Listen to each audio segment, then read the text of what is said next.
Check 1, 2, 3, 4, 5, 6, 7, 8. Check.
They are all very interrelated. You cannot have good health without clean water.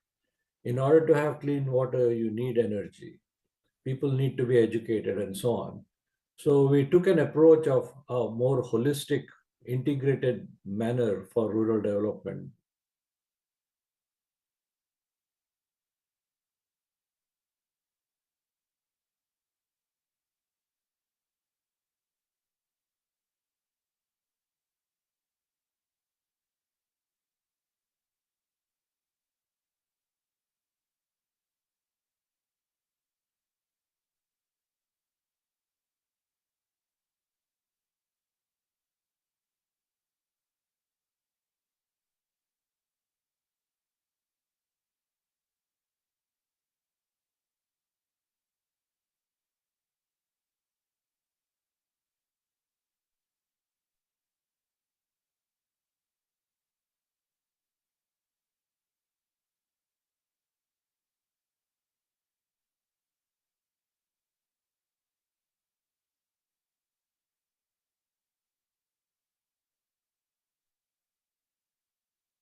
what I've just shown you is just half of what.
Aspirations beyond the limits of education.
Ladies and gentlemen, please take your seats.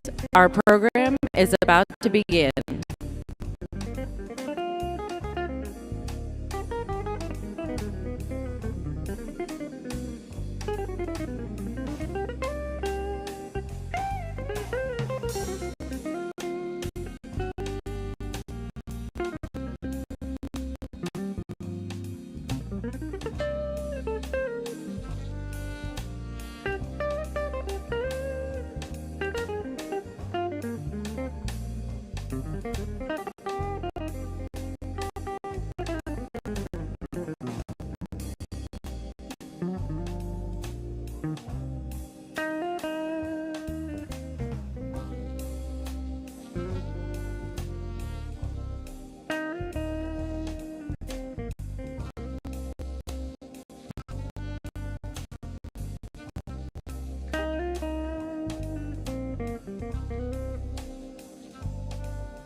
Ladies and gentlemen, please welcome your MC for IIT 2024, Erin Essenmacher.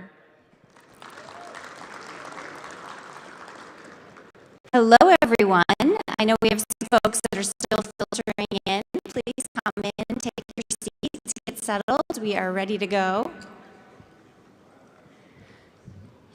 We are thrilled to have you here in Washington, D.C. for the 2024 PanIIT Global Conference. Thank you so much for making the journey to be here with us for 2 fabulous days of thought leadership from some of the greatest minds in medicine, healthcare, business, technology, energy, academia, all focused around our content theme, innovation for a better world.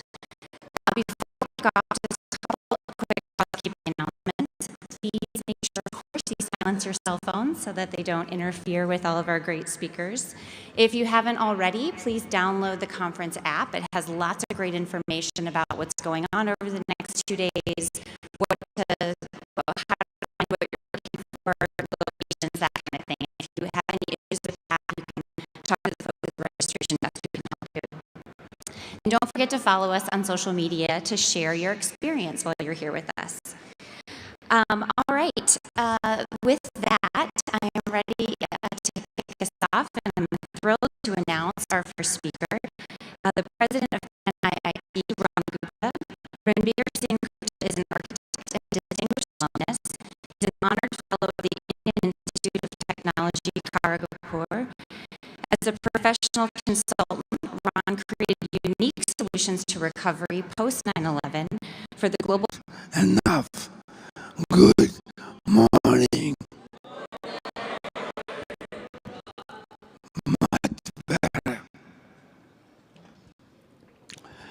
Good morning in the Americas. Good afternoon in EMEA, Europe, Middle East, and Africa. And good evening in Asia Pacific. At this time, I officially declare IIT 2024 open.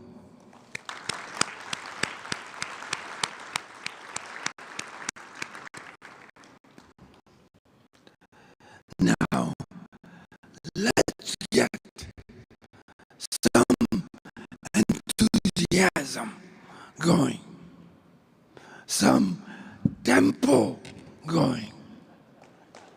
All right, ready for it? Okay. So, after my 3 words, you know what to say. IIT का tempo. कुछ सुना नहीं अभी तक. IIT का tempo. Better. IIT का tempo.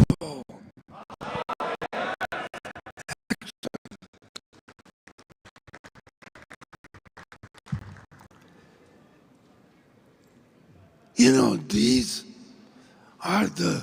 you are the brightest of the bright brains in this world. You should applaud yourself.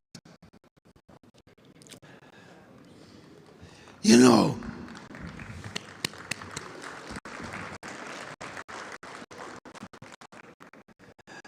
now you represent 23 IITs in India. And believe it or not, there are 2 other IITs outside India that were inaugurated late last year.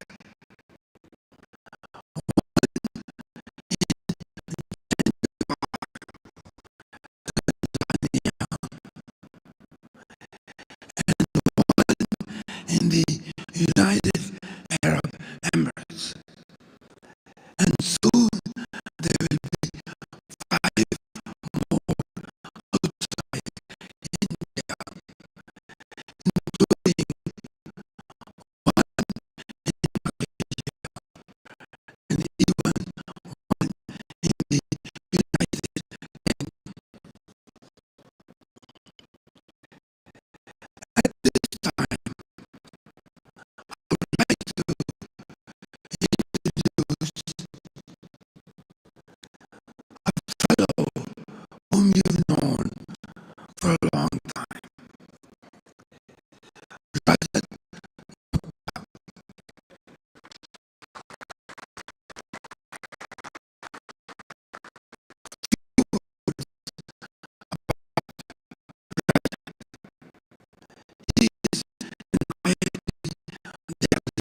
it was my privilege to host at my office a gathering of IIT. It was there the PanIIT was born.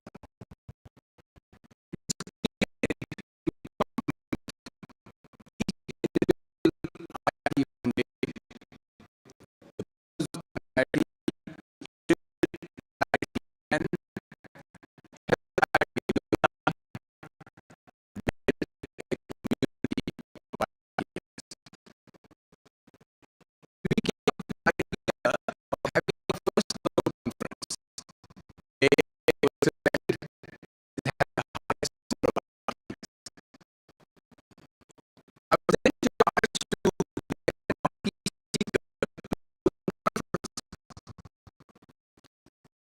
big name, Bill Gates, but he was famous for refusing such speaking engagements.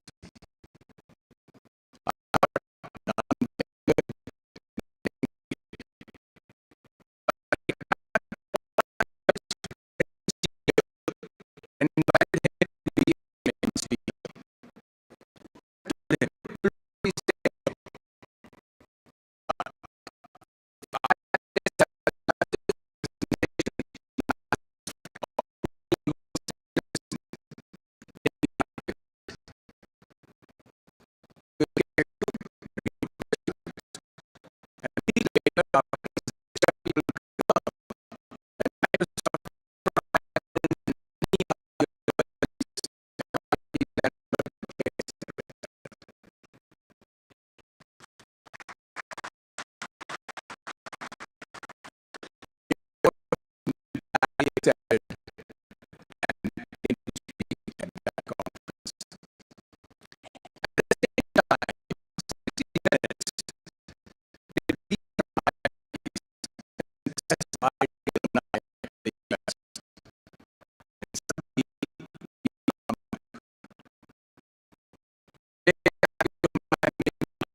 and creating excellence in technical education at all IITs. We are signing an MOU with FIRST, the robotic organization founded by inventor Dean Kamen, to promote youth robotics program in India to advance skills, resilience, and confidence among inner-city youths. I hope you take the time to see their robotics display down the hallway. And while you're at it, please go check out the hydrogen-powered car that is also on display at this conference. We are launching the first PanIIT and Wills Global Foundation Impact Innovation Award to inspire technology-driven rural transformation, and an Ayurveda and Technology Challenge to improve the quality of lives using Ayurveda. Finally, I'm pleased to announce that PanIIT USA has been invited to collaborate with Assam, one of the fastest growing states in India, which is at the heart of India's Act East policy, to partner in its Global Investor Summit in November 2024. The beauty of the IIT conference is not just who is on the podium, but who all the distinguished and the prominent people in the audience. I hope you take the time to network and introduce yourself. You never know who you're sitting next to. At IIT Global Conferences, we bring together the brightest minds to learn from, to aspire, to achieve the impossible, and to give back to society, and to ideate on how we can create a better world for all of us, and as the ambassador challenged us, to be a force for greater good. IIT 2024 is now open for learning, collaborating, and networking. Welcome.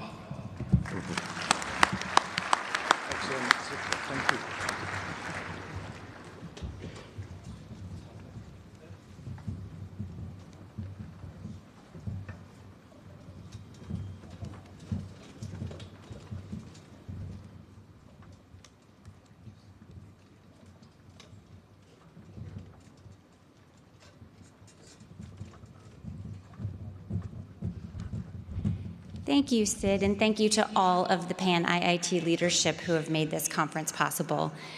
We are now going to kick off our first fireside chat discussion of the morning, and I'm here to give you more information on that. I'm pleased to bring to the stage Santosh Reddy, who is the founder and CEO of Somi Reddy Law Group.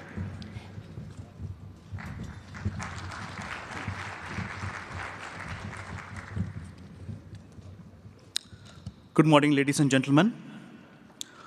Welcome to PanIIT 2024 Global Conference. It is my honor to be with you all today. I am Santosh Somi Reddy, founder and CEO of Somi Reddy Law Group. Somi Reddy Law Group is a full-service law firm with offices in Virginia, New Jersey, North Carolina, and India.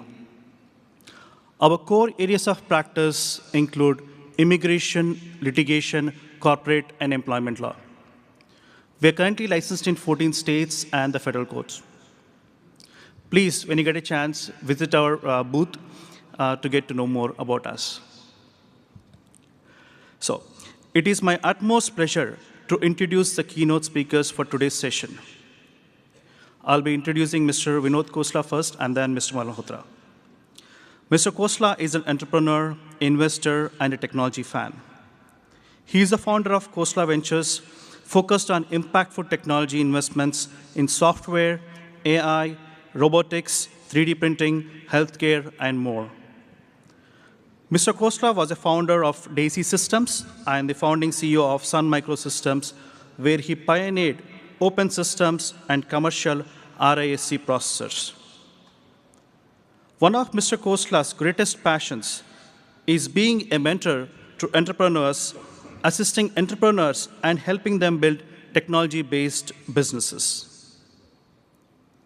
Mr. Khosla is driven by the desire to make a positive impact through technology to reinvent social infrastructure and multiply resources.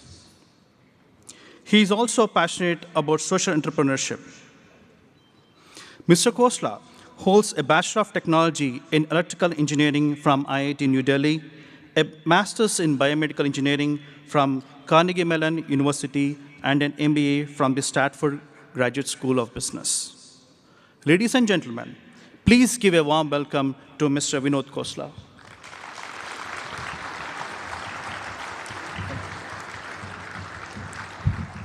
Good morning, everybody.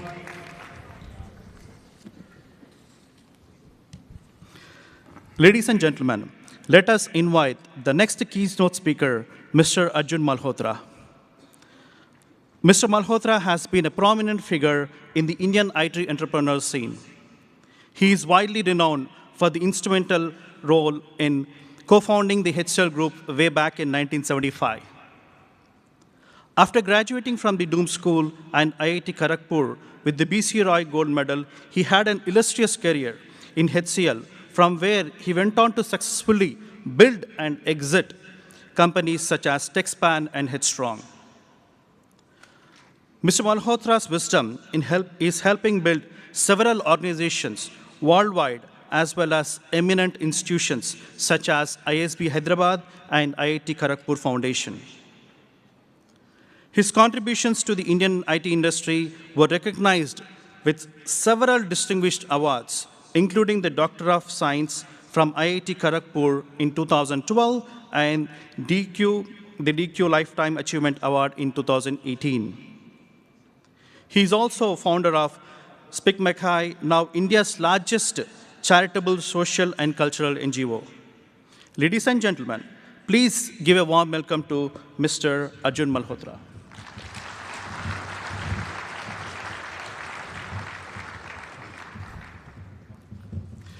Ladies and gentlemen, a small request, kindly download the app so that you can post any questions. Thank you. Thank you, Suresh. So as you see, I have my cheat sheet. So I will be asking Vinod a few questions. And, thank you for making it early in the morning. I am really surprised and happy to see so many people here. I guess, DC is better than the Bay Area. In the Bay Area, we would have had a fairly sparse audience at this time of the morning. Thank you. So Vinod, you've heard the background. So I'm going to ask Vinod about some of his thoughts about the future. Vinod does tend to have interesting and different opinions than a lot of experts in the field. So I, and I guess all of you, would really be learning a lot about how to look at things in a slightly different way as we see what's happening in technology in the future. So, let me start with the first question. How have the past few years shaped your outlook today on the societal reinvention as well as technology to do so? Like COVID, Ukraine, what's happening in China, and now what's happening in the Middle East. Good morning, everybody. Can you hear us okay in the back? Great. There's a little echo. It looks like they haven't heard of echo cancellation as a technique, but there's an echo, so it's hard to actually understand what's coming back. But, I'm a huge technology optimist. In fact, my bio now is technology possibilist and an entrepreneurial zealot. It's pretty simple. I think over the next 25 or so years, we will do more for societal progress than we've done in the last 200 years. That's the possibility that all of you get to work on. What Arjun's referring to is after I turned 60, I'm 69 this month, I said, what should I work on, sailing or golfing? I decided to look at US and global GDP and said, what part of non-governmental GDP can't be changed? And I wrote a 50-page document for myself, which is public. It's called Reinventing Societal Infrastructure, with one simple idea. About 10% of the world's population, about 700 or 800 million people, have a very rich lifestyle. That means rich in transportation, rich in education, rich in healthcare, rich in housing. Any way you look at it, rich in entertainment. How can we get 8 billion people to have the same resources without destroying the planet? We can't have 10 times more steel. We can't have 10 times more cars. Imagine 10 times more cars on the planet. 10 times more doctors or 10 times more teachers. So the answer I came up with, and I got really excited in my 60s, is technology is the answer to all these problems. Can you get a pound of steel to go 10 times further in building cars, which means just 10 times the number of miles per car? And the answer was, I couldn't find an area of GDP where you couldn't do a 5 to 10x multiplication of resources by using them better instead of having more steel, having more cement, having more lithium, those kinds of things. So, you know, many years ago, the late Dr. James Martin had talked about envisioning a world where bandwidth was pervasive, infinite, and free. And he said that any plan you do for the future, you've got to look at, imagine an environment where bandwidth is available on that basis. And I think what you're really saying is we don't just need to look at quote-unquote bandwidth, but we need to see what that can do, or how that can help us in a myriad of industries that would be able to. Great. The other thing I wanted to check. Here's my radical view. If society allows it, it's always by permission of society and democracy, we can, in fact, make the need for work for human beings go away in the next 25 years. Humans will work because they want to work, and I love my work, not because they need to work. It's great to have my kind of job. It's not great to have a job working on an assembly line at General Motors for 8 hours a day, 30 years, doing the same thing, some assembly job. Most of the jobs on the planet are undesirable jobs that people do because they need to. And I think that need will go away because there'll be sufficient abundance in technology, driven by technology. If society adapts these technologies, there's lots of reasons why that might not happen.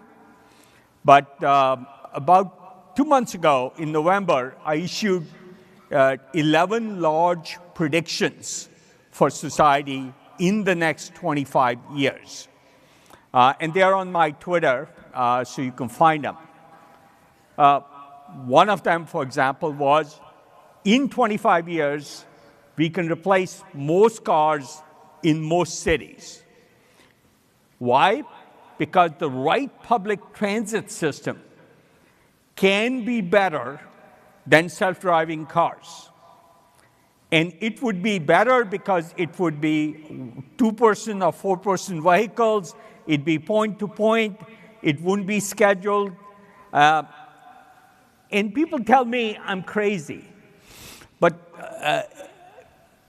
San Jose, California just had a bid for a public transit system to connect the old airport to the new Google campus, to the old Apple campus. There were 32 bidders invited. We weren't invited. We bid over the transom. And as a startup, won a tender to build a public transit system, even though we had no examples and no credibility. Why? Because the idea was so compelling. 1/10 the cost for public transit, lower prices, much faster service, much more demand, because it would be faster and better than a personal Uber. In fact, it'd be better than if you had a chauffeured car. That's possible with technology. I won't go into the details, but that's possible. Absolutely. Right? And we were just talking backstage. One of my other predictions is everybody on the planet in the next 10 years can have a free doctor. They can have a few free teacher, personal tutor.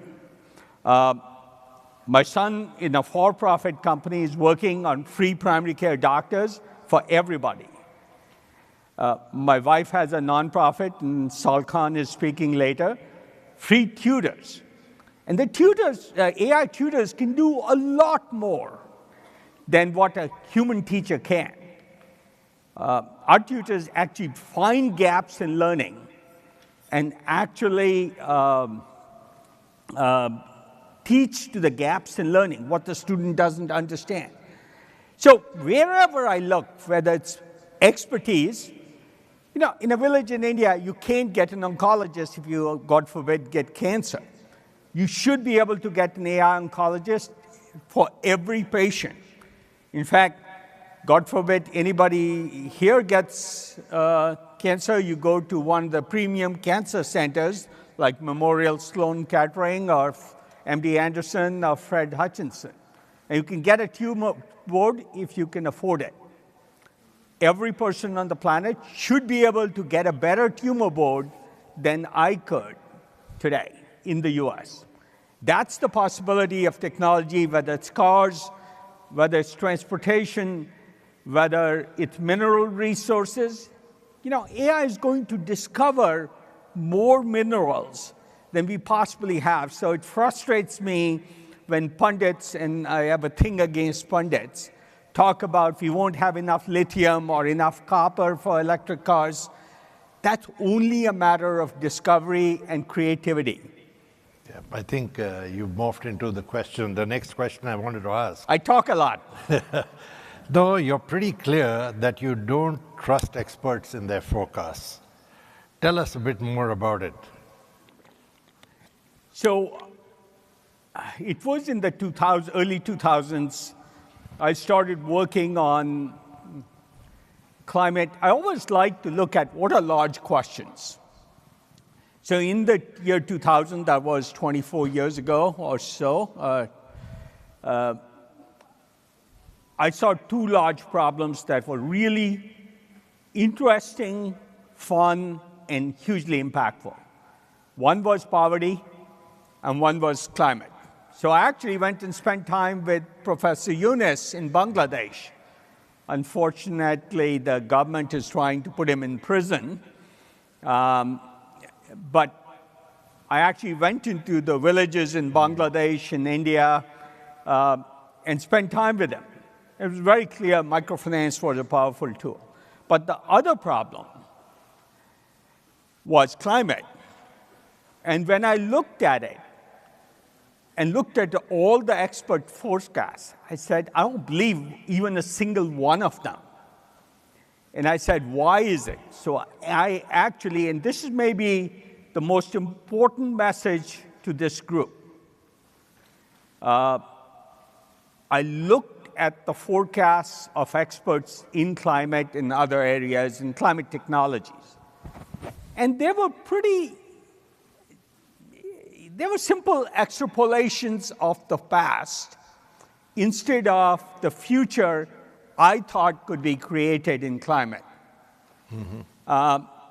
And so I went to probably the best expert in the world, which is sort of sad, in expert opinion, Professor Phil Tetlock, and he has a great book called Expert Political Judgment. If you're inclined to read a statistically heavy book, and he captured 20 years of research in expert opinion.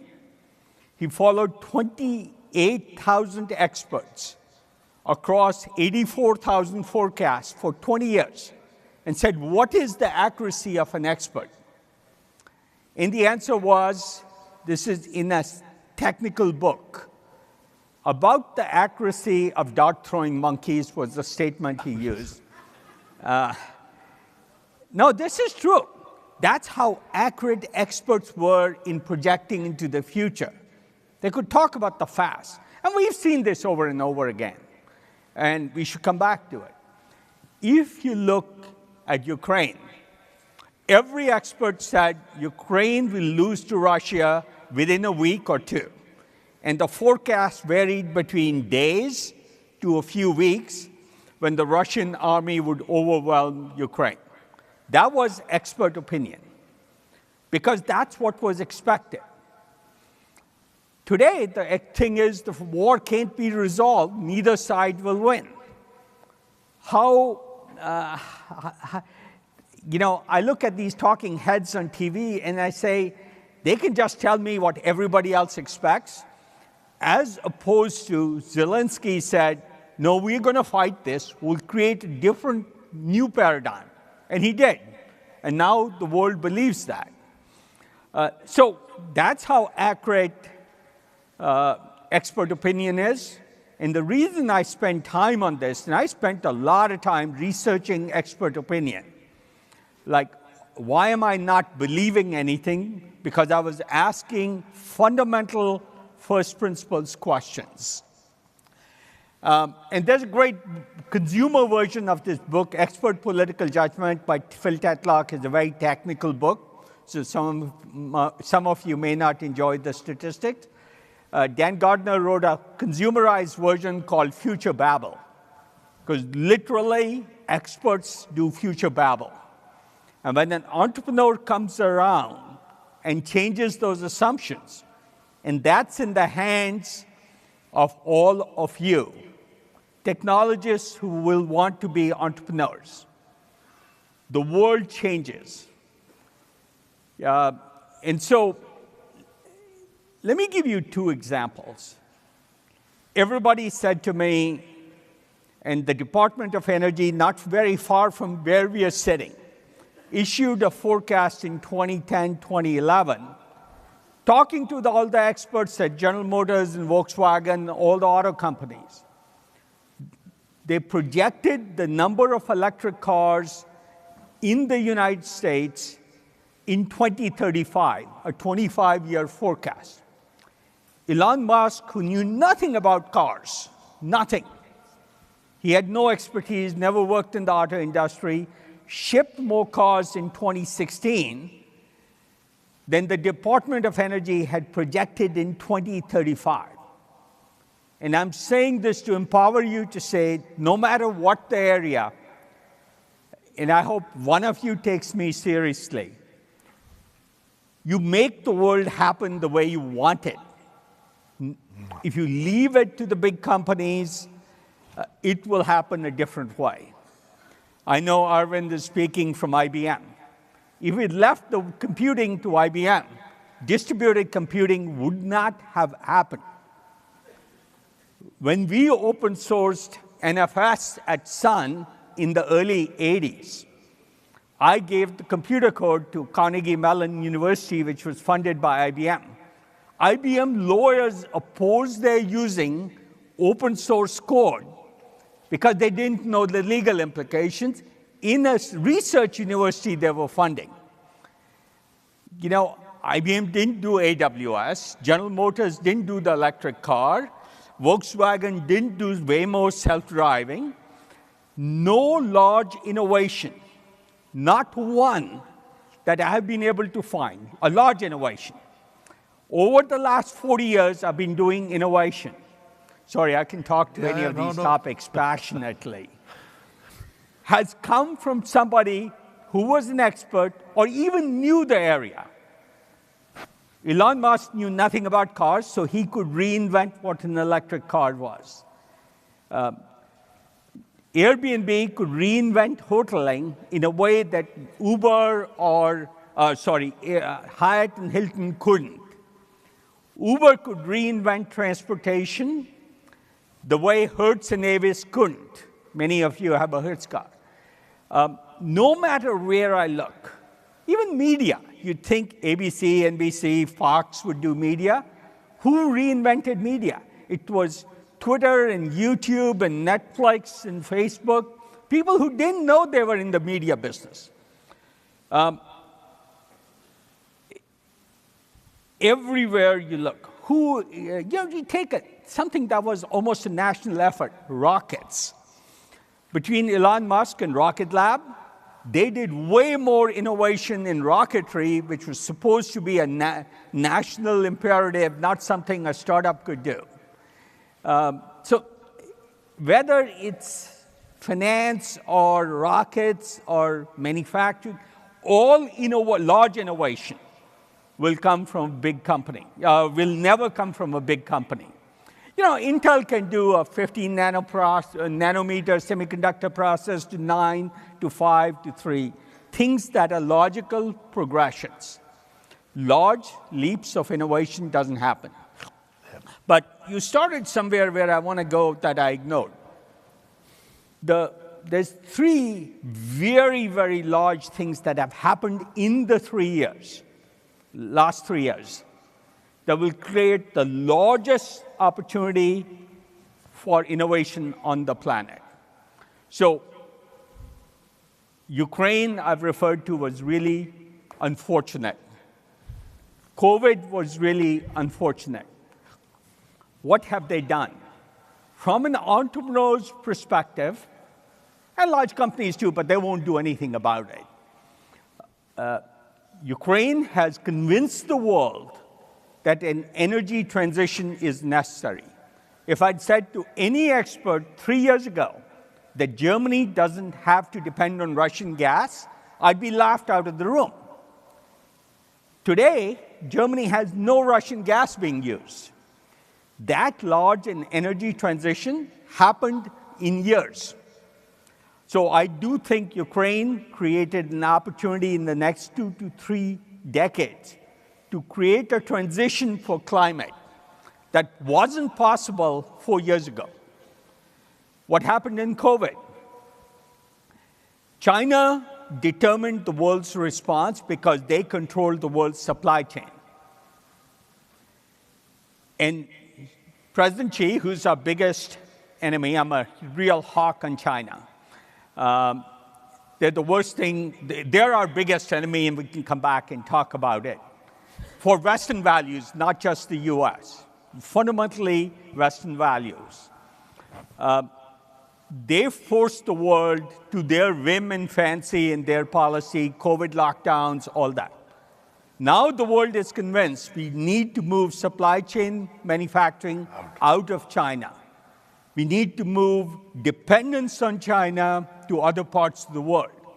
That's created a massive opportunity, whether it's for steel manufacturing, which is part of the climate transition, or for supply chain and assembly. Those are massive opportunities in robotics and AI. So Ukraine, China, or COVID, and finally AI has created an opportunity for all the entrepreneurs here that is larger than anything we can imagine. And that's a beautiful opportunity for all of you. Gets me really energized. I work on these every day. I probably still work 80 hours a week. And I hope at age 69, my sincere hope is to be working on these problems. I call them these opportunities for the next 25 years. You know, Warren Buffett is 93. He's still working, so I have at least 25 years of work left, health permitting. Health is something you always cross your fingers. But my point is, there's such a large opportunity, and we will come out in 25 years. One of my 11 predictions is we don't have to have a coal or natural gas plant in the world. All of it, I believe, will be replaced by fusion energy. So 5 years ago, against the advice of the Department of Energy, which I talked to, they advised me not to work on fusion because they had no forecast for fusion being real. I think in the next 20 years, we replace every coal and natural gas plant, all fossil fuels, with fusion energy, not by building new plants. I actually think we'll just build fusion boilers. A boiler is easy to build. There's only 5,000 power plants in the US. It's not a lot. Before the Second World War, the 10 years before the Second World War started, the US had built 5 Liberty warships in the previous 10 years. But when the war started, Second World War, the US built 5,000 Liberty warships in the next 5 years. And a fusion boiler, especially using semiconductor techniques, because high-temperature superconductors is a technology like solar cells. It's a semiconductor process. We can build 5,000 boilers and replace every boiler in every existing plant in this country and then do it for the rest of the world. So, very, very optimistic. I'd urge you to look at these 11 forecasts I have and work on them. I think we can have, one of my forecasts says, we'll have within 25 years 1 billion bipedal robots capable of doing more physical work than all the humans on the planet, which is why we will free people from the need for jobs. We will need income redistribution, universal basic income, country by country. But if we hold up displacing jobs, then we will have a problem. We'll fall behind China. Sorry. No, not at all. I love talking about these things. Pretty much answered a part of my next question. But I just want to take a moment and sort of remind everyone that, you know, we all depend on experts in economics to tell us what's going to happen with the economy. And I think all of them have been proved wrong because everyone said a recession is coming. And now everyone says, oh, actually, because of some statistics in economics, there's not going to be a recession. But it sort of doesn't follow the trend that we've seen over the last few years when inflation goes up and interest rates go up and all that stuff. So I think I completely agree that we have to form our own opinions, even in areas where quote-unquote technology doesn't play a major role. But you sort of morphed into I'll just give you one example, since Rajat was just on the stage. I first ran into this in 1986. I looked at the forecast McKinsey had done for AT&T for the number of cell phones in the United States in the year 2000. The McKinsey forecast for the number of cell phones in the United States was 900-some thousand phones. The actual number in the year 2000 was 109 million. In fact, based on this forecast, AT&T got out of the cell phone business because they're not interested in something that served 900,000 people. They had 100 million some customers. And so they got out of the business, and because of that, they went bankrupt. Most people think of AT&T as surviving today.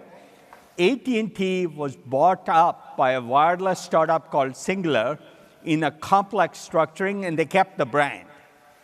So because of these expert forecasts, AT&T went out of business. So it can happen to everybody. General Motors almost went out of business. Clearly, Tesla is dominating market valuations in the auto industry. And then I just talked about bipedal robots. I think in 25 years, it's a much larger business than the automotive business, because the automotive business will shrink if we have the right kind of self-driving public transit vehicles that we are already starting to prove out. Car industry will shrink dramatically by 5x, and there's no forecast that says that, while bipedal robots will be a larger manufacturing industry in dollar volume than the auto industry is today. I'm sorry, I'm trying to get audience questions, and my tablet is giving some kind of problem. So the app isn't really working on this. So let me just continue with another question till this thing gets fixed. You know, we are starting 2024 off. I mean, we've just gone into it. I wanted to ask you, what are your predictions? I can give you my phone. You can have the questions there. Sure. I can't read them, but...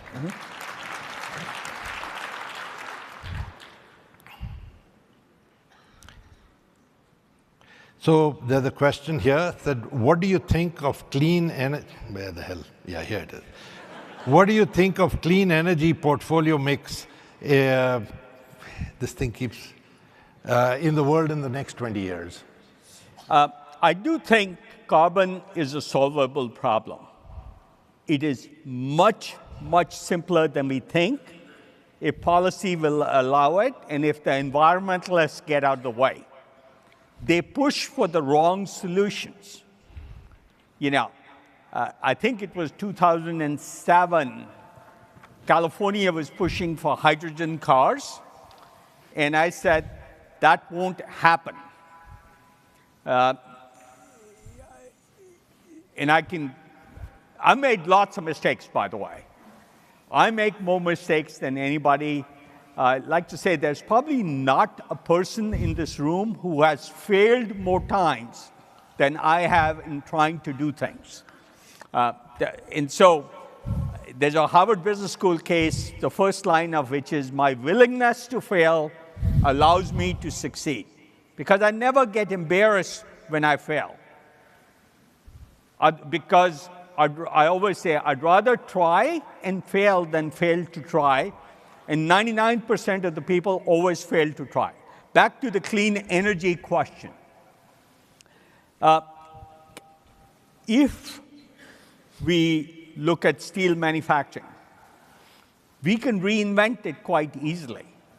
Now, there's various attempts at it, electrical approaches to steel. We have two different companies using lasers to reduce steel. Now, nobody thought of that. But nobody thought of fusion in a different way 5 years ago when we started on fusion. We have two different projects in fusion. And that's a good example of an area of we can replace power, and it's on nobody's forecast. And we still have expert opinion. President Biden just committed to 3x more nuclear plants.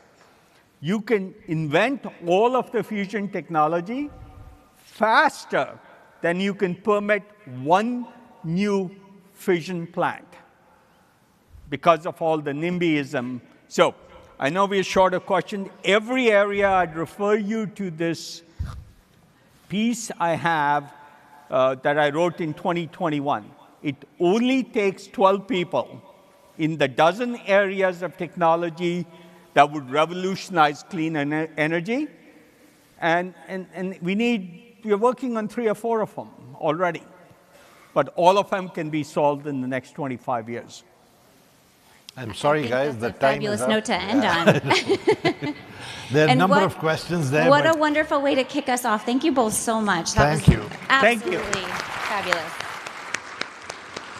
Thank you again. We have some gifts for you. Appreciate your time. Thank you so much. All right, now we are going to move into our next session. Please welcome, via pre-recorded message from the Embassy in Washington, D.C., His Excellency, Ambassador Taranjit Singh Sidhu, who has provided this message for us. Honorable Minister for Railways, Communications, Electronics and Information Technology, Shri Ashwini Vaishnav, members of the PanIIT Alumni Association, distinguished guests, friends, good morning, namaskar. It is a pleasure to speak at the IIT 2024 Global Conference. The IITs have long been synonymous with excellence. And as the saying goes, excellence is not an act, but a habit. You have consistently demonstrated your brilliance to the world.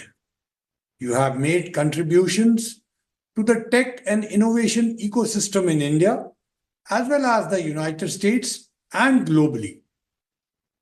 It is no surprise that several top CEOs in the United States today are from IITs, many of them part of this conference itself.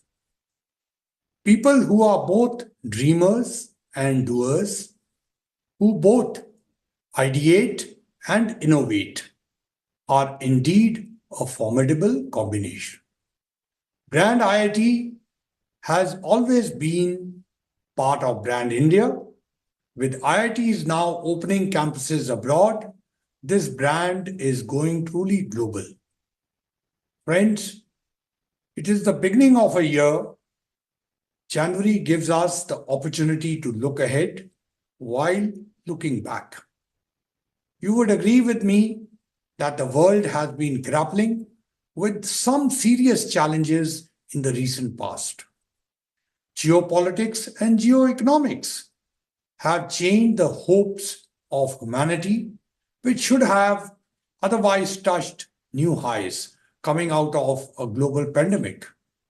The clouds of global uncertainties have shrouded our paths, which could have otherwise been lit by the bright sunshine of steady economic recovery. But it also taught us how interdependent and interconnected we are. One Earth, one family, one future was not just a tagline for us at the G20 presidency. It was a reflection of our deep-rooted belief that we are all one. India brings to the table the dreams and aspirations of 1.4 billion people, an anchor of global peace and stability, a catalyst of global economic growth, a nation whose youth power and technology prowess have the ability to alter the course of human existence, a democracy that truly delivers. So the theme India Rising is apt. Here is a country, my friends, which has doubled its number of airports, doubled its national highways, tripled its metro network over the last decade. Here is a country which is creating a new IIT and IIM every year, which is creating a new university every week, which is creating 2 new colleges every day. Here is a country which has more rural internet users than urban ones. Here is a developing country which managed to reach the moon at a cost less than some of the Bollywood movies. Here is a country where farmers in the remotest parts use drones for spraying pesticides, where grandmothers use digital payment transactions to pay household bills. I can go on and on. Isn't India truly incredible? However, India Rising is not just about the rise of India. It's about the world rising with her too. We have always believed sharing is success and success is to be shared. All these present huge opportunities for the world. For each of you out there who are wondering where to bet on next, have no doubt whatsoever. Friends, with the focus on infrastructure, green energy, innovation, inclusive and sustainable growth, it is natural for many top US companies are making India their preferred investment destinations. So Apple and Google are making their flagship phones in India. Chip maker NVIDIA is collaborating with Reliance on artificial intelligence. Walmart will source $10 billion annually from India by 2027. The first Made in India bicycles were introduced in Walmart stores just a few weeks ago.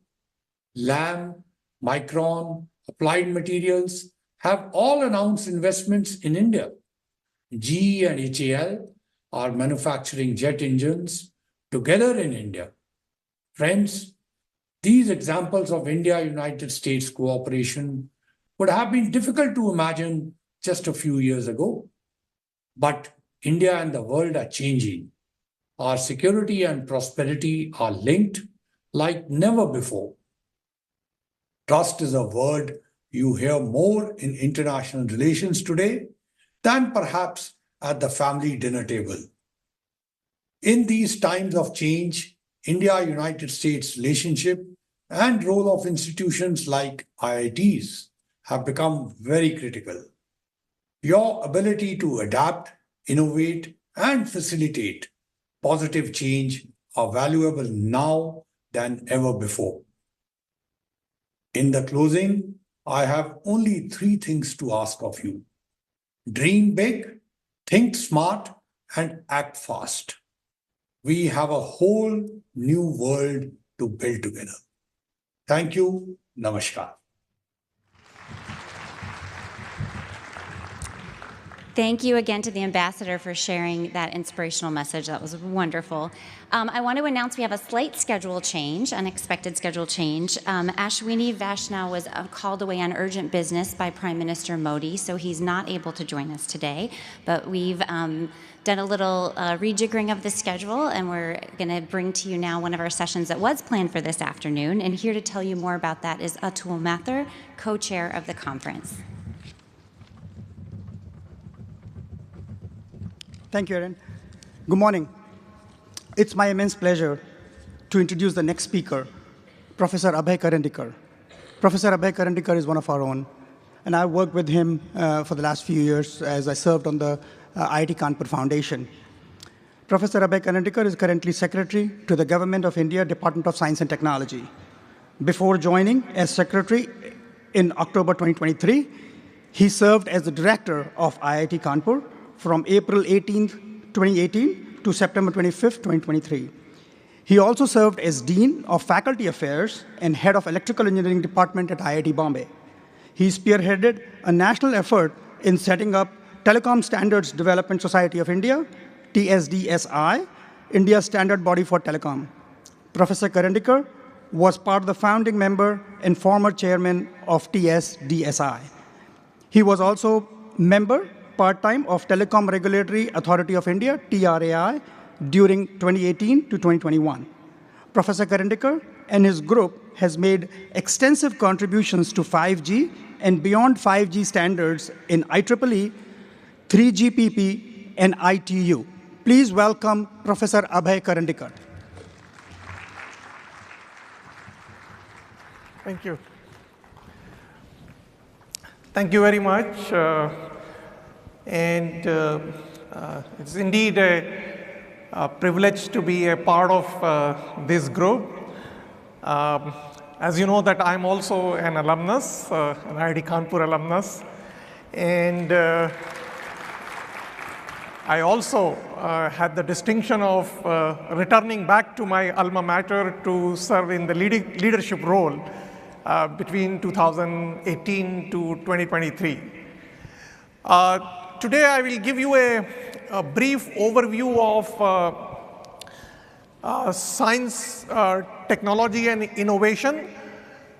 Some of the initiatives that our country has taken, but more specifically from the point of view of the Ministry of Science and Technology, where I'm currently the Secretary. In our Ministry of Science and Technology, if you don't know what the ministry is doing, ministry is focusing on institutional and human capacity building. That is one of our primary objectives. We have been focusing on taking science to the people. So science communication is also one of the goals. We have large programs on technologies for rural empowerment and grassroots innovations. We also do science and technology for sustainable development. So we have initiated programs in climate research, energy transition, clean energy, so on. The Ministry of Science and Technology is also responsible for science diplomacy on behalf of the Government of India. We are also involved in initiating large programs in developing indigenous technology towards the goal of making our country self-reliant and Atmanirbhar Bharat. As you know that we have made several impactful innovations in the recent years. All of you know about the soft landing on the moon. Chandrayaan-3 mission, more recently Aditya mission of ISRO's Sun mission. We had 104 satellites launched in a single flight by ISRO, which was also a significant record. In last few years, we have 100-fold jump in the number of startups. Today, for example, we have more than 100,000 startups. All of you know about the story of COVID-19 vaccine, and India today is also one of the top producers of not only the vaccines but also the generic drugs. We have 1 million kilometer of optical fiber laid under the BharatNet program. We have the Secretary Telecom, who is also an IIT Kanpur alumnus. I hope he will be talking about this in his talk. Today, almost 50% of the world's digital transactions are happening now from India. And this is really a significant milestone that we have achieved in setting up a digital public goods infrastructure. And we have also developed an indigenously developed 4G and 5G stack. The 4G stack is getting deployed, and you will see soon the deployment of the indigenously developed 5G stack with our telecom operators. And since I have been a part of this, I will briefly elucidate on that aspect as well. From the Ministry of Science and Technology, we have some major interventions. With the Ministry of Electronics and Information Technology, we are having a major national supercomputing mission. In the next ongoing mission, we are aiming for developing technology for exascale computing. We have recently liberalized the geospatial data access and storage policy in the form of geospatial data guidelines. We are also focusing on women-led technology entrepreneurship. We have a program on attracting the best talents from all over the world to India, which is called Inspire.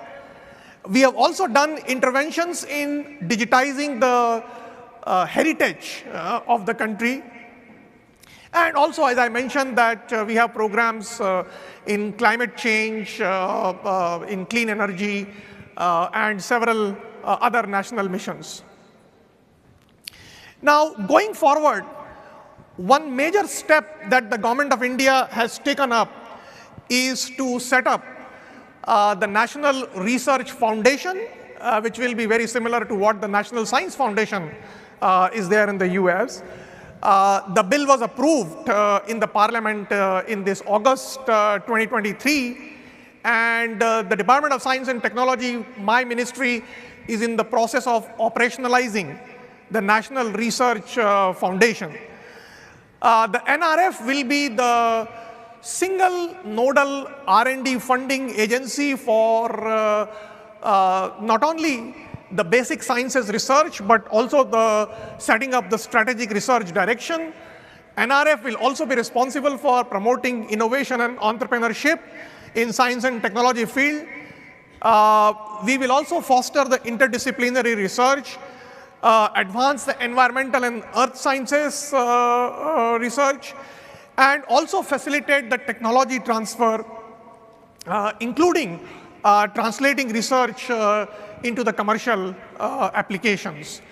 The National Research Foundation was one of the recommendations of the new education policy that was put in place by the Ministry of Education, and with a substantial R&D grants that the Government of India has approved, we believe that the NRF will prove to be a game changer in changing the R&D landscape of the country in the coming years. NRF is going to focus, these are going to be the major key areas of the NRF, the clean energy, telecom, AI, advanced materials, quantum computing, bioengineering, transportation and logistics, disaster management, sustainable agriculture, smart manufacturing, frontiers in natural sciences, and also we will work on issues such as policy, ethics, regulatory, and other social issues which involves the technology development and deployment. As we recognize that, since all of you are from IIT, we recognize that a lot of untapped talents exist in the tier 2, tier 3 institutions in the country as well. And in the NRF, we have consciously worked towards creating a model for helping the tier 2, tier 3 institutes and universities to upscale their R&D infrastructure and improve the capacity in terms of research and innovations in these institutions.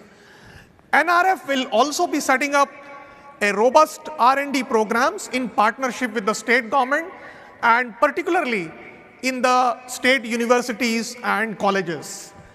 We will also fund several programs which can nurture academically proficient workforce which will be capable of doing an impactful research, advancing the India's science and technology landscape. In NRF, and I believe that we will be rolling out in the next 2-3 months itself, we will have a component of the international collaborations and partnership. We are also in talks with the NSF and other agencies to do the joint collaborative R&D with both, the US and other universities in the world to develop a robust international partnership with the Indian academia and industry. In NRF, we are also focusing on the industry and academia collaboration, and there is a provision in the Act for incentivizing the private sector for the enhanced R&D investment. As you know that in India, the R&D investment still continues to be a small fraction of the GDP, and if you want to increase the investments in the R&D, it cannot just come from the government funding alone. We also need the private sector participations in the R&D programs. We will be setting up the clusters of science and technology clusters for solving the industry relevant research problems, and we will also streamline the science, technology, and innovation governance in the country. And finally, the NRF will consolidate all the other line ministries' R&D programs to synergize the expertise and also the resources that are available across different government departments and ministries. Apart from NRF, the Department of Science and Technology has several missions. We already have a very large mission on cyber physical system. We have a mission on electric mobility mission. We have a mission on clean energy, and we have a mission on geospatial technology. More recently, we have launched a national quantum mission, and I will just briefly tell you about the quantum mission. But first, the interdisciplinary cyber physical system mission. This mission was launched in December 2018, and under this mission, we have set up 25 mission hubs across the country. Most of them have been in IITs. For example, we have a cyber security center at IIT Kanpur. We have a medical cobotics center at IIT Delhi. We have a center which is working on agri-tech and IoT at IIT Bombay. We have a center which has been working on AR, VR and digital heritage at IIT Jodhpur, and so on. These missions have successfully contributed to the technology development, and we believe that we are now in the process of going to the phase 2 of the mission, where we can leverage the research that has happened in this mission to translate them into the commercial products.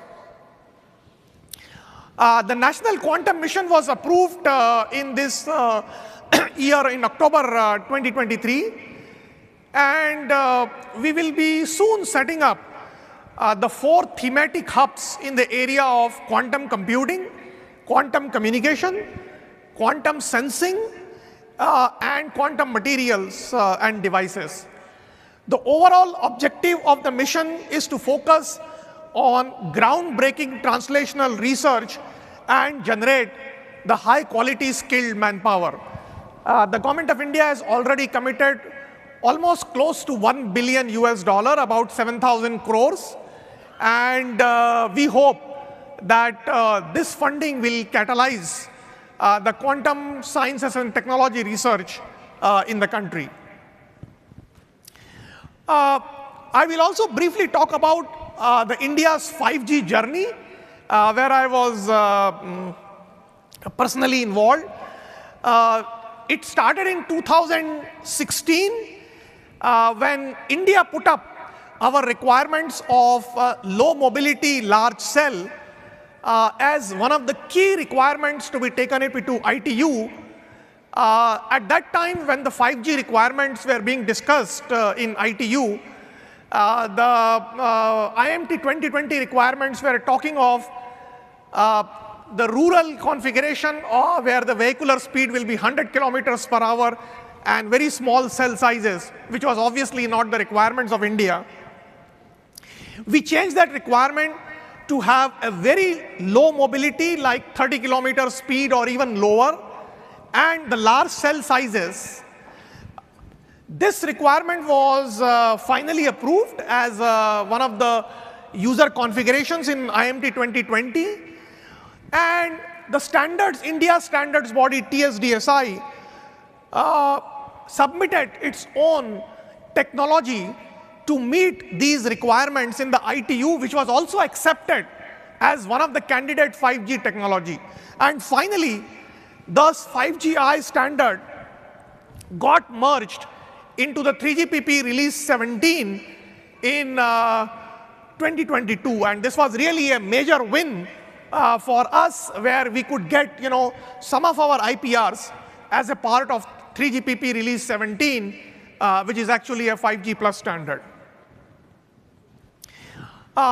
We had launched a PanIIT 5G India stack project, where IIT Madras, IIT Bombay, IIT Hyderabad, IIT Kanpur, and IIT Delhi were involved, along with IISc Bangalore, Samir, CVIT, and CDOT.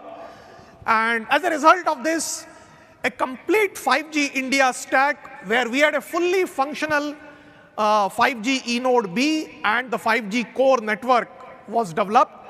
This technology has now been transferred to the Tata Group, and I hope we will see the commercial rollout of IIT developed 5G India stack soon in the next few years. In the Department of Science and Technology,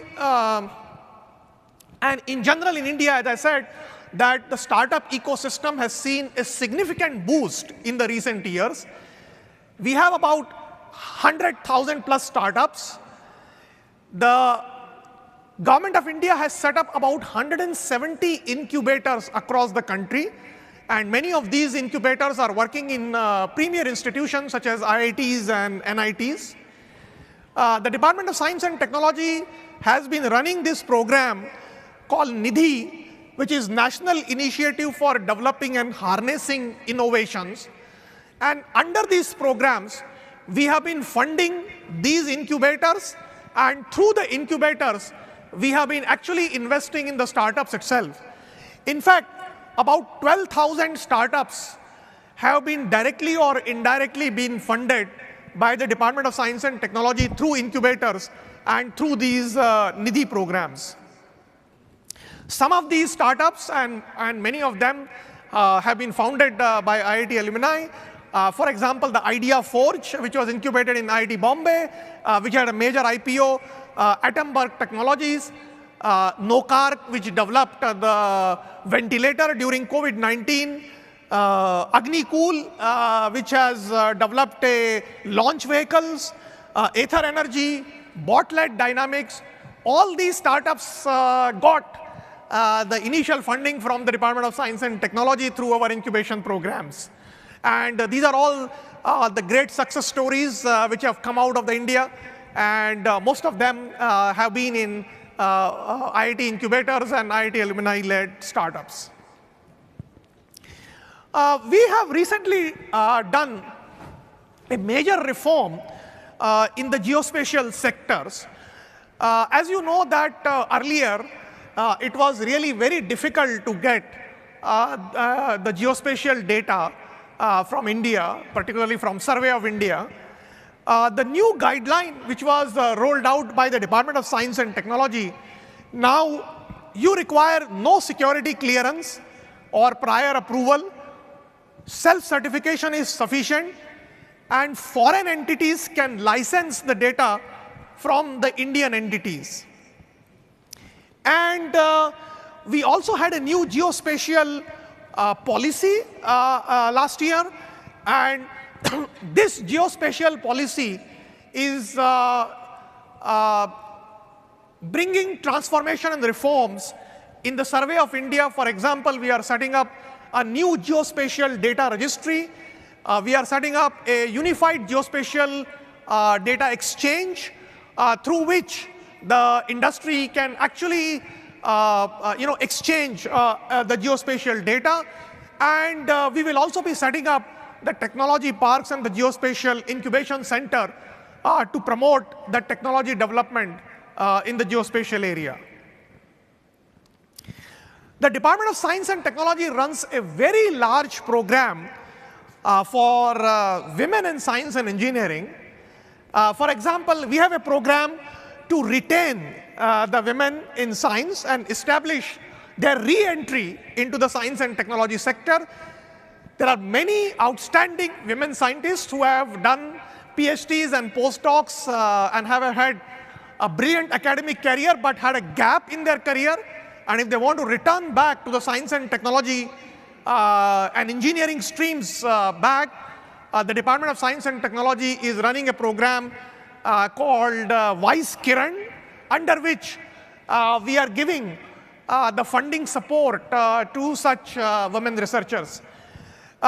We are also having several programs for enhancing the contribution of the women to Indian science.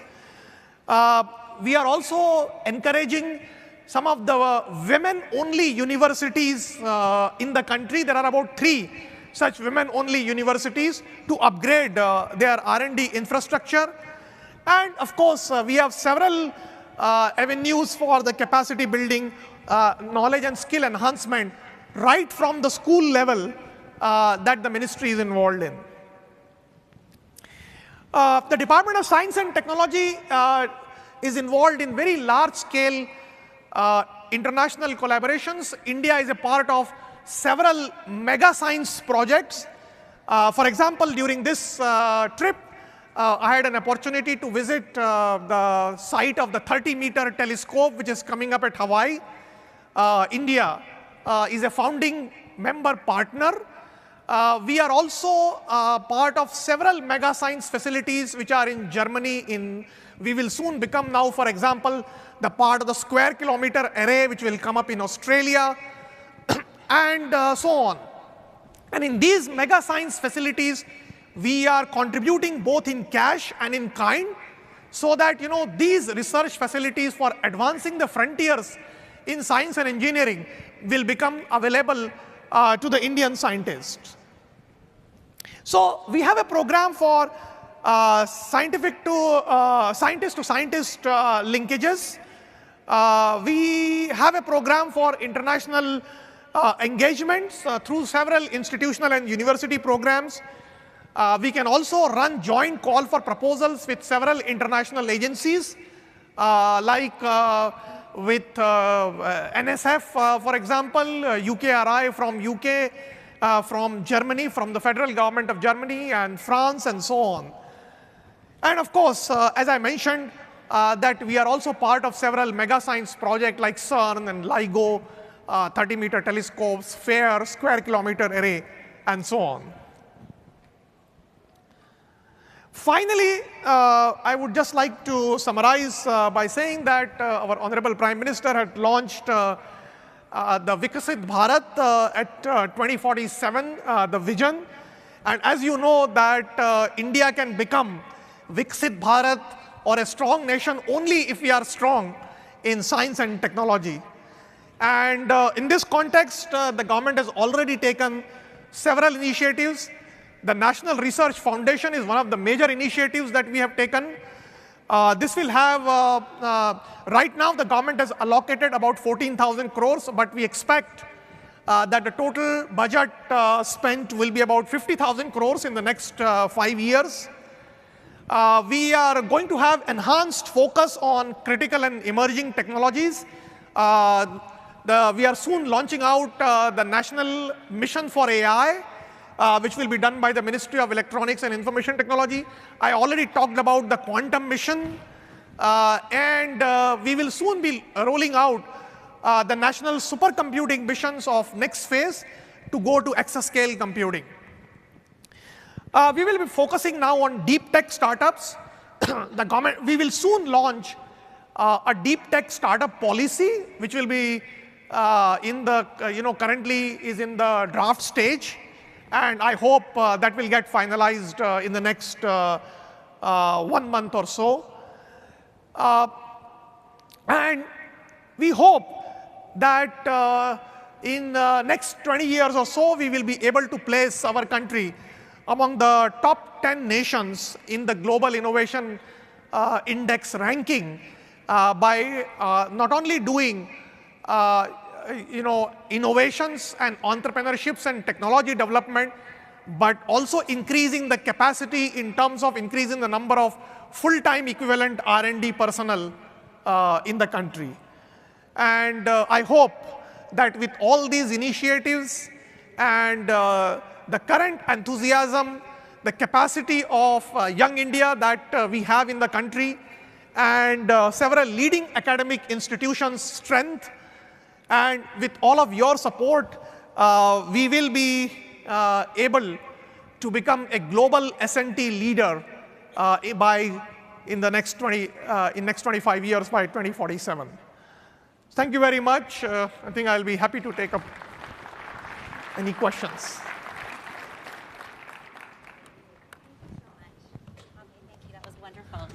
Let's have another round of applause. That was really, and thank you for being so flexible and being willing to be with us this morning instead of this afternoon. We appreciate you. And now I don't even have to introduce him up to the stage because he's already here. Please welcome your conference chair, Sid Chowdhury, to introduce our next session. Sid? Hello. I hope you are having a great time. You are all in for a treat. We are now moving to the global economy. It is my honor and privilege to introduce two icons in their respective industries. Raj Singh, who was first somebody who inspired me, then became my mentor, and now a friend.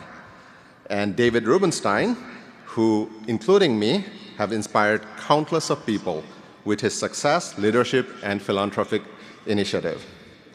Raj Singh is an electrical engineer.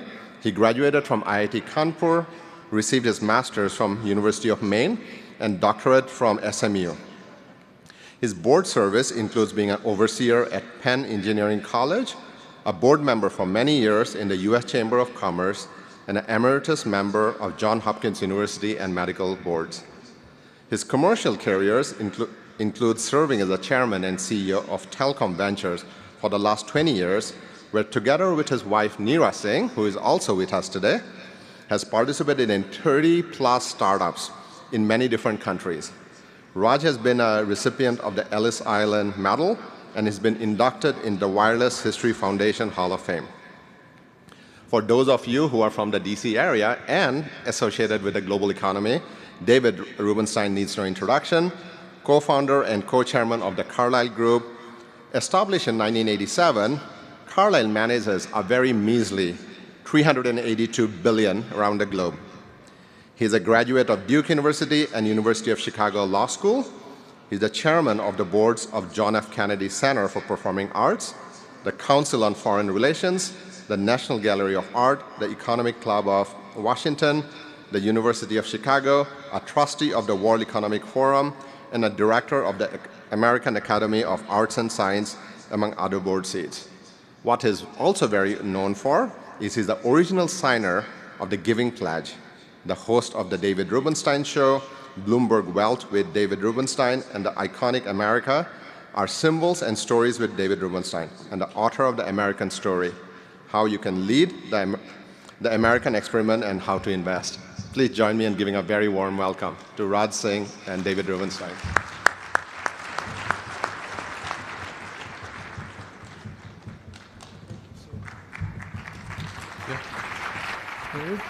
Thank you. Well, friends, we are, I think you guys can hear me, right? So let's welcome David. And just to tell you guys that about 35 years ago, David and his colleagues, Bill Conway and Carlyle Friends, invested in our first company. And at that time, we had just started, my wife Neera, who's here today, just started the company. And since then, we have helped start or started 30 other companies. So that's called the force multiplier. David, well, thank you. If I had not invested in anything else, but just invested in your companies and stopped investing in Carlyle, we just invest in your companies, we'd be better off. That was our mistake. We should have put all our money into your companies. Well, David is very kind, but it's an incredible story about his own growing up.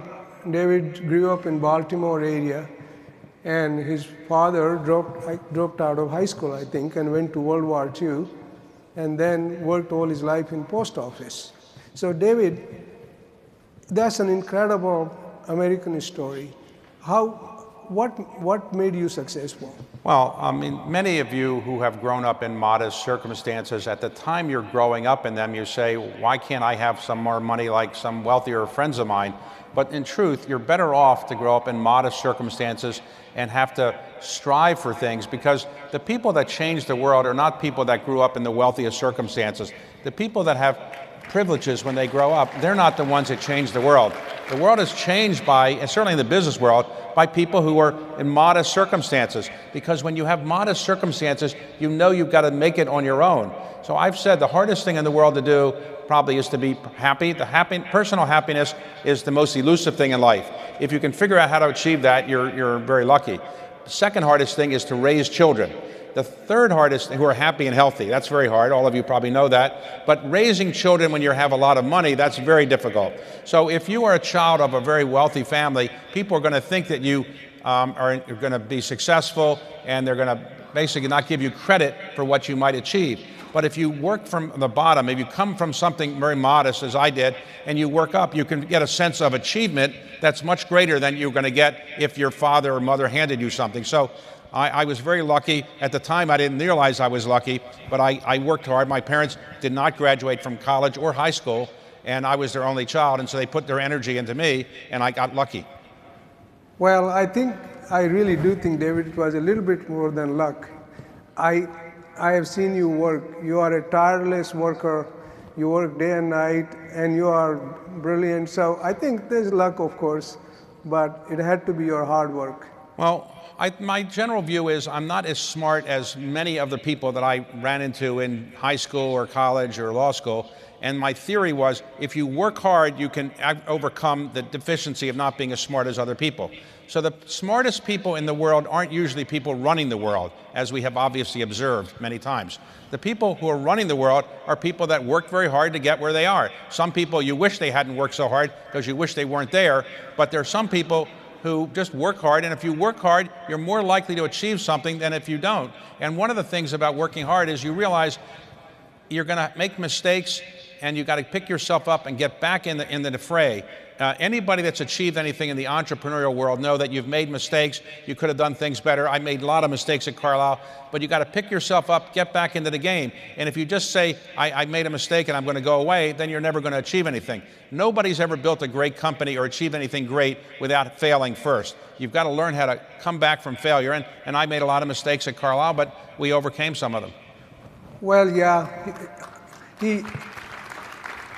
David just made few mistakes, and they have $380 billion of assets under management at Carlyle. So I think it'll be nice people make lots of mistakes. Well, but I could have done better. I made mistakes. I can cite you all the mistakes I made, but we did some things that worked out. And the novelty was that we started in Washington, D.C., and I tried to take advantage of the situation here. So Washington was not a place that was seen as a financial capital. It was obviously seen as a government center. But I was living here, and so I decided if I went to New York to start a buyout firm, nobody would take me seriously because I had no experience in finance. So I decided to kind of do it here and take advantage of the situation by saying I would understand companies heavily affected by the federal government better than the people in New York. Now, that may or may not have been true, but it sounded good. And I remember that there's a famous senator who once said, when you're getting kicked out of town, get out in front and pretend you're leading a parade. Now, what does that mean? That means, take advantage of the situation. We're getting kicked out of town. Well, tell people you're leading a parade. That's why you're leaving town. So I'm telling people we understand companies affected by the federal government better than the guys in New York. And the result was we got a lot of people who were giving us money to invest in companies affected by the federal government. And of course, most companies are affected by the federal government, so we weren't excluding that many things. Well, we got lucky and it worked out. And so at the time, building a global private equity firm wasn't something that people thought was really realistic, but we were able to do it. Excellent. Well, and so moving on to the next thing, which is David is a student of history. He also is watching everything in the world economy and global economy from the front row.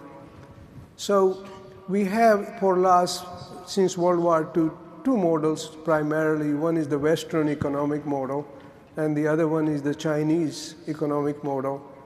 Obviously, the Chinese model had mixed results for the rest of the world. Perhaps really not so good for USA. You think these two models can coexist long term? Well, there's this phrase that says one size fits all. You probably have heard about it. But the truth is one size doesn't fit all. And different people have different backgrounds and experiences. So the United States economic model has its challenges. And as Winston Churchill famously said about democracy, it's the worst form of government except every other one. Our form of capitalism is probably the worst form of capitalism except for every other one. It tends to work, but it has downsides. For people who are entrepreneurial and work hard and have some luck, you can do very well in the American system. But if you are not that entrepreneurial, you don't have luck and you don't work that hard, and you may have some problems at birth or other things because of socioeconomic discrimination and so forth, you may be at the bottom.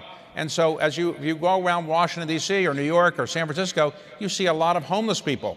Those people are not the beneficiaries of the economic system we have in America. They obviously are the people that are the tragic people who didn't really benefit from our system. So it's not a perfect system. But for those people that are lucky, work hard, and try to build something, this system is incredible. You can go from very modest circumstances, as I did, to being very wealthy, as many people in this audience probably did as well.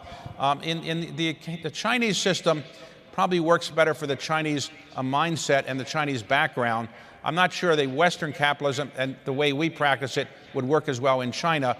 But China has its deficiencies too. It obviously leaves a large segment of the population behind a bit. It has government controls and constraints on people. Obviously, if you become too wealthy or famous, the government's not too happy. So there are differences, but you have to give some credit to the Chinese government. And when Richard Nixon went to China in 1972, to quote, open China, China and India roughly had the same GDP, roughly $250 billion, more or less. Now China has incredible GDP, second biggest in the world. That's because they basically adopted some of the American I'd say, capitalist models. And they also lifted about 600 to 700 people out of poverty, 600 to 700 million people out of poverty, which is staggering when you think about it, because China was a very, very poor country when Richard Nixon went there. So the Chinese model has worked. It's not perfect. It's worked okay there. Our model has worked better for us. If you ask me which model I prefer, obviously I prefer this model, but I understand why the Chinese system probably wouldn't work so well here, and our American system probably wouldn't work as well in China. Well, so let's move on. Maybe we'll come back to China. That's topic because it also feeds into our national elections here. Right. Move on to India. Now, over last 2-3 decades, India had made tremendous progress economically and in many other sectors. Likely to be the third largest economy probably in a couple of decades, maybe sooner. Now, we have a lot of problems with China, some real, some imaginary, some political. But what do you think India and USA can do so that those two economies grow in a way where they can coexist for each other's benefit? Well, India has been an economic miracle as well. India had an enormous amount of poverty. It still has a fair amount of poverty. But I would say in the last 10, 15 years or so, India has demonstrated its enormous capacity for entrepreneurship and for growing the wealth of the country. One of the great strengths of India has been, plus and minuses, it has a lot of talented people who tend to leave the country and come here. So if all the talented people here stayed in India, just imagine India would be bigger than the United States in GDP. But obviously people have the freedom to come here and they're right to exercise that freedom. India has produced enormous amounts of talented entrepreneurs in Silicon Valley and creators of companies in this country. And I think that's benefited India as well because some of the money has gone back there and there's some benefits for India. India is the rising giant of the global economic scene. And 100 years from now, it may well be the case that India, or even 50 years from now, India will be by far the biggest economy in the world. It's not clear whether China's demographic problems will keep it from rising economically as much as India will be at a rise economically. But India is the biggest population in the world today, and I suspect at some point in the next 50 years or so will be the biggest economy in the world. And I think Indians who come from India and live in the United States are a major part of our economy now. I think 1/3 of the CEOs in Silicon Valley companies are of Indian background. So India has contributed a lot. Its economic model is different than ours, different than China, but it's obviously had some pluses for India. It's not perfect for sure. When you go to India, you see there's some challenges for sure. But I do think India has made enormous progress in recent years, and it had overcome a lot of the challenges that you saw in previous governments, which were very anti-capitalist. But I think the current government is not anti-capitalist. No, I think India definitely has a potential. And also, I think the kind of frictions we have with China, less likely to be India because India is truly a democratic country. So it's the largest democracy. Look, the challenge between India and China is going to go on for 100 years or 200 years. It's not going away. When you have two gigantic economies and populations next to each other throughout the history of the world, it hasn't been the case that people, those situations, cooperated.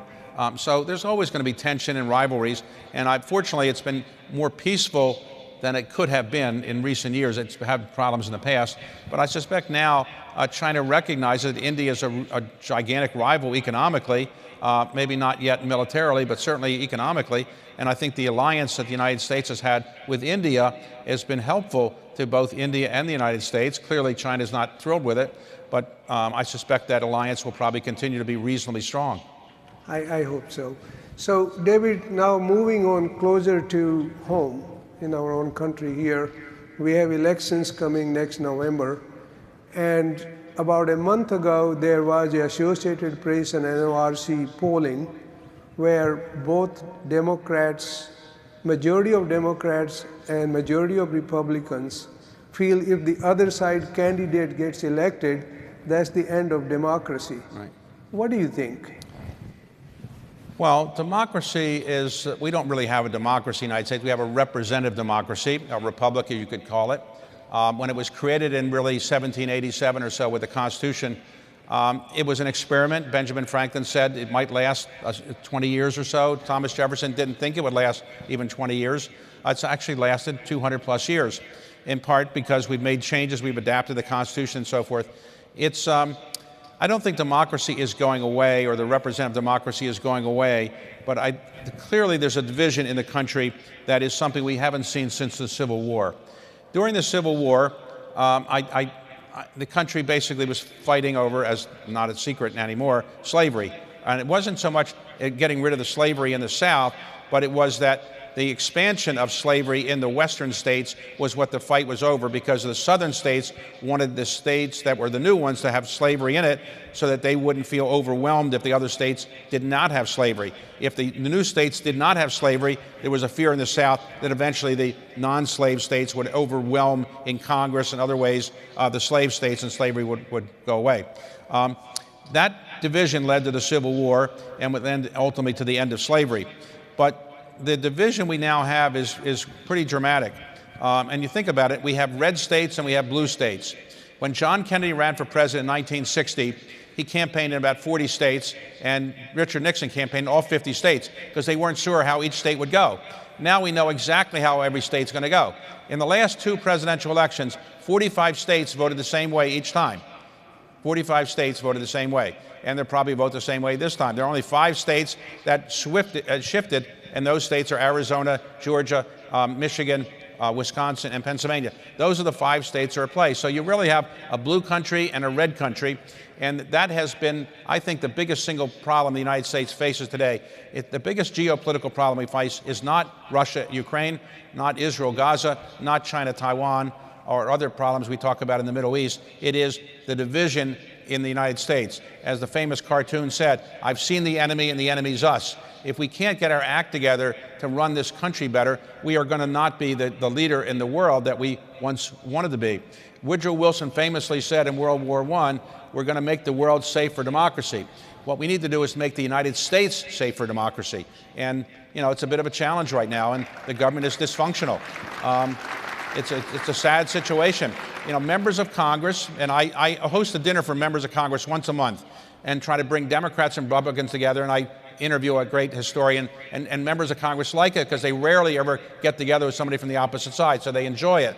But the problem we have now is that money has destroyed the economic system or the political system in the sense that you have to raise a lot of money to get elected. And whoever has the most money usually wins. Whoever has the most money usually scares the other person into not running against them. And then when you leave office, you can more or less keep the money.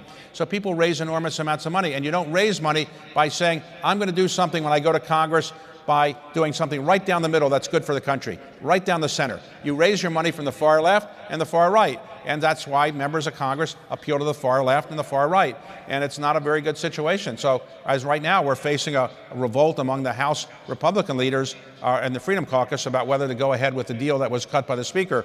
And I don't know what will happen. I suspect the deal will go through. But it's a sad situation where you've got the House of Representatives run by essentially the equal size parties in each the Democrat and Republican are roughly the same size, but you don't try to work together very much. It's all or nothing, and it's not a good situation. I worry about it. I don't think democracy will go away as we know it, but I think it's being damaged by the money in politics that we now have, which is so endemic to our system. So David, I 100% agree. I wish we had a lot of people in middle. Because remember, Blue Dog Democrats, there used to be 156 or so in the Congress. Today, jippo, nobody left. Right. Same thing on the Republican side. So it's a sad situation. However, this topic of global economy, what happens here has a huge impact on the global economy. Right. And you obviously, well, not only that you are a student of history, you know Donald Trump and Joe Biden, or President Joe Biden, or former President Trump, both of them really well. You interviewed them, you know them. So tell me, what is the implication to global economy if one guy gets elected or the other guy gets elected? Well, people often ask me, why don't I run for president? Well, I'm only 74, I'm too young. You need to be older. So So when I get some more maturity and I get older, I'm more mature, maybe I'll consider it. But the U.S. economy is roughly a $25 trillion economy, and I don't think one person who's elected president will dramatically change the U.S. economy. It can have some impact for sure around the edges, but the U.S. economy is a juggernaut. It's got enormous amounts of forces pushing it forward. The interesting thing about the U.S. economy, really, despite the division we have in Congress, despite the political back and forth between the Democrats and Republicans, despite COVID, despite all the things we know about in this country, the U.S. economy is zooming past the rest of the world. So, for example, before COVID, the European economy, the EU, had a bigger GDP than the United States. And that's not surprising because there are more people, a lot more people in the EU than there are in the United States. But right now, the United States is roughly at GDP, it's 20% greater than the EU. Why is that? Well, because the entrepreneurial instincts of the United States, the resiliency of the United States economy, the ability of the United States economy, with the help of Congress in some cases, to move forward from COVID has really made the United States an economic juggernaut that is really, I think, surprising everybody, including me. Right now, the European economy is in reasonable shape, but it's obviously not quite recovered from really 07, 08 recession and also the COVID problems. China is now a bit in slowing down mode. It's not growing at the rate that it would like to grow. So the United States economy is reasonably good, and despite the election, whoever gets elected, and we love to look at the election, it's very fascinating to look at it all the time and to look at who's going to up and who's down. The U.S. economy is such an independent force and so strong that I don't think any politician can completely destroy the U.S. economy, despite their best efforts. Well, so David, this group here, these are ITians, just like in Star Trek, Klingons or whatever. These are the brightest of the brightest. And so your message to them is, hey, forget the politics. These are entrepreneurs, creators, innovators. What do you tell them? Well, my message, I guess, is one, if you have children, try to educate them well. Give them a motivation to do something useful with their life. Give them a sense that there's some purpose to life other than just, playing video games or something like that, that there's something more important in life and that you should try to do something with your life that's useful, and that's for all of you as well, but not just your children. What's the purpose of life? Nobody really knows, and we're not going to figure it out today or any time in our lifetime. But presumably, the purpose is to do something useful so that when you get to my age or older, you can look back and say, I did something useful with my life. I made my parents proud by doing something. I made my children proud by doing something. I gave back to my country. I helped philanthropically in some way. The purpose of business is not only to make money, though that obviously has a lot of great impact in society, but presumably the people who make money should give it back to society and help in other ways. Pick something you can do so that you can say, this is what I did that made the world a better place. So when you're my age or older, you can say, this is what I did with my life. Your children, your grandchildren can say some pride in what you did, and they can say, I'm going to try to do the same thing or even more. So otherwise, what's the point of life? Just making money and having more houses and more art and more cars?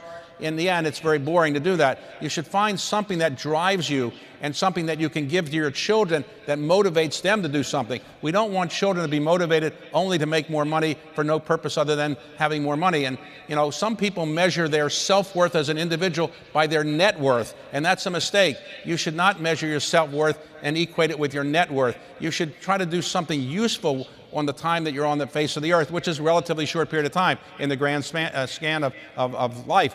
Humans have been on the face of the earth as Homo sapiens for roughly 400,000 years. Relatively short period of time, and the average life expectancy is, anyway, I'd say between 80 and 100 if you're in a Western society. In that short period of time, short period in the grand scan of 400,000 years, you don't have that much time to do something, so don't wait until you're 80 years old to say, I'm going to give back to society. Try to motivate your children and your grandchildren to do something now when they're younger. And you don't have to do everything that I've done or other things people have done. Find something that's your own niche and motivate your children to do something useful and try to be a role model for your children so they can say, look what my parents did, and I'm going to try to do something similar to what they did to give back to society. That's the motivation thing. That's the great thing about our society. Well, so David, this group here have no lack of neurons. And now we have AI coming in. What do you think is the implication of AI on global economy? Well, think back a couple hundred years ago when we started mechanizing plants and we had the Industrial Revolution. People said, oh, the world's going to end with the Industrial Revolution. All the jobs will go away. Well, obviously, when the Internet came along, people said, oh, the world's going to end because there's not going to be any more jobs. The Internet's going to save the need to do certain things. Nobody really knows what AI is going to do. Nobody's that smart. But clearly, it's going to change the world as we know it. But presumably, like other technological inventions of the last several hundred years, it will ultimately create more jobs and different types of jobs. And I think people should figure out how to understand AI and try to figure out how we can use it to make the world a better place. I don't think AI is going to end the world as we know it. Some people say AI is going to ultimately kill all the humans. I'd be surprised if that's going to happen. I suspect that we have bigger problems than AI in terms of killing humans. Global climate change is a bigger problem. And I'd say on climate change, that's a big challenge for the world. Clearly, we all recognize it. It's something that none of us are going to live to see the benefits of all the climate changes that are going on. And I think that climate change is a phrase that we should stop using. We should call it human extinction, because that will get people more motivated to do something about it. Because clearly, if we don't change what we're doing now with the atmosphere, at some point, who knows, 100 years, 200 years, 500 years from now, the Earth won't be able to function as it does today, and humans won't be able to survive as we do today. So that's hard to get people to change their conduct, because people don't change their conduct to help people who are not born yet. So I think we ought to address the human problems that we bring about because of global warming and so forth, but I don't think we can solve that problem. And I think AI will be something that will change the world, but we don't know how it's going to change the world. We just should get educated about it and not be afraid of it. When you're afraid of new technology, I think you run away from the creativity of the human brain, and I think the human brain can figure out how to make AI better than some of the people fear it will be, for sure. Well, so David, talking of climate change, it's a global problem. We just can't solve it here, but some of the largest polluters are probably China, and India has a huge problem with pollution. And their argument is that, look, this is our turn to pollute the planet because you guys at the Industrial Revolution were ahead of us. How do you reconcile this debate? Well, if I knew the answer to that, I would, I would have been at COP28. There wasn't room to go to COP28 because all the hotels were filled and everybody came in their private planes to COP28. You had 100,000 people at COP28 solving the global climate problems, but most of them came in private planes. I don't know if that solved the global climate problem. It's a serious problem. I don't think there's any one answer. I understand the arguments of the emerging markets, India and China, which is the Western world, Europe, United States, polluted the world for 100 years or so. Now it's their chance to pollute. I don't know that's the greatest argument in the world, but I do think we ought to find ways to find better sources of energy for people in China and India than coal. It's going to take some time to do it. I think electric vehicles may not solve all that problem, but it's a problem we've got to address. And I'm glad we have addressed it, but this is a problem that 30 years ago people weren't focused on. It's going to take maybe 20 or 30 years before we can really get serious about solving this problem. Remember, the COP28 standard is to not have the temperature go above certain degrees by the year 2100, not to be more than 4 degrees centigrade above where it would have otherwise been. And I suspect right now we're probably going to be at 1.8, 1.9 unless we do something. So we've made some progress, but it's not going to be as good as our goal of the COP28 standard would be. But they made some progress, but I don't. It's hard for the United States to say to India, don't pollute anymore because it's hurting us in the United States. I don't think that's an easy argument, and clearly nobody has solved this problem, but we are making some progress. Yeah, we're making progress, and I think it's kind of, David, don't you think it's unfortunate that there are sources like nuclear energy, and by the way, I have no investment in nuclear energy, that those are a lot more cleaner than coal and petroleum and carbon-based things. Unfortunately, the people had this train, particularly from the left, that nuclear energy is bad. I don't know why. Do you think technology is the answer? Well, there's always hope that some new technology will come along. Clearly, fusion is something that people think could change the situation, but fusion is not something that's easily achieved. Nuclear does have the downside that if you have a plant that doesn't work, you have nuclear problems, as we've seen in 3 Mile Island and Chernobyl, for sure. I do think we should give ourselves a pat on the back for the fact that we've recognized the problem. When Al Gore and others first started talking about climate change, people laughed at them. People laughed. They just said, "What are you, crazy? There's no problem." And when I worked in the White House for President Carter, it was not even something we talked about. We didn't think about climate change. At least the world has recognized the problem.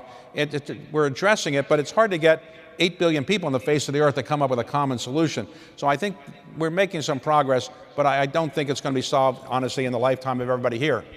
So David, talking about Carter administration, at your house, probably about 20 years ago, President Carter, former Carter, and I sat on a sofa with Neera, and he's such a good man.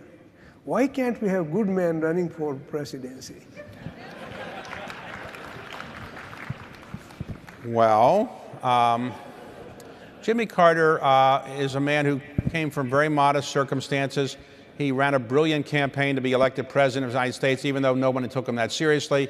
But unlike many other people who get to the office, he didn't change that much. He didn't care about money. He never cared about money. He didn't care about wealth. He didn't care about the kind of things that many people care about when they often get power and so forth. And he basically, after he lost the election very badly to Ronald Reagan in 1980, he went back to the modest life that he had before. So now for 40 years or so, he's lived a life, up until recently with his wife, where they just try to solve certain global social problems or things like guinea worm or river blindness or democracy around the world without trying to make money from it, without bragging about it. And it's he's a very humble man, a very, I would say, religious person. Those kind of people often aren't attracted to politics. They tend to be attracted to the ministry. And so, the most talented people in the world, well, think about this. Think about this. When this country was started in 1776, we had 3 million people. Out of the 3 million people, 500,000 were slaves. They couldn't be in government. About 1.25 million of the remaining were women, and they weren't allowed in government. 10,000 were Jewish. They couldn't be in government. 500,000 were Christian, non-property-owning people. They couldn't be in government. So you had about 400,000 Christian property-owning men. And out of that, you got George Washington, John Adams, Thomas Jefferson, Alexander Hamilton, Benjamin Franklin, James Madison. Now we have, in the United States, 350 million people. And what do we have? Where's the George Washingtons? Where's the Thomas Jeffersons? Well, my theory is they all went into private equity. And but we don't have them. We've got to get the talented people out of private equity and into something useful. So I try to tell people in private equity and other areas, look, try to give back to society, and running for office is not the worst thing in the world. Clearly, we don't tend to attract sometimes the best and the brightest in this area, but when you consider it, we have relatively good people. They're well-intentioned. The system doesn't work so well. When people start in our system, they are very well-meaning, but sometimes the system eats them up. I'll give you a good example. In the United States Congress, House of Representatives, 435 members, there are roughly 100 of those members who cannot afford to have a second house, so they live in their office because we won't pay them enough. So we run the risk by not paying our public officials a reasonable salary of things that they shouldn't be doing, living in their offices, but also bribery and so forth, things like that. We should pay our public servants and treat them much better than we do treat them. Singapore has a much better model, for example. They pay their cabinet officers comparable salaries to what they would get in the business world. But we have a reasonably good system in the United States. It's not perfect, and we can change it with a lot of hard work. But I do hope that sometimes more and more people will say, I want to go be Jimmy Carter, I want to go change the world, and I don't care about money, fame, power, I just want to do something useful. And we have some of those people, but we need to get more of them out of private equity and into public service. So I think we would love to, and I think crowd would agree, we would love to draft you for the presidential When I age a little bit more, I need to be older. I'm just too young. I'm just inexperienced. I need to get more age. And remember also, you remember, when I would work in the White House under President Carter, we got inflation to 19%, and nobody's invited me back since then. So I don't think I'm going to be invited back anytime soon. Well, at that note, David, we thank you. Thank you for your service to the country and to mankind. Thank you all. Thanks a lot. David, thank you. Thank you. Thank you. That was great. Thank you, Raj and David. I heard backstage, we're not able to hear as well, but that this conversation was life-changing, and we needed to watch it on the video. So thank you to both of you. We are now going to move into a break. We're going to take 15 minutes, and we'll meet you back here. One thing I wanted to mention, we have these fabulous volunteers here who are all wearing blue T-shirts. If you have any questions, where's the bathroom, how do I download the app, anything that you need, please seek out one of them. And if you have time, please also check out all the great booths that we have in the hall here on the right. We'll see you back here in 15 minutes. Thanks, everyone.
Ladies and gentlemen, please take your seats. Our program is about to begin.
Okay, if you can take your seats, we're ready to get started again.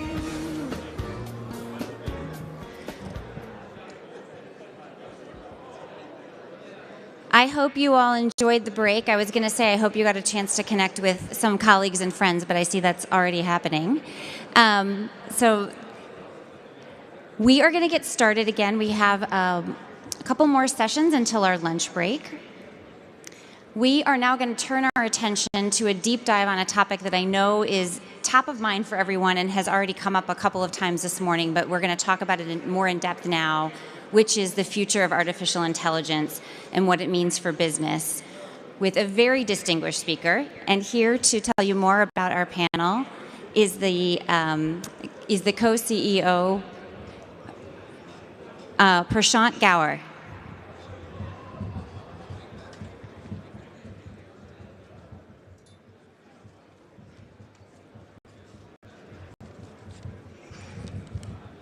Good morning, everyone.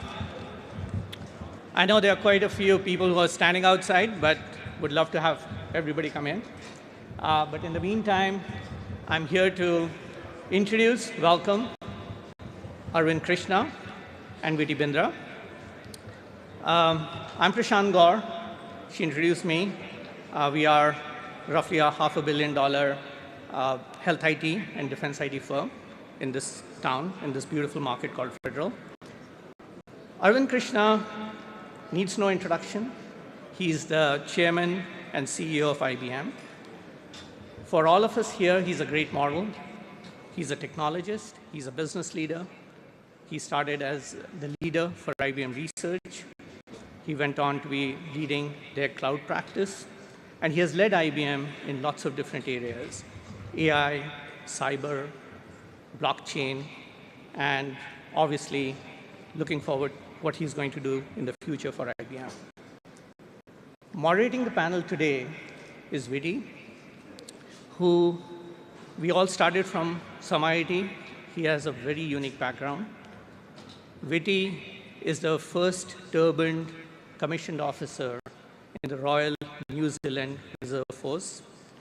He has an MBA from Massey University in New Zealand, and today he heads the Kyndryl Microsoft Global Alliance over 40 different countries. Viti, at this stage, you can take it on. Thank you. Thank you, Prashant. So thank you, Prashant, and welcome again, Arvind. Nice to have you here. That's our pleasure. Woody, it's actually my pleasure to be here and to speak to an audience and effectively the institution from which I learned so much. Excellent. So as Prashant mentioned, I'm proud to work for Kyndryl, our IBM spinoff. And seeing the IBM transformation under the able leadership of Arvind, it fueled my passion to form partnership with tech giants. And that precisely I'm doing at Kyndryl with Microsoft Alliances. So thank you, Arvind, for that. So again, today we are honored and privileged to have Arvind Visat, a global icon shaping the future of technology. So we'll delve into Arvind's vision for the future, particularly on AI and the future of the business. So buckle up your seats, everyone. We are going to embark on a stimulating fireside chat with one of the most remarkable minds of our time, Arvind Krishna. I think you're being too kind, Betty. Thank you. So, Arvind, let me start from here. As you know, AI is gaining tremendous traction. In fact, between 2021 and 23, there were a 33% average growth of machine learning models. But AI is not a new technology. AI's origins back to early 1950s. So what do you think has changed that put AI at the top of everybody's mind, and how the businesses today can harness AI at its full potential? Yeah, so Vinny, that's a really interesting question. So just as a way to think about these things, there are many technologies that get worked on for years, decades, multiple decades, but that's kind of in a science community. That doesn't mean that it's consumable by people. That doesn't mean it's easy enough. That doesn't mean the business value is obvious, that people will go ahead and invest to deploy, as opposed to invest to progress the technology itself. And I would say that there's three that can be put at an equal level. Semiconductors, big takeoff in the 1960s, and we can see till today what is happening in there. But there was 15 years of work from 1947 transistor to 1960 before it became an inflection point. Then you can think internet. Everybody thinks of 1995, the Netscape moment. That's when there was a headline in the New York Times and the Wall Street Journal about the internet, and every business CEO began asking the question, how do we take advantage of this technology? Roots of it lay in the 1970s, when people like Leonard Kleinrock and David Clark were inventing TCP/IP and beginning to do all the work to make the internet happen. So AI, the fact that it has taken decades, I think we should look beyond it and say, okay, great, got it that it's not brand new, got it that people have been working on it. But let's look at it. 5 years ago, deep learning was the way to do AI. But deep learning meant you said, okay, I want to build a great model to do something. Absolutely feasible, absolutely possible from a science side. What does it take now? Take lots of labeled data. If you want lots of labeled data, maybe that's a team of 50 or 100 people cleansing all the data. Then you hire a room full of computer science PhDs to go build your model. Once it's built, any changes underneath, and you got to restart the entire work. That's a really expensive process. Very useful if your task is important enough, big enough, meaningful enough, but you're not going to embed it across the enterprise. Now with large language models, if you can take data and you don't have to label it, that first cost goes away. Two, using brute force training, you're not throwing lots of compute at it as opposed to lots of people at it. That's kind of the magic of technology. You get a method, the method is really more compute and storage than it is people, then you can scale the technology. So we are at this moment now that you can scale the technology. And if you build your model, okay, now building a base model is expensive. But if you can now do 1,000 or 10,000 variations with a weekend of work and one person, maybe even on a laptop, suddenly the business advantage is obvious to people. The second thing I would tell you, which people don't like to talk about, is look at the difference in nations. Advanced economies, I think all over the globe with no exception, have decreasing population. If you have decreasing population, how do you get all the work done? I think we have technology better than AI that can automate away many of the tasks that we face. So when you get this mixture, we all want increasing quality of life. We want increasing GDP. Well, as economics 101, that means you need more work done. If you don't have human labor or human capital, then you got to augment it with capital. That's basic economics, right? The trade-off of technology and labor. So AI is offering a way through that. So you get these two forces coming together. On one side, the technology has reached a point where we can begin to scale it, and we can get deep into those, but I think you get it individually. And on the other side, the demand is massive, because if you want to get more output in the economy, the only way to do it is through techniques that give you automation. And this is the best known technique to give us automation, given that data and IT is such a big part of every single enterprise, including government. So I think kind of what's come together this morning. No, that's fantastic. But let me talk about IBM. IBM is strong early, was very strongly in AI with Watson. Now we've seen that we have fallen behind, given the likes of OpenAI, Anthropic, and Google. Why IBM is not featured at the top AI player in the world now? Yeah. So Deep Blue was probably the first public demonstration of AI. 1987. Then Journey was 2011. But these were all still very much based on machine learning and deep learning. And likely a mistake we made with the original Watson, we did something monolithic as opposed to something which could be tinkered with, played with, and easily modified to everybody's task. So when you come to this phase, I'm probably disagree that we are behind, but what we would never build a B2C model, meaning a model that's out in the public that could be used by hundreds, millions, or billions of people, because that is not where IBM has its strength. We are going to have much more in being an enterprise-driven company. We will take models and we will bring them to people and we will modify them so they can use them, but we give them full indemnity, full control over the model, full control over the data, as opposed to trying to harness it into one big public model. That's a very different business model. So you ask yourself the question, is there a market there, or is that market all in the first one big public model? So you have to look at the underlying business domains. If you're looking at individual productivity, those are likely going to be one public one that serves everybody, and there is a law of gains you get for everybody living in the same model. Now, if I go to a bank and say, if we'd like to build a standardized model to help people with your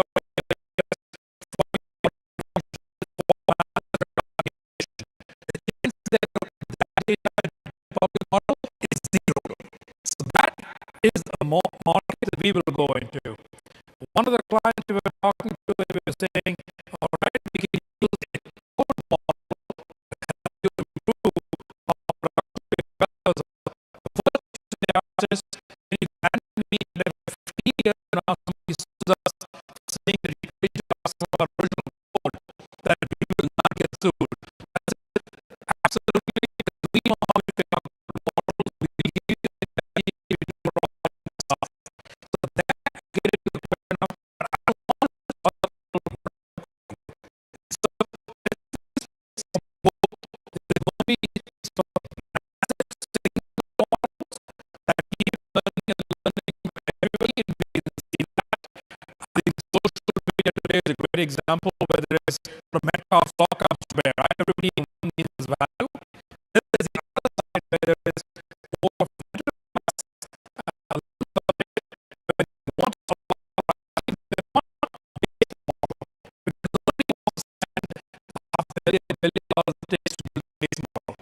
So for coding, for COBOL, for Ansible, for Java, JavaScript, Py, all the data packages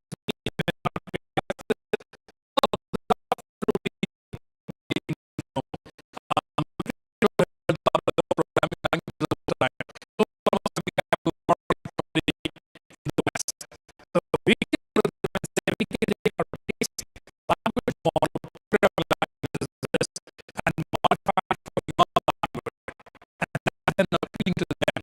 So code is one, big parts of the services run them as is one for our and digital data, making it augment all and I know that some people in the room will probably disagree with me and say, all you never get this thing, I'm nowhere near. I think they heard of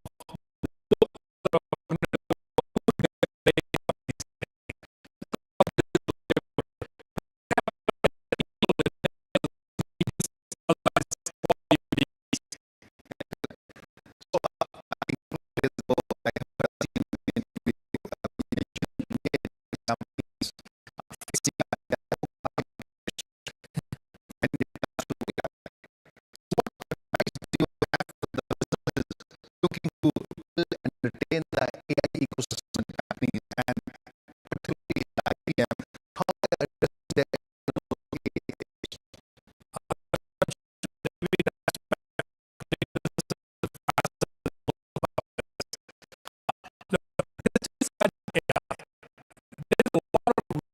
smart engineers in this room who probably want to invent AI.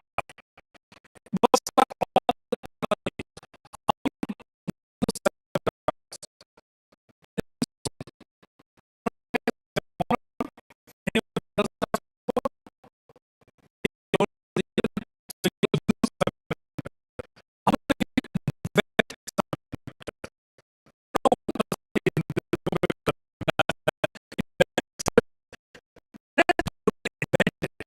I think we very confused in this too.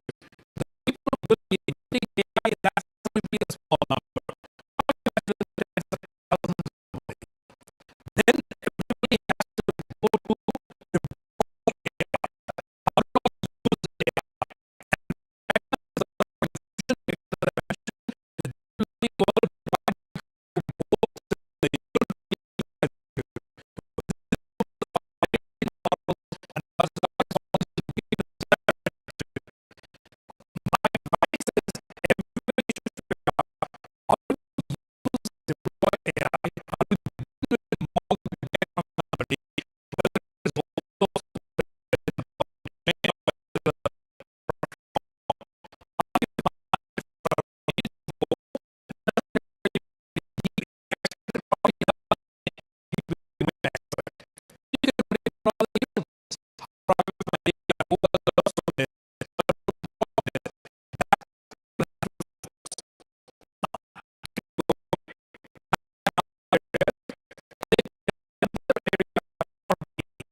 financial or management or resource management or very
services are only available to people in Tier 1 and Tier 2 cities, it becomes a great way. Now, if you need a human on the other end, it is an impossible cost and price, and it'll take you 3-4 decades to go get there. But can you bring more education into every village by using and leveraging AI to act as a tutor for people? Can you give AI to the local farmer, the small plot holder with only 1, 2, 3 acres to get direct access to the price? I mean, I don't think people realize this. Often the cost or the price that a farmer can get is only 10% of the final value, because you're going from there to an aggregator, you're going from an aggregator to a mandi or a market, you're going from there to a factory and then eventually to a product. Can you begin to shortcut some of this by getting much more direct access to all of these things? Take fertilizer. How do people use fertilizer today? It's kind of like the oldest and worst possible way. Well, we're just going to put down 10 kilograms of fertilizer in this field because that's what we were told. So looking at rain, looking at soil quality, looking at the crop quality is not there. Can a phone with a camera, doesn't even need a screen, just take a picture, and based on the plant and the leaf and the color, and by guessing on the soil moisture from one photograph, you can then say, use only half the fertilizer, which means you can now get maybe twice the impact of what is needed. So there are so many things that could be enabled by taking AI across the country, whether it's on education, which means opportunity in the end for people, whether it's on government services, whether it's on improving the quality and outcome of rural India, that this is, I think, so exciting that it's a way to begin to scale the advancement. So as opposed to confining most of the upliftment to about half the country, you can now bring it to 80% of the country. And this, I think, is a really big topic that has to happen. There are pockets here and there which got success. There are parts in Tamil Nadu. There are some parts in northeast Karnataka. There are parts in the Terai region in UP where you're beginning to see some of these things, but they're still small scale. I think we need to make them much more massive scale. But I think the government's appetite to leverage digital public infrastructure, I think that's the word they use, DPI, to be able to get services to people and to cut out some of the, I'll use the word overhead. There are less polite words sometimes used between the person who receives the service and the funding agency, which is often the government. But let's use the word less overhead and less middlemen is, I think, a massive advantage that could be gained using these infrastructures that are there. Yeah. You know, I was fortunate enough to be attending Honorable Prime Minister Modi's talk, I think couple of years ago. And we all know AI is artificial intelligence. And he was in America and he said AI means America, India.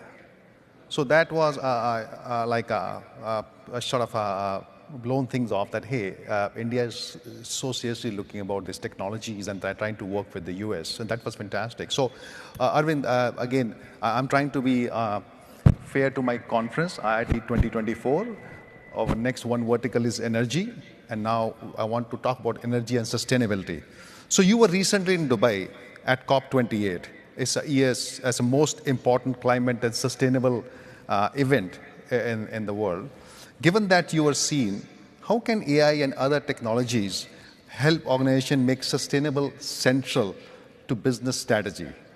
Whether it's meeting customer demands or lowering cost or creating new values for the customer? Yeah. Look, so I'll first begin with, there's a lot of debate about the word ESG, and the S in ESG is the sustainability piece. But I actually don't think that there should be a debate. This is a case where purpose and profit go together. I'll begin with a great example actually from Abu Dhabi. So you mentioned COP28 in Dubai. So you can use satellite imagery to begin to understand where there are heat spots within a city, because as we all know, right, I mean, about 50 degrees centigrade is where humans can live. Above that is almost impossible. If you go to wet bulb temperatures, I think it's 38 degrees. Above that, humans can't really survive. You basically begin to get cooked. Below that, you can survive. So there's many areas in the world where we're within plus minus 2 degrees of these very, very threshold temperatures. So if you're getting an urban heat spot, what could you do? Can you begin to cut down on what is producing heat in those urban heat spots? Can you begin to drive those activities into other parts? Can city planners begin to use that to say, okay, I need more greening? We know that trees will reduce temperature by 4 to 5 degrees because of the canopy and the leaves and so forth. So that is a very tiny example, but that is driven by AI. Because if you ask an urban planner, look at the city map and decide where there's a heat spot, I mean, like it's almost impossible. You can only do this, I think, using satellite imagery or maybe drones. I mean, the combination can certainly help. But let's step back. So I am an engineer. Let me just put that out there, which means I tend to be data-driven. I like to find solutions. We know that about a good 30% of all energy is wasted. Okay. So if we can, on sustainability, turn around and say, we can save 30% of all energy by taking away that waste. So you're looking at me and saying, no, 30%, this is a made-up number. Really? 30% of all truck miles are empty. 30% of all containers across the oceans go empty. How many buildings are telling you that they are absolutely taking the temperature in the summer to 80 degrees plus overnight when there's almost nobody in the building? How many in winter take the temperature down to below 60 during the night when there's no people in the building? How many buildings do you go past where the lights are on because people haven't bothered to switch them off? Really, it's a $2 sensor. You'll get your money back in less than 3 months at today's price of electricity and energy. As you begin to go down this path of can you use automation and AI and all of the cheap sensors now are like $1, $2, $5 at the most to go down. So that is on the downstream side of 30%. There's another 30% you can get on the upstream side by looking at the wastage. Why is methane flared and burnt? How much leakage is there on the upstream side? By the way, do you know that on an average oil well, since you're talking energy, how much of the oil is extracted from an average oil well? 30% of the capacity. After that, you cap it and shut it down because it becomes too expensive to extract more oil. Couldn't we invent better material science and lubricants to get more out using technology? Is the second side. So 30% there, another 30% on the upstream side. And then I get to circularity. If we can get to be more circular, so what do we do? 400 million tons of plastic, I think we produce. Vast majority, 98%, is put into landfills or not recycled. Could we recycle more? Now you'll say, what about that? Well, it needs a little bit of an economic incentive. And that is where taxation can come into play. That if you put a little bit of an economic incentive, suddenly circular plastic is cheaper than new plastic. Today, new plastic is cheaper than circular plastic. So this is where you can change, and then you can get into circularity of plastics, which is not all, but it is 40% of the total feed. And so I think there's a lot which can be done using all of these together to take away half the problem of greenhouse gases. Half may not be perfect, but it's a long way from doing none of it, which is today's state of the art. Yep. So, I feel I keep on talking to Arvind. There's no end to it, but we have limited time. So I'll just ask the final question. Arvind, on a personal and professional growth, is there any 1 or 2 special learnings from your life that you consider had made a deep impact in shaping your career and personal life, covering the period from IIT Kanpur to IBM, US? Look, I'm going to say this very directly. I personally learned a huge amount from being at IIT Kanpur. I went from a tiny little school in Tamil Nadu. My awareness of, education of the world was minimal. I grew up in a small town called Kunur, which almost nobody will know in Tamil Nadu. And it was a small school. It wasn't one of the big, well-known schools. When I got to IIT Kanpur, I learned a lot. It enabled me to step up to doing what I'm doing today in terms of how do you learn, how do you think about topics, what you learned from the faculty, what you learned from the students. What enabled that? The institutions that the government of India built in the 50s and 60s. So let's be clear. I was a direct product of the investment that somebody else made. So let me ask you, so that was a learning I probably didn't have at that time, but over the next 10 years, I absolutely got it. I would ask you, how many of you give back to the communities you live in, you participate in as big a way as what you took away that allowed you to get to where you are? Do you help your communities with respect to the elderly who are there?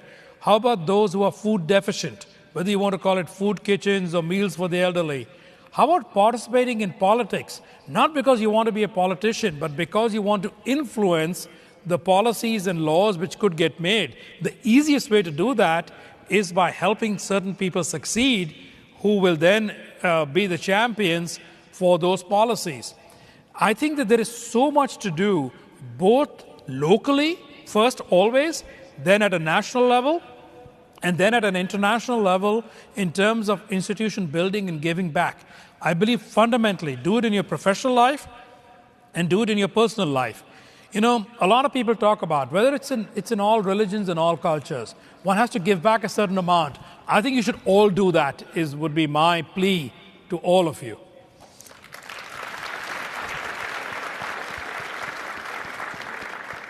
So thank you, Arvind. Now is the time for question and answer, please. So thanks to the moderator and thanks to curator. I have got a lot of questions on my phone, so I have to pick, and I've got a couple of them here.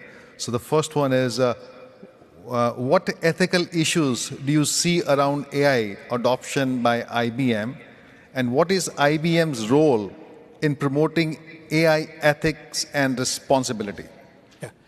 Look, we've been pretty vocal that there should be guardrails on AI. So we've been completely vocal. We endorsed what various governments have been doing across, whether it's India, Japan, EU, US. We participate in the forums with the US Congress, Senate, Department of Commerce, Department of Homeland Security, the White House. So should there be guardrails? Should there be some regulation? We absolutely believe that, as opposed to saying there shouldn't be. But we also advocate it should remain an open ecosystem, not a closed ecosystem. And we believe that people who build models should be held responsible in a legal sense for the models they build. But there's a wider question in here, I think, Viti. The wider question is, what are the ethics on AI usage? Look, there has to be coming together. This is either going to be through the court system or through Congress. I don't know which of the two will win here. What is fair use of underlying data? We know in songs, I'll give you a great example from music because it's unemotional. If you want to buy a record and play it in your house, of course you can, because in some sense the fair value was when you purchased the music. If you want to play it for a small group of friends, that's considered fair use. If you want to play it in this forum publicly, that's not fair use. You have to actually pay a small royalty back to the original publisher. If you want to stream it over the internet, you owe more of a royalty back to the publisher. This is decided in law and in courts. It's called copyright law. So if you use a book and you read it for yourself, that's fair use. If I use it to train an AI model, is that fair use?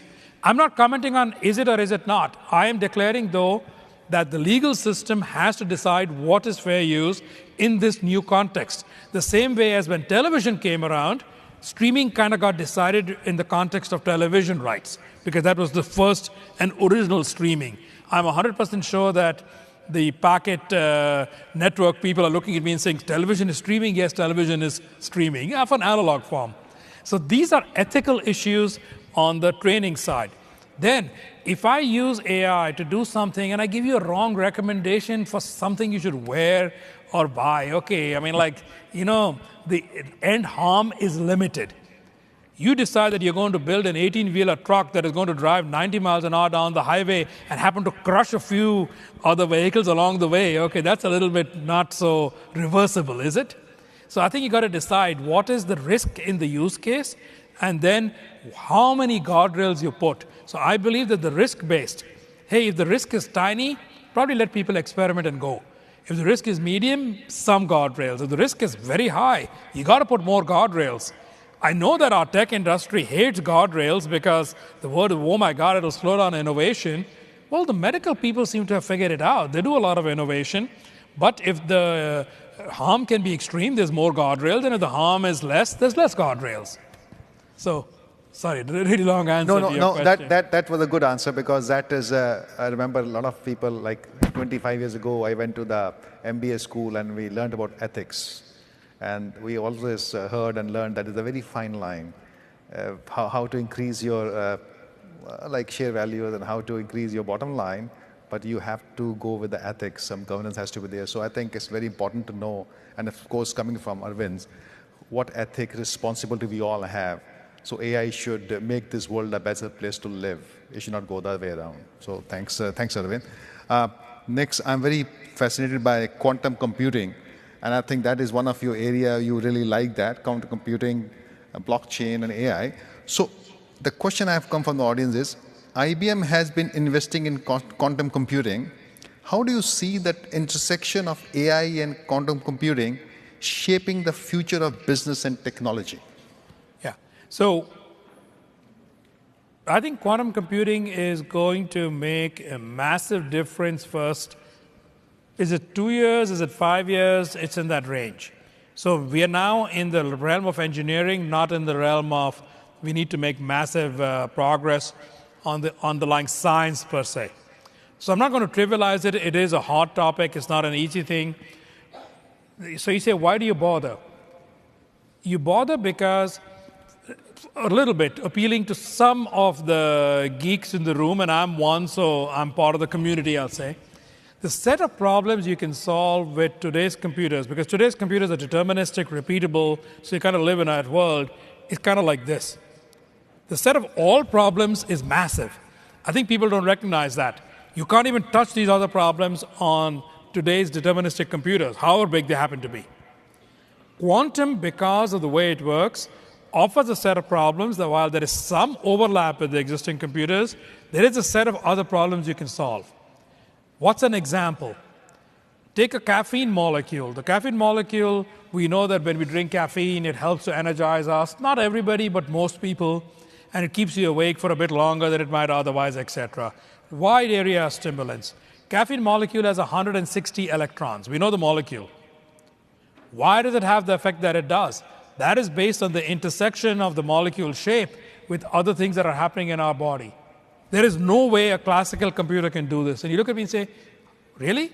160 electrons means that if you need to get into it, the only way we know today is kind of brute force.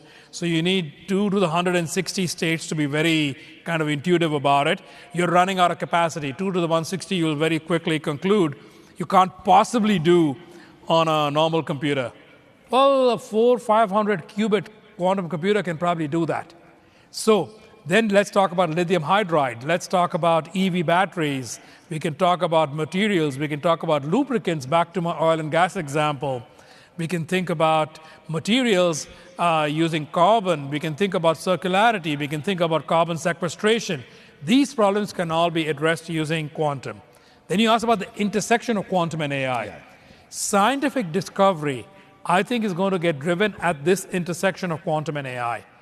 Can I invent a new material? Let's use AI to crawl through all of the existing things and tell us what we know and what we don't know. What about the gap? Can I use quantum to say, is there something that can fill in part of those gaps? Then you go back into the AI and say, okay, if I put that into the knowledge base, now what more can I do? This intersection of scientific discovery, so contrary to the people who kind of say scientific discovery is done, we have invented everything, I think we're at the beginning. We've kind of come the little bit we could using slow human minds.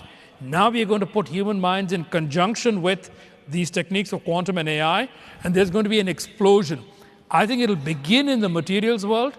It'll then go very quickly into the risk world, and then it'll go into other scientific domains from there. So that's the order that I would predict right now. So my screen is saying time is up, but I don't want to displease the academias in the audience. So I have a question from academia world. Being from academia, I wonder about the future of academia world in the era of AI. Your thoughts? Look, I personally think this is the old debate. Okay, when I went to IIT Kanpur, there was still a debate going on, should he be allowed calculators, should he be not? IIT said absolutely use them. All we'll do is give you problems that the calculator is useful, but you can't solve using only a calculator or a predetermined programmed formula. And it was pretty obvious. You could have an open book exam. It didn't help you to do all that. Okay, so that debate got done. When Wikipedia came along, people said, oh my God, people aren't going to do research. So could you stop going to a physical library? Sure. But people could still have to write papers and have original thought. I think this now comes down to critical thinking. So as opposed to asking people to regurgitate information and just aggregate information, I think the old system of a more on-the-spot, or of critical thinking or of the old Socratic way of I'm going to ask you questions and you have to answer them out of your own brain has to become the way. But critical thinking is where I'm going. Critical thinking is still very much a human domain thought. And critical thinking is what is going to drive our future. And I would urge every academic to think about how do you make your students into better critical thinkers? And that, I think, is going to be the answer. A lot of what we talk about will get solved. So, Arvind, this was really a fascinating and stimulating fire chat. Thank you very much for your time, and thank you for the audience supporting Arvind. So, thank you. Thank you so much. Thank you, Viti. Thank you for leading a wonderful conversation. Thank you, Arvind, for being with us. Now, as a capstone to our conversation, we just want to share a very short video with you that tells a little bit more about the amazing work that's happening at IBM. IBM is the home of computing, past, present, and future. We recognize the immense power and potential of computing, not as a commodity, but as an agent of progress and connection. We invest in and create the fundamental technologies that power the world of computing. It would be impossible to tell the story of computing without IBM. Our community of researchers, developers, product managers, and designers continue to push the boundaries for IBM, our clients, and the world of business. Building what's next is where our commitment to client excellence begins.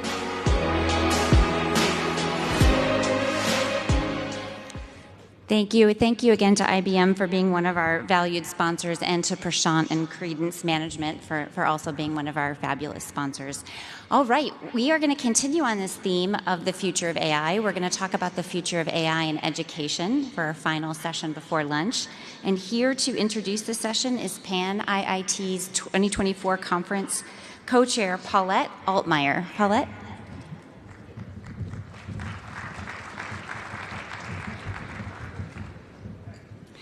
Good morning.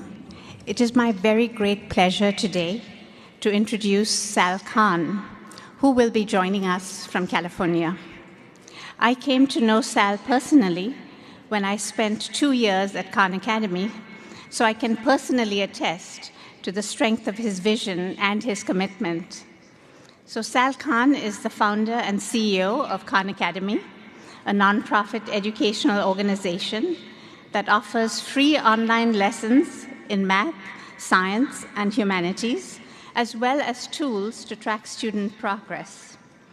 Khan Academy is piloting an AI guide called Khanmigo that is a tutor and a teaching assistant. The organization partners with more than 500 public school districts and schools across the US. Worldwide, Khan Academy has more than 150 million registered users in 190 countries, with free lessons available in more than 50 languages. So in closing, it's well known that Sal founded Khan Academy in his closet, and he still records all his videos there. So ladies and gentlemen, here's Sal from that very same world-famous closet. Thanks so much for that introduction, Paulette, and it's so wonderful to see you. And Paulette was a great contributor to the Khan Academy mission over the years. What I thought would be helpful, and when we talked to the organizers, what we thought would be helpful is I'll give you a little bit of a background of how we are thinking about AI in education, and then really just open up as much time as we can for conversation. So many of y'all know that Khan Academy started with me tutoring cousins. My background was in tech. I found myself working in finance after business school, 2004. I just got married. I was in Boston at the time. And my family from New Orleans, that's where I was born and raised, was visiting me in Boston. My 12-year-old cousin Nadia just came out of conversation. She's having trouble with math. I offered to tutor her. She goes back. I start working with her. Slowly but surely, I deprogram her lack of confidence. She gets caught up with her class. She gets a little ahead of her class. At that point, I become what I call a tiger cousin. I call up her school. I say, I really think Nadia Rahman should be able to retake that placement exam from last year. They say, who are you? I say, I'm her cousin, and they let her. And that same cousin, with a little bit of intervention, with a little bit of help, went from being struggling with math and being, frankly, in a remedial math track to getting into an advanced math track. So I was hooked. I started tutoring her younger brothers. Word spreads in my family that free tutoring is going on. And so before I know it, I am tutoring 10, 15 cousins all over the country and family friends.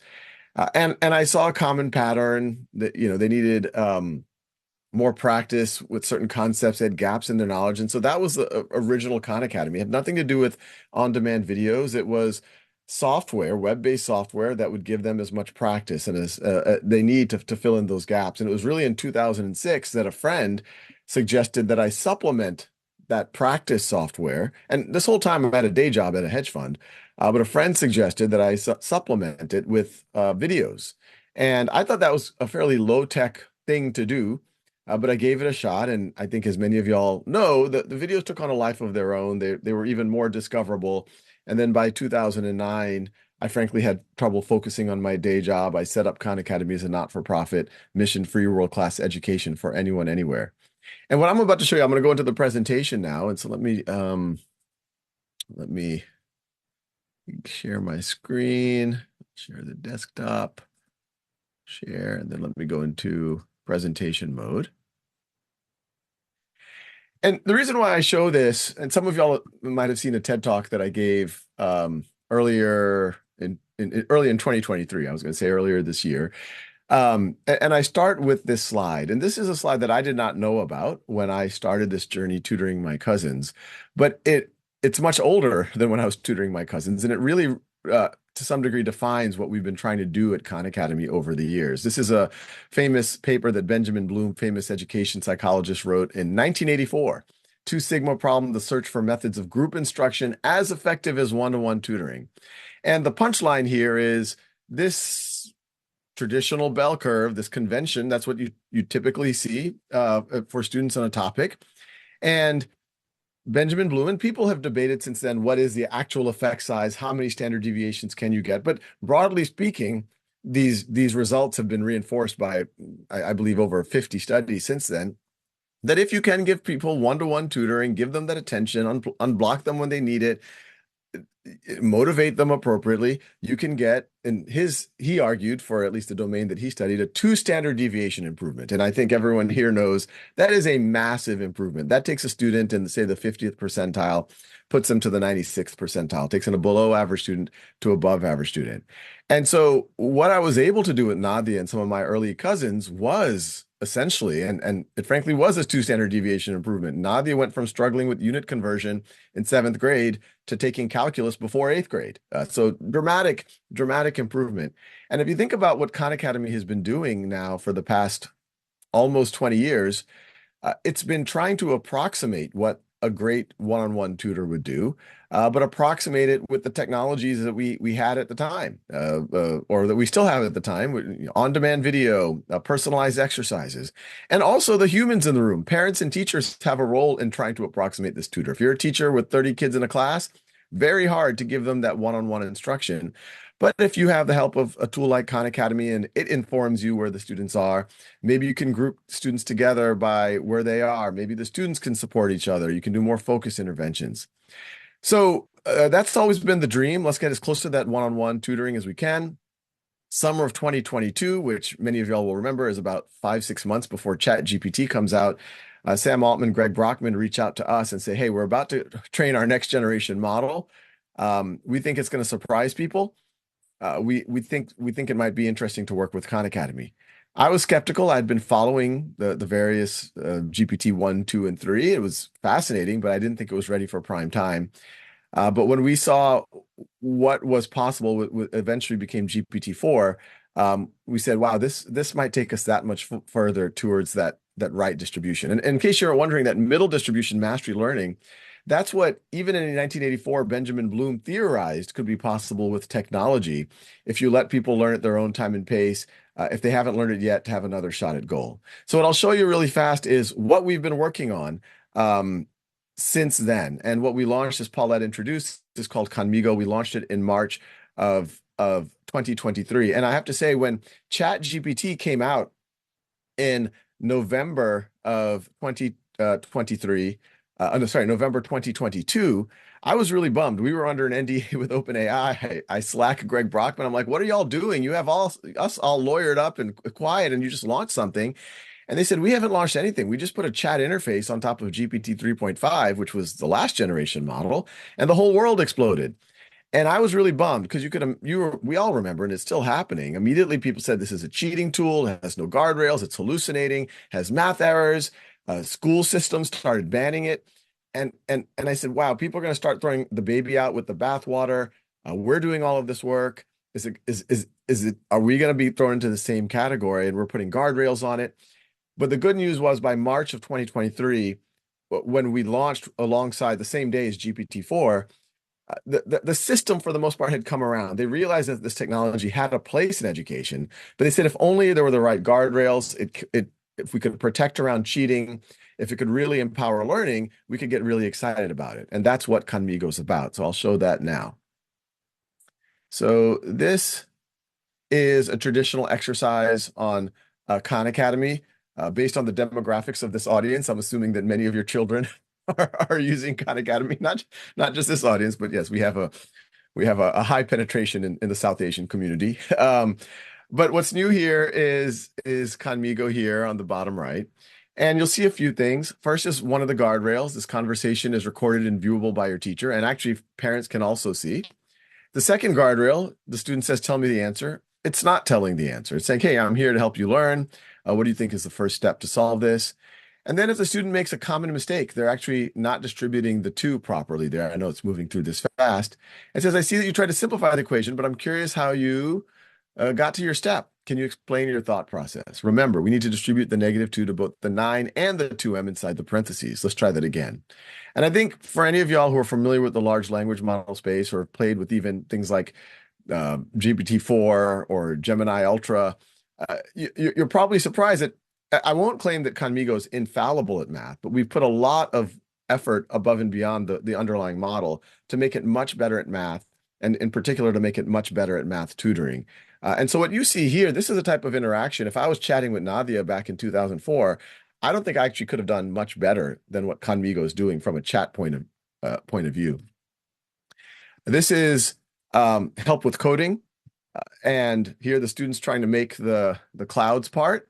They decrement one variable. They're like, why isn't the right cloud moving? Or why is only the left cloud moving? And it's pretty amazing how it can actually understand abstract concepts. Even though the clouds are defined as a bunch of ellipses here, it understands which ellipses are the right cloud. And it's, once again, not telling the answer, but it's saying, hey, maybe you want to decrement the right X variable as well. And I have to say, I've seen my own children do this. I have a CS degree, and it's a better tutor than I am. Because it's infinitely patient. And if you've ever had to debug someone else's code, you know it's not the most fun thing, but this immediately can give a response without giving too much away. Here's an example of a student watching a video, and as you can see, it has context of what the student's doing. It actually has memory of what the student is doing. We're introducing that more and more. But if the student asks the age-old question, why do I need to learn this? Well, it asks, well, what do you care about? And which is the right response, I think. I want to be a professional athlete. And so then it can take the context of whatever the student is learning. And now, as I mentioned, has memory. We have this thing called insights where it will now take notes and it will say, okay, this student wants to be a professional athlete. So in the future, if it asks for an example, maybe I'll angle it in that direction.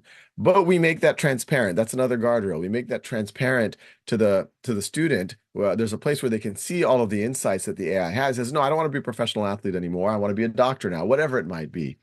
The last guardrail, well, there's many other guardrails, but another one above and beyond it being viewable by parents and teachers, if the student does something that is shady, if they say, hey, I want to harm myself or harm others, or I want to talk about something inappropriate, we have a second AI moderating the conversation, and it will actively notify parents, administrators, and teachers to take a double check at that transcript. And it will also shut down that conversation so that the student can't engage in that anymore. Now, everything I've shown right now is, I would say, traditional tutoring. It's what I was doing, frankly, with my cousins. I'll now show you, frankly, things that most tutors will not be willing to do. This is a student talking to an AI simulation of a literary character. In this case, it's Eeyore the donkey. So, oh, hello there. It's me, Eeyore. Not that anyone would notice, but since you're here, what would you like to talk about? Just remember, I'm an AI simulation. And so the student is asking, why are you so pessimistic? And AI simulation of Eeyore says, well, now, isn't that a question? I suppose it's just my nature, you see. Some donkeys are born with a sunny disposition. Others, well, we see the thistles more than the roses. But that's life, isn't it? We can't all be Tiggers bouncing about. Now, what about you? Do you find yourself more of a Tigger or an Eeyore in your own, well, I didn't complete, in your own life?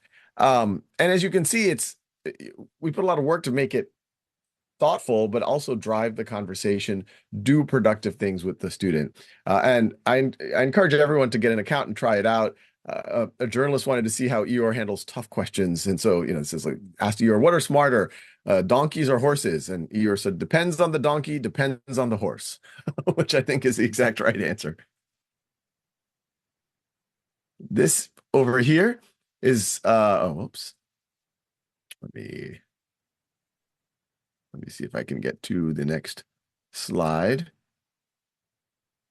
Here's an example where a student can debate the AI, where they can take one side of the issue, the AI takes another. Here they're debating about whether the government should cancel student debt, and then the AI gives the student feedback on how they did. And the last speaker spoke about the future of academia. I think that the future of assessment is going to look a lot like this. You're going to have hands-on, activity-based, simulation-based engagements and then you can get a read on how the student performed there.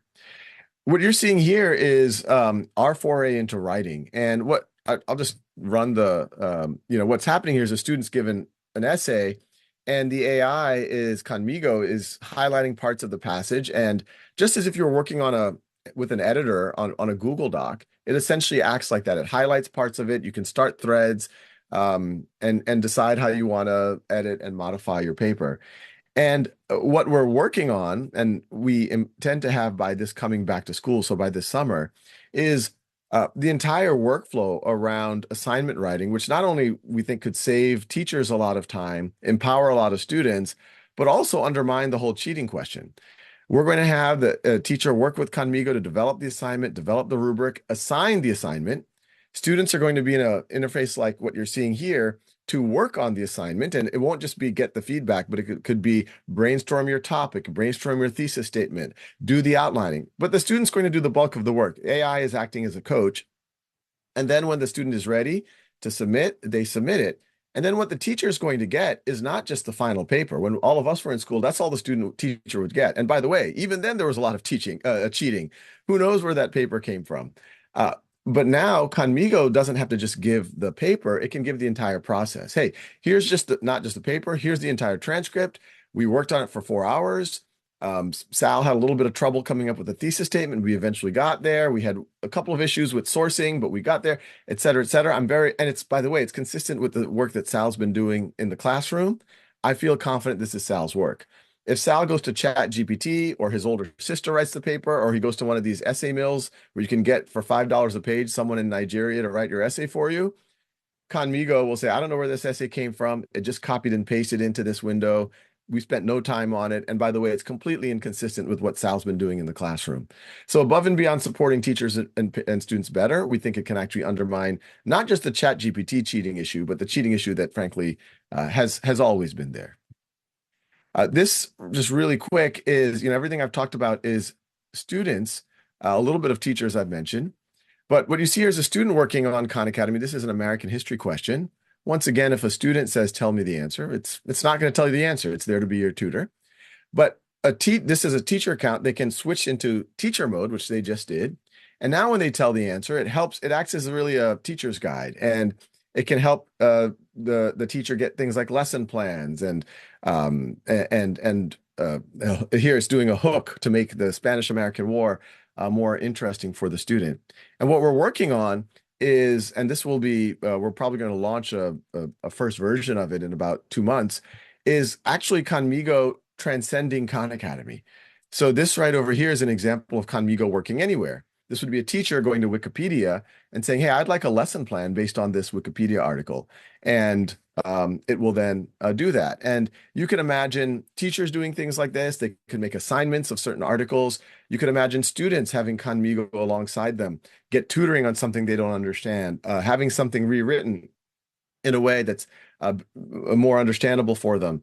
Teachers assigning an article, but then Conmigo being able to assess the student's understanding of that article. That article could be anywhere. It could be on the New York Times. It could be a research paper. And the whole time, parents and teachers have transparency on what their students are doing. We even imagine a world where we even, let me stop sharing here.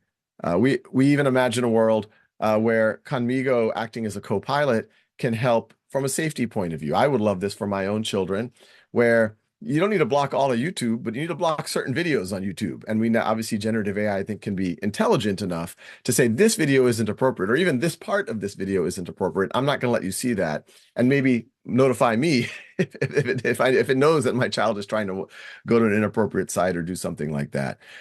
So, I'll stop there with the presentation. I'm eager to get folks' questions, but there's a lot of hand-wringing and fear about AI, and I have some worries too about in many other domains.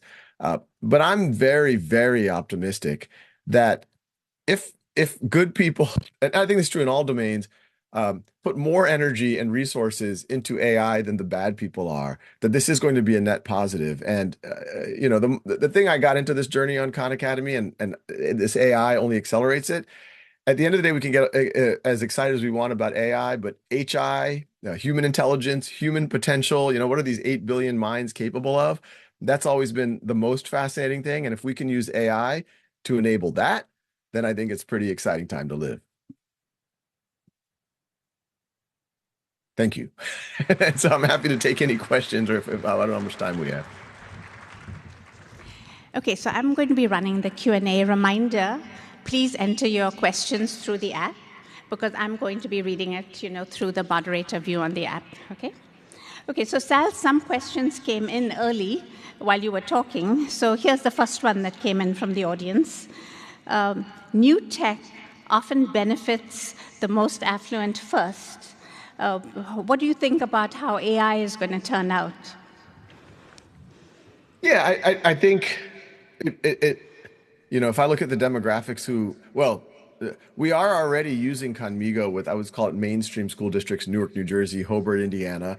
But if you look at the people who are getting Conmigo, and this is, I have to be, full disclosure, Khan Academy, our mission is free world-class education for anyone, anywhere. This is the first time we've had to charge for something, because the compute costs, as many of y'all know, for a model like GPT-4 is not free. So we have to charge school districts and families right now to be able to access this. So when you imagine the families that are already going out there and paying $40 a year to access Conmigo right now, it is probably disproportionately affluent families. That's not necessarily, or at least middle class, that's not necessarily the case in school districts, and that's why we work with school districts. The reason why, given our social mission, which is really about equity in the world, I'm still comfortable with that. I always give an analogy. There was a article that someone wrote 5 or 6 years ago about our free SAT prep that we partnered with the College Board. And they looked at the demographics of who was using it. And it was pretty actually representative of who's taking the SAT. But it was a slight overweight of more educated families, more affluent families were using it more even disproportionately. And the writer made the argument like, oh, well, this was supposed to be here to drive equity, to level the playing field, but it's being used by more privileged folks. Maybe it's going the other way. And I said, no, you're looking at it the wrong way. You should not look at the proportion of folks who are using it. You should look at what happens when this exists or when this doesn't exist. Give an example of a library. I would guess that my local public library out here in Silicon Valley is disproportionately being used by affluent people who probably could afford books if they needed to. But if you took away that library, what's going to happen? My kids are still going to get books. All of the affluent people are still going to find a way for their kids to get books. But that maybe 1/3 of the local folks who are using the library who aren't from affluent populations, they're done. They're not going to have any resources. Same thing for a museum. You get rid of it, the affluent people will find another way to get cultural exposure. The non-affluent won't have it. So you know, what I argued back for the SAT stuff, if you take that stuff away, the affluent are, well, they're just going to go to Kaplan and Princeton Review or find some other tool. It's just going to be a little less convenient and maybe a little less effective. But all of the other students, the other 40% who isn't affluent, they're going to be completely lost. So I'd make the same argument with AI. And once again, you take Conmigo away, the affluent can hire tutors. They've been doing this for centuries or millennia. And tutoring especially has been very, very hard to come by if you don't have the family resources or, you know, a very awesome cousin in your family to help you out.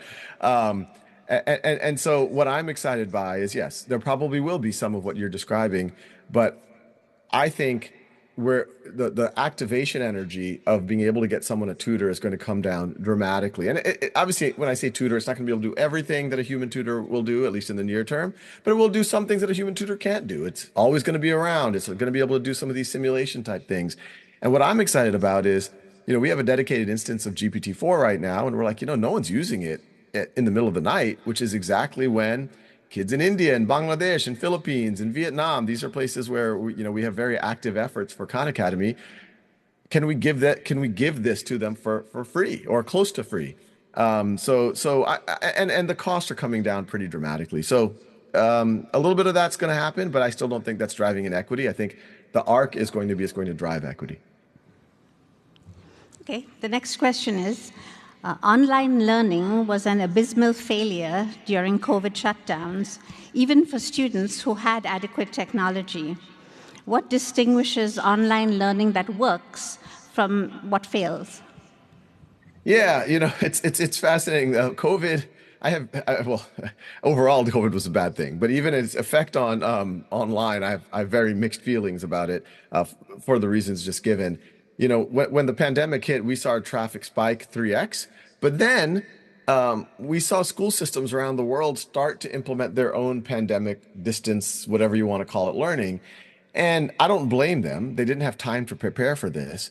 But what they kind of did is they took their fairly didactic, less lecture-based stuff that they were already doing, which I've never been a fan of, because I would say, you know, a lecture is, well, we could go, it should be much more interactive, much more personalized than lecture-based learning.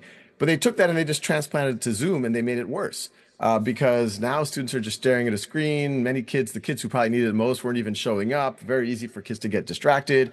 You know, in a classroom, you had to pretend to pay attention. Now with Zoom, you didn't even have to pretend to pay attention. And actually, we started seeing Khan Academy usage taper down because, frankly, people got screen fatigue. And so we had 2 or 3 years where the whole system was just on kind of a spare tire trying to get by.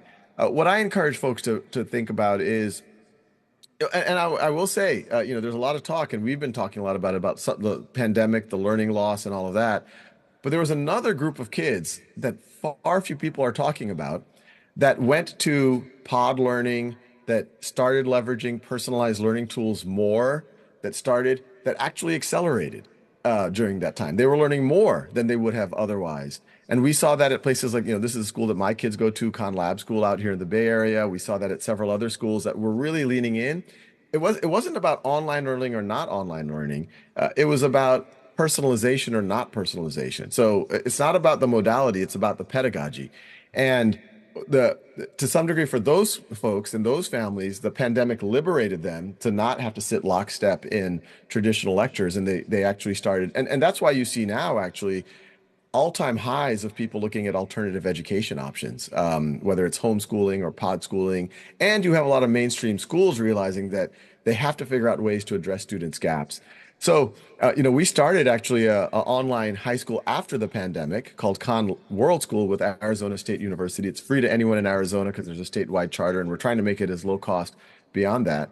But that's almost our response to showing, no, it's not that online is good or bad. It's just like anything. I mean, there's physical schools that are amazing. There's physical schools that are horrible. And you can imagine if you had to start a physical school in 2 weeks with technology that you just learned, or it's not going to be that good. And I think that's what happened during the pandemic. Okay. The next question is, Conmigo is great for democratizing private personalized tutoring. What are your thoughts on inspiring children to come to this platform instead of open AI platforms like ChatGPT, which just spit out the right answer? Yeah, it's a good question. Look, for older students, I think it is, if I'm talking about late high school and college, there are certain areas where ChatGPT could be interesting. And even on Conmigo, actually for adults, if an adult has a Conmigo account, we actually just have a chat with GPT-4 activity for folks who want to do that. Because we're like, hey, if you're a teacher, you're a parent, let's just make it one-stop shopping for them. So it's essentially, they don't have to also get like a ChatGPT Pro account and all of that. But one of the things I'm excited, I don't know about any of y'all's households, but in our household, there's a lot of horse trading around, hey, I'll let you play a little bit of Minecraft, but go do your Khan Academy. Or, you need to balance your productive time and your unproductive time when you're doing screen time. And when I finished the presentation, I was talking about Conmigo always being around, essentially being embedded in the browser as a plugin or embedded in other sites. And I actually hope that in that world, Conmigo can help regulate where the student is. And the parent can come up with much more sophisticated policies than we have in the past, where we can say, hey, yeah, for every 1% progress you get on Khan Academy, that opens up a half an hour of Minecraft for you, or Roblox, or YouTube, or whatever it might be. And even when you go there, it can help regulate your behavior. Even for us adults, it'd say, hey, Sal, weren't you working on researching real estate options for Khan Academy? Why are you stalking your friend from high school right now for the last half hour? Do you feel better about yourself? Maybe you want to go back to what you were working on.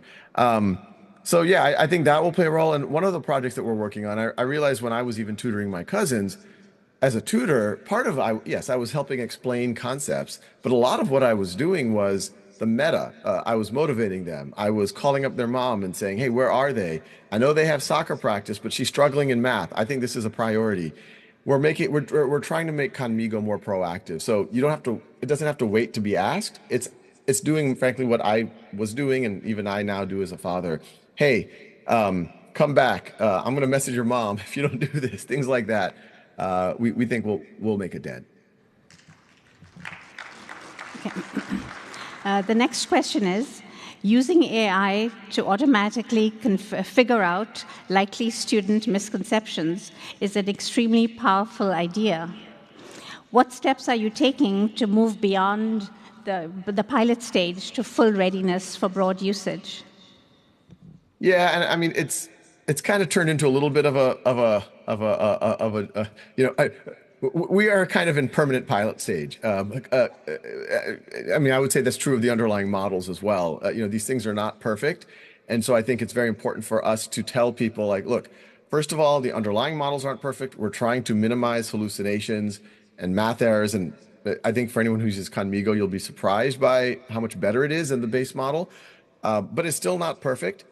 Frankly, but even a human being, I sometimes hallucinate when people ask me a question.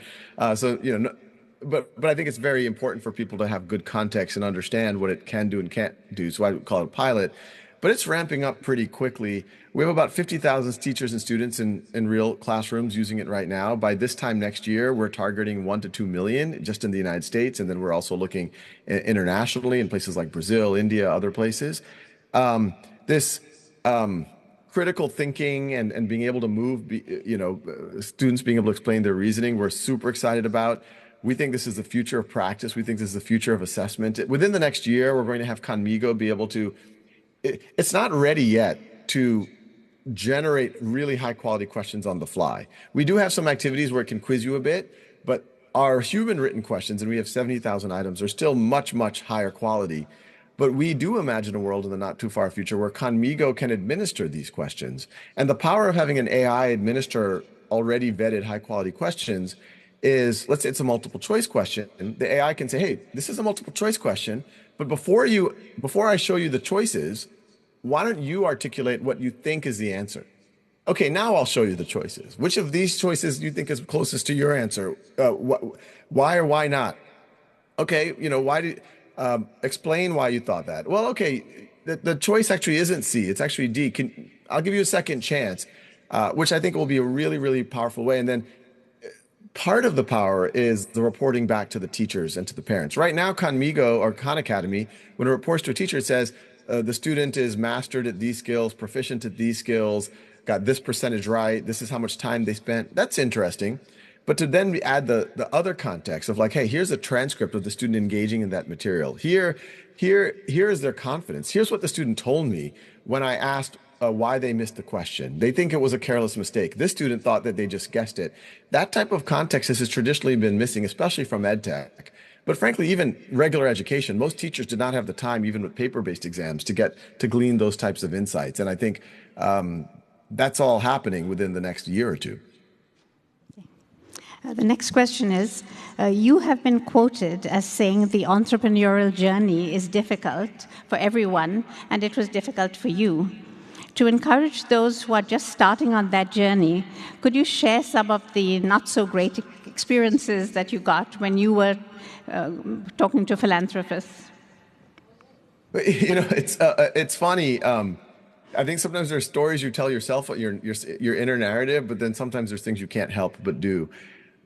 When my first stint out in Silicon Valley, my first job was at Oracle, and just a small world. My first boss was Thomas Kurian, who now runs Google Cloud and all of that. And I remember I was at Oracle about a year, then I started doing some startups out here in San Francisco, and it was going great. NASDAQ collapses. We all remember that day, or many of those of us who are older remember that day. And I remember, and then it was kind of, and then I remember the layoffs and all of that. And I was like, I'm not cut out for entrepreneurship. And I wasn't the founder of the startup. I was the chief of staff to the founders, and I was the CTO. But I was like, this was horrible. This was like gut wrenching. I'm going to go to business school and figure out something else to do. I discover I like finance. I find myself at a hedge fund. And even though I kept telling myself I couldn't handle these riskier, smaller, even the hedge fund I ended up working for was like, I was the first employee. My boss was the founder of the hedge fund. But I somehow convinced myself that this wasn't entrepreneurship. And then when Nadia needed help and I started working with her, I kept telling myself, no, this is not a startup. This is not some type of business. And you can imagine all my business school friends, when they knew I had this crazy project, were like, what are you doing? What's the monetization? I'm like, no, don't talk about that. This is my project with my cousins. It is not a business. And it isn't, I mean, it still isn't really a business, but it's not even a startup. So I was always protecting it emotionally that way, because I always told myself, I'm not an entrepreneur. I can't handle it. And, but I kept working on Khan Academy. And by 5 years into that, in 2009, I frankly had trouble focusing on my day job. And that's when I took the plunge. And I think anytime you take any type of an entrepreneurial leap, for-profit or nonprofit, you do have to have a little bit of delusional optimism. I was getting letters from folks all over the world saying how it helped them and helped their kids. I was like, well, if it's helping 100,000 today, it could help 100 million one day. It could help 1 billion one day. That was my delusional optimism. And it was grounded in something, but and I wanted to set up as a nonprofit. There were venture capitalists out here. I'd moved out to Silicon Valley by that point, who were saying, hey, we'll write a check right now. We'll do a freemium thing. Meeting one was always great. Meeting two, not that they were saying anything wrong, but it didn't feel right. I thought about all these letters, and I thought most of those people would not benefit from this if it was a freemium model. So I set up as a nonprofit, but very quickly I was getting a ton of rejections. And you can imagine 2009, I gave up a pretty good job. My first child had just been born. My wife was a fellow in rheumatology, so she was making a little bit of money, but she's making like a residence salary, which you can imagine in Silicon Valley, we were still digging into our savings about $5,000 or $6,000 a month, and that savings was to buy a house, and it was quickly becoming not a down payment. You fast forward about 7 or 8 months into that, and you're like, what am I doing? And there was no pattern for that. People in Silicon Valley understand, oh, you quit your job to do a startup and it's risky, but there's a lot of upside. But here's this, he's making YouTube videos. It's a nonprofit. He's pitching to these philanthropists. Yeah, there was a lot of questioning what I was doing. Even myself wasn't sleeping so well, et cetera, et cetera. So yeah, that was a very, very hard time. And, I kept the most naive approach. I just kept working on it, and eventually folks noticed. Sal, we've run out of time, so although there were many other questions in here, we'll have to stop. But we really wanted to thank you for being with us today, and sharing with us what you're doing, and also being receptive to our audience questions. So thank you so much. We really appreciate it. Thanks for having me.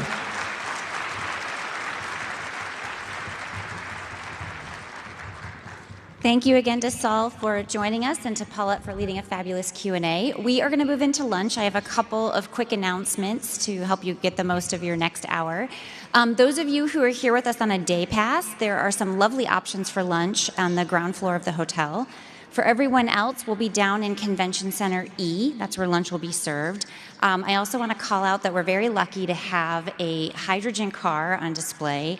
And from 12:15 to 12:45, there will be a tour of the car in that same room, in conference room E, led by Dr. Sunita Suchapal, who's a director at the Department of Energy. So please check that out. Very much in keeping with their theme around innovation for a better world. Enjoy lunch. We'll see you back here at 1 o'clock for a talk with the legendary Vint Cerf. See you then.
Is it on? Yeah. Thank you, Sandeep, for your kind introduction. And thank you for all the help to facilitate this session.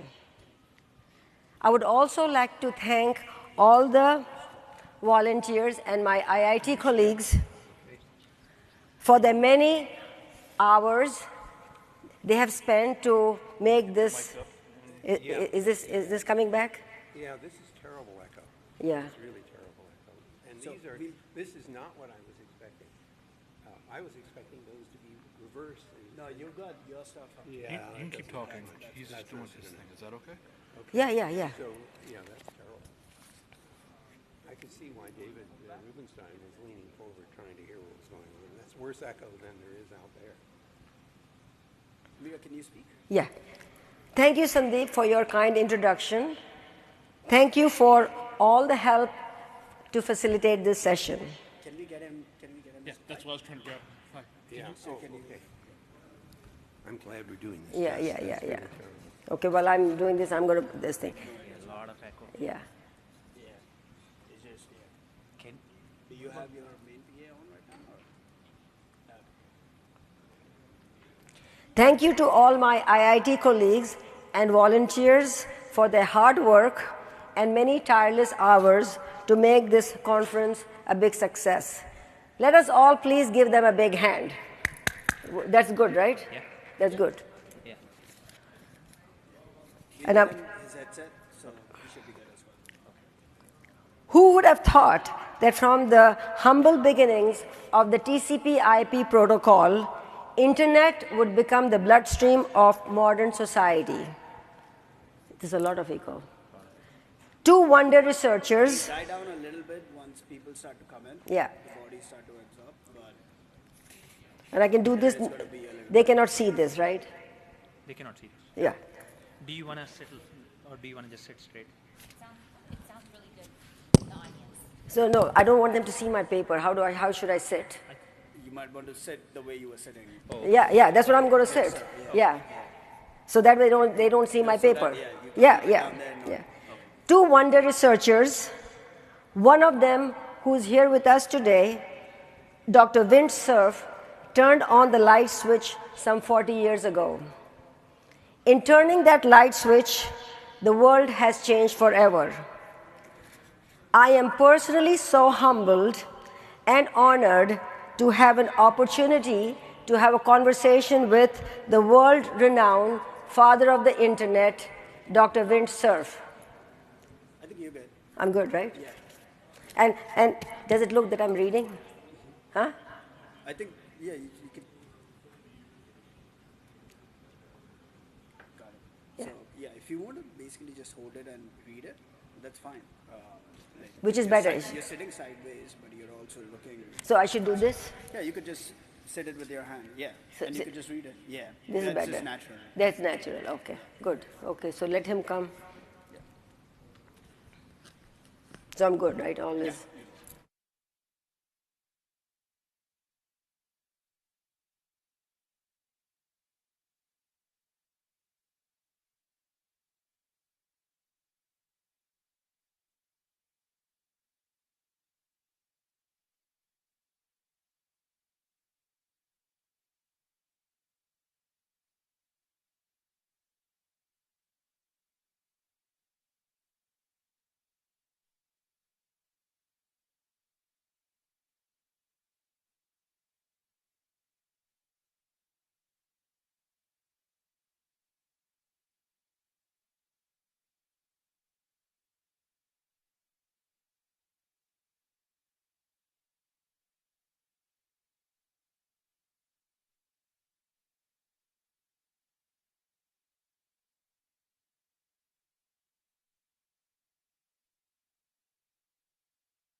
This is testing. Okay. Let's see how that works. I'm going to start. This is perfect. Thank you, Sandeep, for your kind introduction and your help in facilitating this session. Thank you to all my IIT colleagues and volunteers for their hard work and many tireless hours to make this conference a big success. Let us give them a big hand. Good. Should I just go to the questions? Or should Yes, that's fine. I mean, really all we're doing is Yeah, making yeah, sure the audio works, and this is, so far, it's very good. Let us go back to the 1970s when you were a graduate student at UCLA. Can you tell us why you changed your major from mathematics to computer science? Computer science was easier than math, and it was... Well, right. I'm sure I would agree to that. That's the short answer, right. Tell us about your research while you were at UCLA. I was working on two things. I was working... See, I cannot hear you. Oh, you're not hearing me? I cannot hear you at all. I cannot hear you. Oh, that's odd. I can hear me. So, are you saying you can't hear me because of the echo? I do not understand at all. So I should keep talking, and is still not working for you? Can you tell us about your research while you were at UCLA? Sure. I was working on multiprocessors and the design of systems that were originally intended for serial execution, but I was doing parallel processing. But at the same time, I was working on a network called the ARPANET, and that was the predecessor to the Internet. Would it be fair to say that the research that you did in 1972 was the foundation of our Internet today? Well, not exactly. The research that I got my dissertation for had nothing to do with the Internet, but the ARPANET project had everything to do with the Internet because it was the beginning of it all. We're not trying to finish the questions fully here. This is just back. Yeah, so, well, I would say that everybody rightfully calls you the father of Internet. Well, everybody should understand that there's more than one father of the Internet. Bob Kahn and I started this project in 1973, but tens of thousands, if not hundreds of thousands or millions of people deserve credit for the Internet as it is today. And then you moved to Stanford and met with Robert Kahn and published the famous TCP/IP protocol, Internet protocol. Can you tell our audience a little story behind that? Well, that's an interesting question. What little story would I tell? Oh, well. How did it come about? How did it come about? Yeah. Tell us how did it come about? I can do that, and then I can tell them one story about how I got it wrong. We went through 4 iterations of the design and implementation of the TCP/IP protocols before we got it to work the way we wanted it to. And so one of them was to split. First, we started with one protocol called TCP. And we learned very quickly that we needed to split the IP part out in order to do real-time communication so we could support real-time speech, video, and radar tracking and other things like that. Now, did you realize at that time that the protocol that you just invented would be adopted worldwide and revolutionize the industry? Didn't have a clue. On the other hand, as things went on, as the years went by, it became increasingly clear this was going to be a big deal. Fantastic. And then you left Stanford in 1976 and moved to DARPA.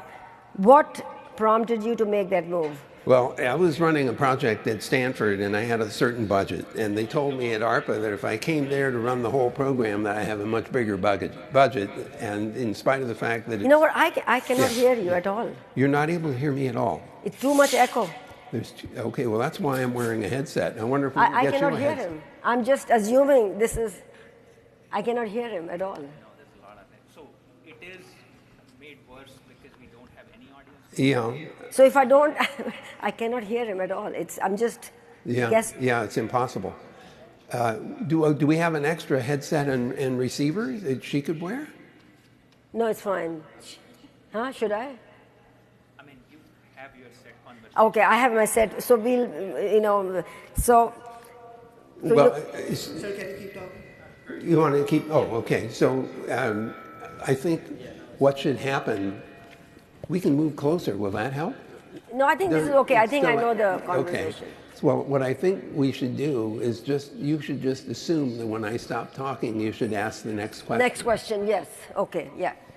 I can also say, next question. You know. Okay, no, you can stop. Yeah. Okay, but this is working beautifully for me. Yeah. Yeah, this is really, it's really tough. It will get better with more people here. That's assuming they come back from lunch. Yes.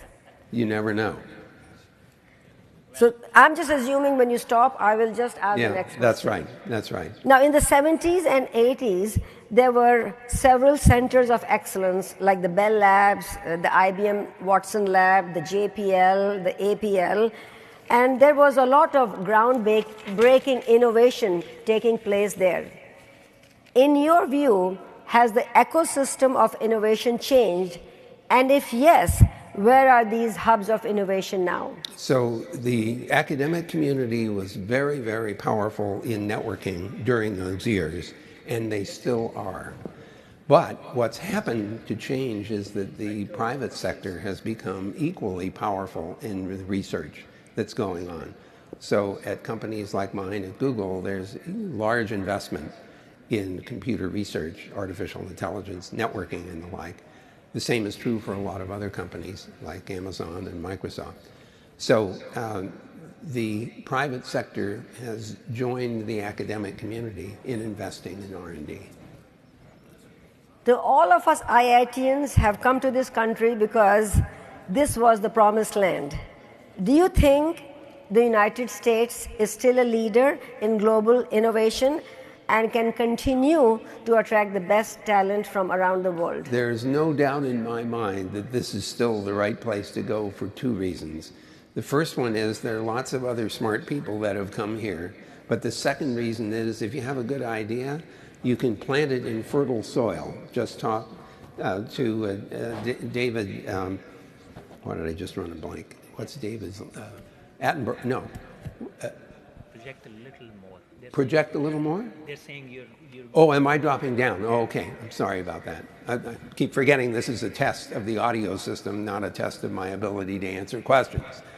So the whole point here is that this is a place where you come with good ideas and people who will support them by investing in your startup. And that's why this is the right place to come.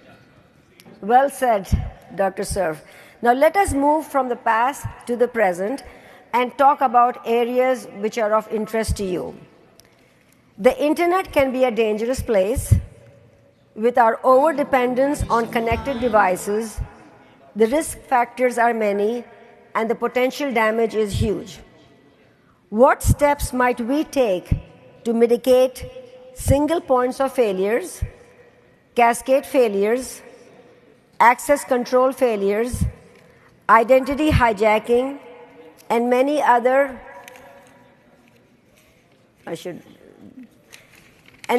hazards? So that's going to be a hard question to answer in a short amount of time, but I will Well, do my you best can I take your time. I will try to find various steps that I think are important. So we'll talk about agency, we'll talk about accountability, we'll talk about identity, we'll talk about provenance, strong authentication, better analysis of our software, and removal of single points of failure, one of which is the mobile, that we're so dependent on that when it doesn't work, there are cascade failures that happen all the time. So I'll elaborate. You'll do all that, right? Yeah. So then, now this is a question which is my favorite. It is well understood that access to internet is essential for progress. How can we ensure equitable access to the internet for all, regardless of location, disability, or economic background? So there are technical answers and there are financial answers to that. The technical answer is you increase the number of ways in which people get access to the network. The overhead satellite system, like Starlink, has made a huge difference in terms of access. But so has build out of fiber-based systems. So in the US, we're investing $42 billion in local access to increase our rural access to the internet. India has been making huge investments in infrastructure for the same reason. So getting people access to the net is important, but then they also have to know how to use it. And so we have two challenges: physical access, knowledge of how to use it, and oh, by the way, we have to deal with people who have disabilities. How do we make the internet accessible to everyone, regardless of their ability to hear or move or to speak?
Ladies and gentlemen, please take your seats. Our program will begin shortly.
Ladies and gentlemen, please take your seats. Our program is about to begin.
Okay, if you can take your seats, we're going to get started.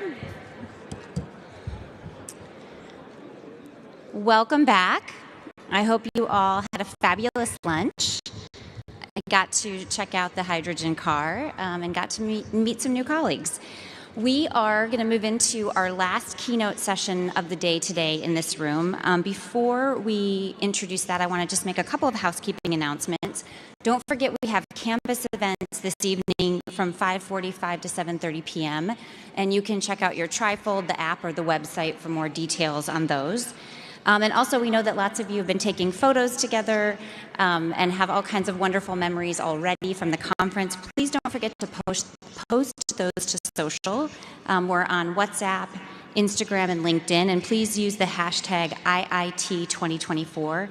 And in addition, if you're not already part of our LinkedIn group for this event, please check that out. It's called Meet Me at IIT 2024 on LinkedIn. All right, with no further ado, I'd love to introduce our program chair for this event, Sandeep Sharma, who is going to lead us into our next session. Sandeep?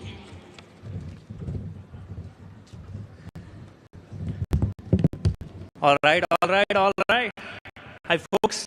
I'm Sandeep Sharma, IIT Kanpur, class of 99, and your program chair for this conference. Hope everybody enjoyed the morning sessions and lunch. Well, the fun continues. Next, we have a very exciting discussion on the future of the internet. Can you imagine a world without the level of global connectivity we all enjoy today? Video calls with family in another part of the world on a whim. The power of the internet at your fingertips. All of that is made possible with the groundwork laid by our next keynote speaker, Dr. Vint Cerf, who co-designed the fundamental language of the internet, TCP/IP. Vint's vision transcends technology. He's a champion for accessibility, advocating for an internet that reaches every corner of the globe. He's a futurist, peering into the potential of emerging technologies like AI and the interplanetary internet, reminding us that the future is as boundless as the network itself. So join us as we welcome Vint Cerf, not just one of the fathers of the internet, but a guiding light in shaping a connected, equitable, and ever-evolving world. Joining him on stage is Neera Singh, co-founder of Telcom Ventures LLC, a private investment firm that has helped launch numerous wireless and telecommunication systems throughout the world. She's a Distinguished Alumnus Award recipient from IIT Kanpur. She's also a Seton Society awardee from Kansas State University. Mrs. Singh was inducted into the Wireless History Foundation Hall of Fame in 2022.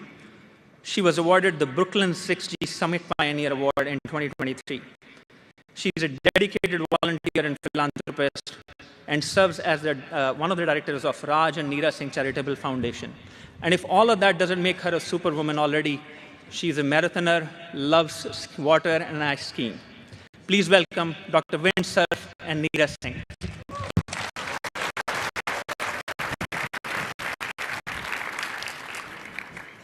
Thank you, Sandeep, for your kind introduction, and thank you for all your help in facilitating this session. Thank you to all my IIT colleagues and to all the volunteers who have spent so many hours to put this conference together, and what an amazing job they have done. Can we just give all these guys a big hand, please?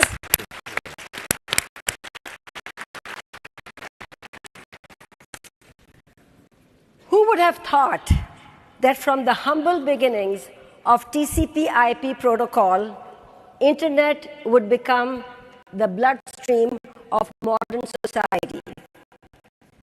Two wonder researchers, one of them is here with us today, Dr. Vint Cerf, turned on the light switch some 40 years ago. In turning that light switch, the world has changed forever. I am personally so humbled and honored to have an opportunity to have a conversation with you, Dr. Cerf, the renowned father of the internet. Dr. Cerf, it is with my nervousness and my utmost respect for you that I welcome you to this conference today, and I'm looking forward to the insightful session about the past, present, and future.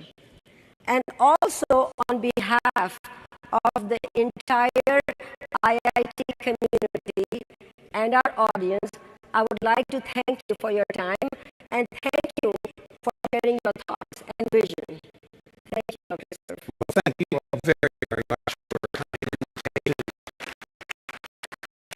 This is a special occasion for me because because my relationship with India started in 1993 when the ERNet project was underway, and S. Ramani was trying to use OSI protocols to make the ERNet work, and it wasn't working.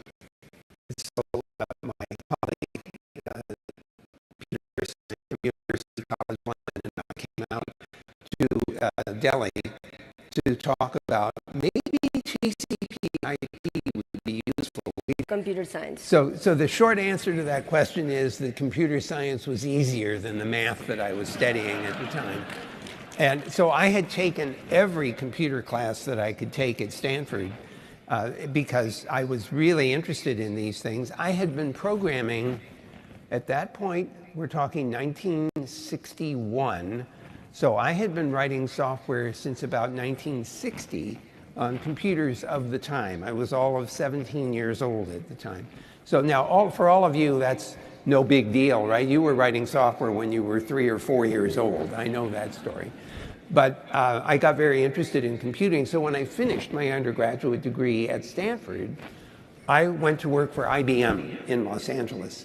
And after 2 years of running a time-sharing system, which you must understand was a new idea then. Time-sharing was invented around 1961. So I was running a time-sharing system from 1965 to 1967, and I realized after 2 years, I need to go back to school.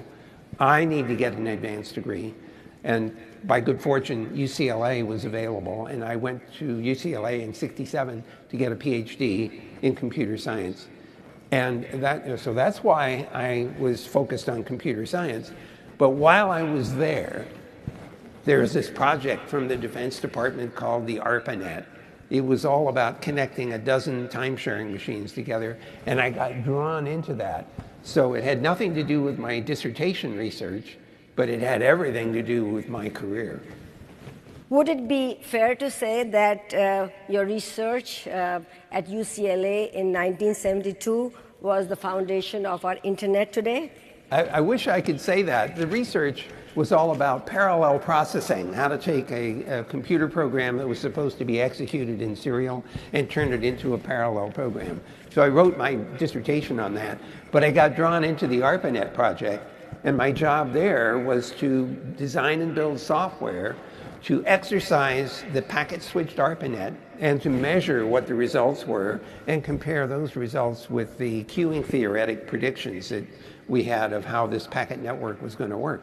So that work, plus the work on the protocols of the ARPANET, were absolutely central to the evolution of the internet. We used the ideas coming out of the ARPANET and then extended them as we went to, as Bob Kahn and I started working on the internet, but I think we'll get to that in a minute. No wonder people call you the father of the internet, and rightfully so. So then you moved from Stanford to, then you moved from UCLA to Stanford, and then you met Bob Kahn, right, and you published the famous TCP/IP protocol. Can you just describe to our audience how that came about and a little stories behind that? Sure. Okay, so first of all, I met Bob while I was at UCLA because he was one of the designers of the ARPANET system, and he wanted to figure out if it was going to work right, and so he and I worked to wreck the network on a regular basis to show that the protocols needed to be adapted. When I went to Stanford, we both started working on the design of a multi-network system. So our problem was how to allow multiple packet switch networks, radio-based, satellite-based, and hardwires, how to get all those different kinds of packet networks to interact with each other. And that was the internet problem. So we started out by designing a single protocol, which we called TCP, Transmission Control Protocol. We wrote a paper, which was published in 1974 in IEEE Transactions. And in that paper, we were heavily focused on how do I get information from this computer to that computer with high reliability and at speed, in spite of what might happen in between. Not long into that program, so that was our design, and what happened is that very soon after we got that working, we realized that what we had not done was to deal with real-time, low-latency communication, which doesn't care whether everything gets there. It just cares that whatever gets there quickly. Example, radar tracking. You don't want to know where the missile was. You want to know where it is now. And so you don't care if you lose some of the tracking information as long as you get the latest stuff. The same is true for video and voice, because there's always another frame coming. There's always another thing to say. And in a voice communication, if you don't hear something, you just tell the other guy, say it again, I didn't hear you. Whereas the TCP was determined to get every single damn bit delivered reliably to the destination, but that meant retransmission and that meant delay. So we realized partway through this that we needed to do more iteration on the design. And eventually we got to the 4th iteration, which is what you're using today, TCP/IP version 4. Did you realize at that time that this protocol would be adopted everywhere in the world and would change and revolutionize our society and the industry? I wish I could say, oh, sure, we knew that. I mean, in fact, we knew everything has happened exactly the way we predicted. Let's see, in the next 15 minutes, no, this was something we were just trying to solve a problem. We're just engineers trying to make something work. But what happened, of course, is that it worked pretty well. And it worked in such a way that other people's ideas could be incorporated into it. So there's a lesson here I want you to pay attention to. The architecture of the internet was designed to be amendable, changeable. It was designed in a layered fashion so that the lower layers were, as most of you must know, were the way in which you carried signals over a wire, over a laser link, over a radio. And as you work your way up the stack, things become more and more organized. But the layering meant that each layer was distinct from the others. When you added a new layer of transport, when optical fiber came along, nothing changed except it went faster. When you add a new application to the internet, the network itself has no idea what you're doing because it doesn't know what the bits mean. All it knows is it's a packet with a payload of bits. And so that meant with new applications coming along, the network didn't change, which meant that anyone could invent a new application without having to change the network. It's this robustness and ability to absorb new ideas that makes it so powerful. When the World Wide Web comes along in 1991, Tim Berners-Lee adds a new layer of protocol called HTTP. And it sits right there, right on top of TCP/IP, and it can go anywhere the internet can go. And that's why this has been so powerful, because it's so adaptable. And then you left Stanford and you moved to DARPA. What prompted you to make that change? Okay, this is an easy question now. You have to understand, if you're in a research environment and you're begging the government for money, you have to show up with your ideas and say, please give me money. If you're at DARPA, you're on the other side and you're writing the checks. I like the idea of writing the checks to make my ideas work better. So going to DARPA was a smart move because I got to get more stuff done. Great. So in the 70s and the 80s, there were several centers of excellence, like the Bell Labs, the Watson Labs, the JPL, and the APL. And there was a lot of groundbreaking research, innovation taking place in these centers. In your view, has the ecosystem changed? And if so, where are these hubs of innovation now? Okay, so let's you mentioned three very important industrial research laboratories. AT&T, IBM, for example, Microsoft today, Google has a research facility, Digital Equipment Corporation had one, Hewlett-Packard had one. So in those years, there were research labs in the private sector. But there were also major research operations in the universities, and that's what ARPA was depending on. Most of our spending was on university research, with one or two exceptions like Bolt, Beranek, and Newman, and SRI International. That situation still persists. There are important universities in India, in the US and elsewhere that are doing important research and they get support. What's changed, what's different, is that in the private sector there is enormous capacity to support computer-based research. At Google, at Microsoft, and Amazon, and elsewhere, there is enormous investment in computing resources and people.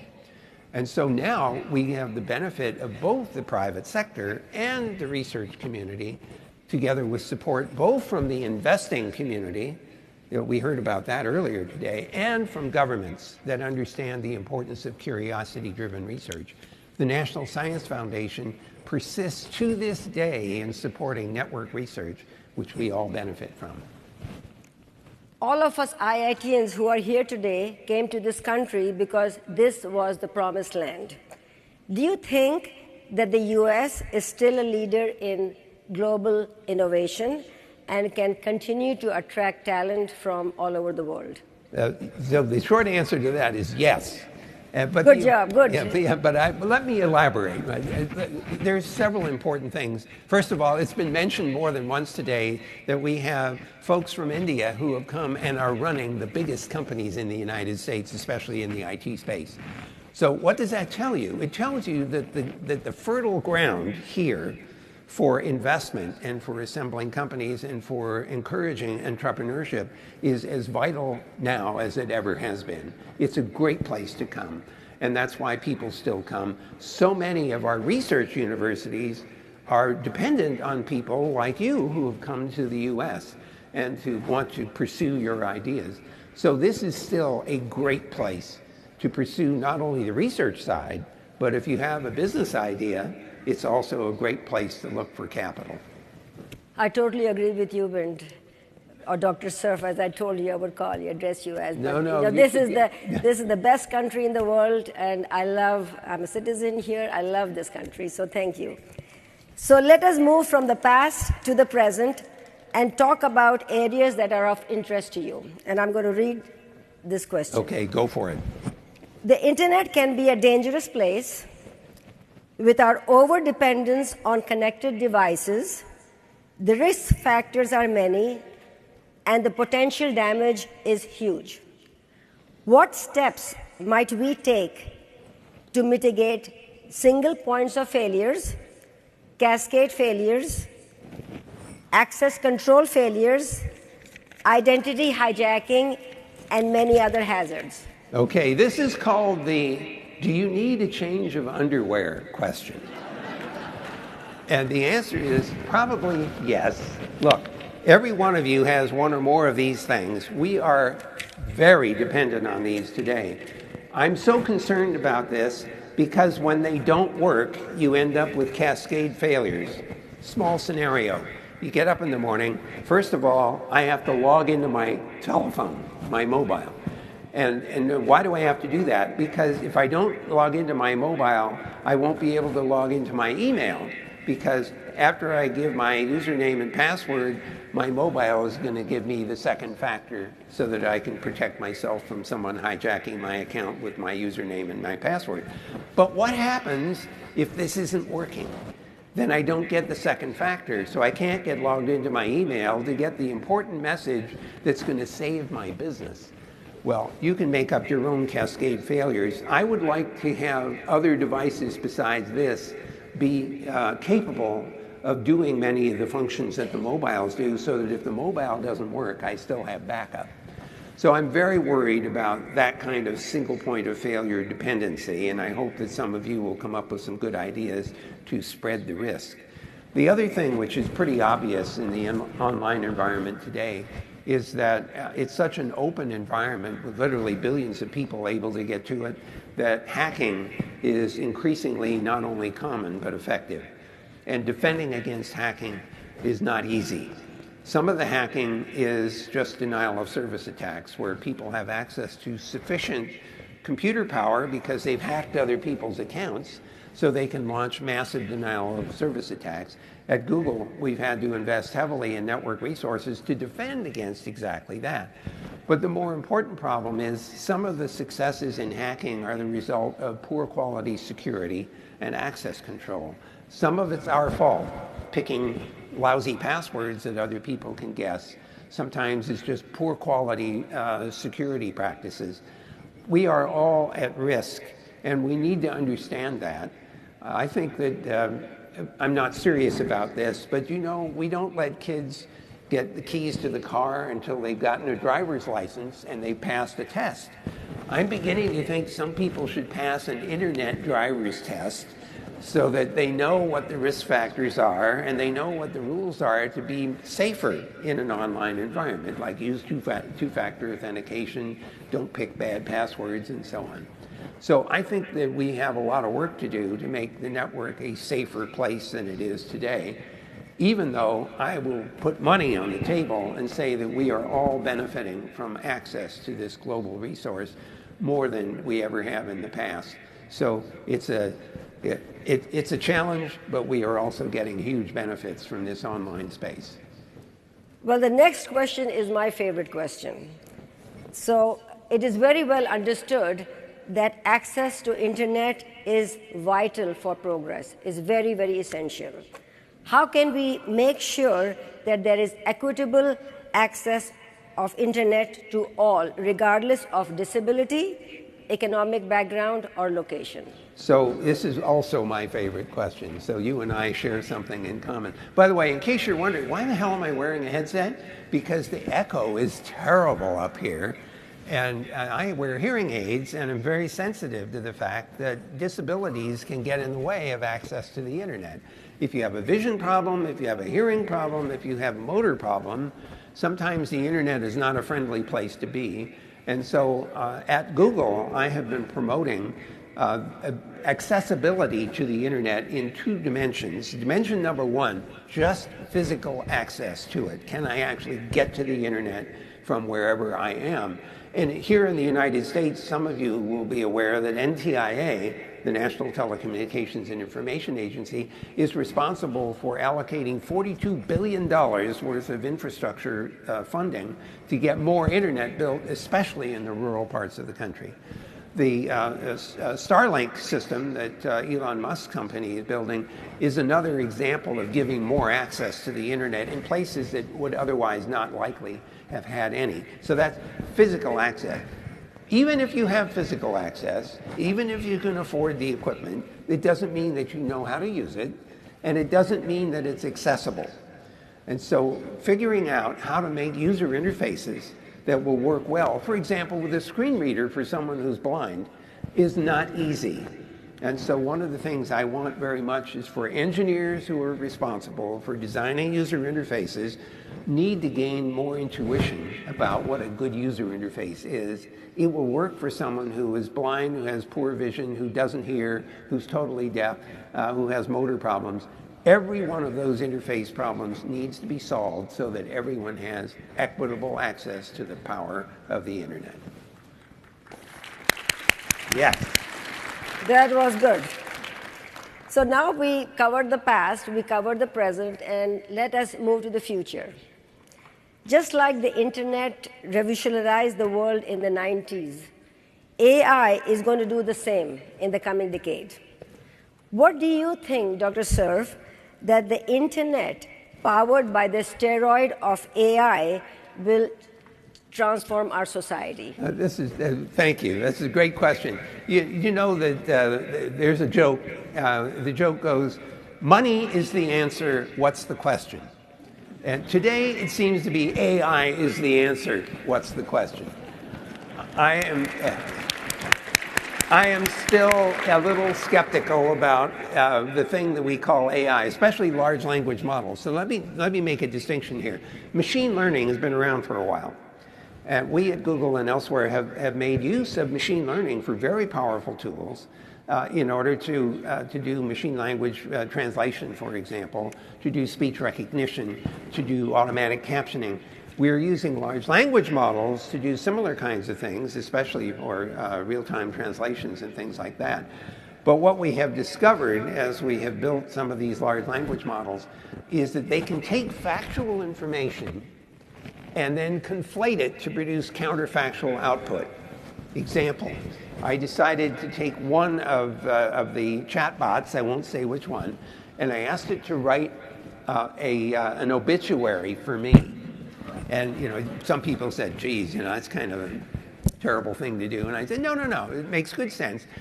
First of all, I know that the obituary format has probably been ingested by the large language model if it's pulling stuff off the internet. People die every day. There are lots of obituaries that are published. And second, there's stuff about me on the internet, Wikipedia and things like that. So I thought it would be a reasonable question or request to ask the bot to produce an obituary, which it did. It started out, it said, we're sorry to report Dr. Cerf passed away. Then it gave a date. That was very unsettling. And then it got into my career. And it gave me credit for stuff I didn't do, and it gave other people credit for stuff I did. And then it got down to my family members, and it made up family members that, as far as I know, I don't have. So my question was, how the hell can that happen? And the answer is sort of, lightweight answer. Imagine for a minute that your bio and my bio are on the same web page, and the chatbot training has ingested that web page. It doesn't know that this paragraph is about you and the other paragraph is about me. It just sees these words on the page, and they're not very far apart from each other, and they contribute to the statistics of the generative AI.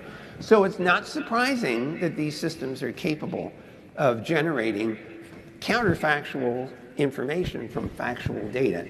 We still don't entirely know how and why to constrain that. So there's work to be done. Now, some of the applications of AI, I think, are perfectly okay. For entertainment purposes, it doesn't matter. I had to write a story about an alien that invaded my wine cellar and was living off of my Cabernet Sauvignon. And it wrote a very nice little story about this Martian that had somehow gotten into my wine cellar. And that was very entertaining. But if I had asked it for diagnostic information or financial investment advice, I'd probably be in dangerous territory because that's a high-risk application. So we need to learn how to distinguish among safe applications of these technologies and not so safe ones. And we have to say something about the constraints and restrictions and care that needs to be taken for some of the higher risk cases. Now let's add quantum computing to the mix. Okay. So let's hear your thoughts on that. So, Google has been investing in quantum implementations for more than a decade now. And part of our excitement, of course, is that a quantum computing system for certain applications, remember, this is not necessarily general purpose stuff, but for certain applications where optimization is important, quantum computing could be dramatically powerful. Very, very rapid solution to large-scale optimization. However, what we've learned from the computers that we've been building is that they make mistakes. And the reason they make mistakes is that the entanglement that gives power to quantum computing is ephemeral. And as the process goes on, the entanglement begins to weaken. The only way we know how to fix that is to use more than one qubit to make a logical qubit. And it might be 1,000 qubits that are needed to make one logical qubit. So if you needed 1,000 logical qubits to solve a significant optimization problem, you might need 1,000,000 physical qubits to do the error correction in order to allow the computation to proceed until it gets an answer before the entanglement goes away. So we still have a long ways to go before we have what I will say are highly reliable quantum platforms, but I can see 5-year ahead likelihood that we'll see real useful quantum computing certainly in that time frame. Now, whether that works to aid our artificial intelligence and large language models, for me, is still a big question mark. Now let us move on, and this is an area of interest to you. So it is quite possible, and I would say quite likely, that in the next decades we will have a man base on Mars. Can you talk a little bit about interplanetary internet? Okay, so I know this is so cool. In 1997, the Pathfinder project landed successfully on Mars after 20 years of failed missions. We had a successful mission in '76. 2 Viking landers land on Mars. Then nothing works for 20 years. And then this little Pathfinder lands. You remember how it landed? It landed in a balloon, a bouncing ball. And I remember thinking, if I had been the program manager and the guy showed up saying, "Hi, we're going to deliver your $6 million robot in a bouncing balloon," I would have thrown him out of the office. But it succeeded. And so I showed up at the Jet Propulsion Lab the next year, working with the team doing communications, saying in 1998, what should we be doing then that we're going to need 25 years later? That's right now. And we said the answer is building an interplanetary backbone network that would support manned and robotic space exploration. So we've been developing a new suite of protocols instead of TCP/IP, which does not work with a 40-minute round-trip time. Or, you know, the planets are rotating. We don't know how to stop that. And so if you're communicating and the planet rotates, you can't talk to the thing on the surface until it comes back around again. It's variable delay and disruption. So we've developed a whole new suite of bundle protocols that are delay and disruption tolerant. They're now running on the International Space Station. The prototypes have been running on Mars since 2004. And we are hoping to be part of the Artemis return to the moon mission. So if you can't tell, I'm pretty excited about this stuff because we're on the cusp of being able to build an interplanetary communication system that will support our aspirations for exploration of the solar system. What do you think are the biggest hurdles? Well, the biggest one was getting a new suite of protocols designed and built and then getting everybody to adopt them. Some people are saying, can you use this stuff terrestrially? And the answer is yes.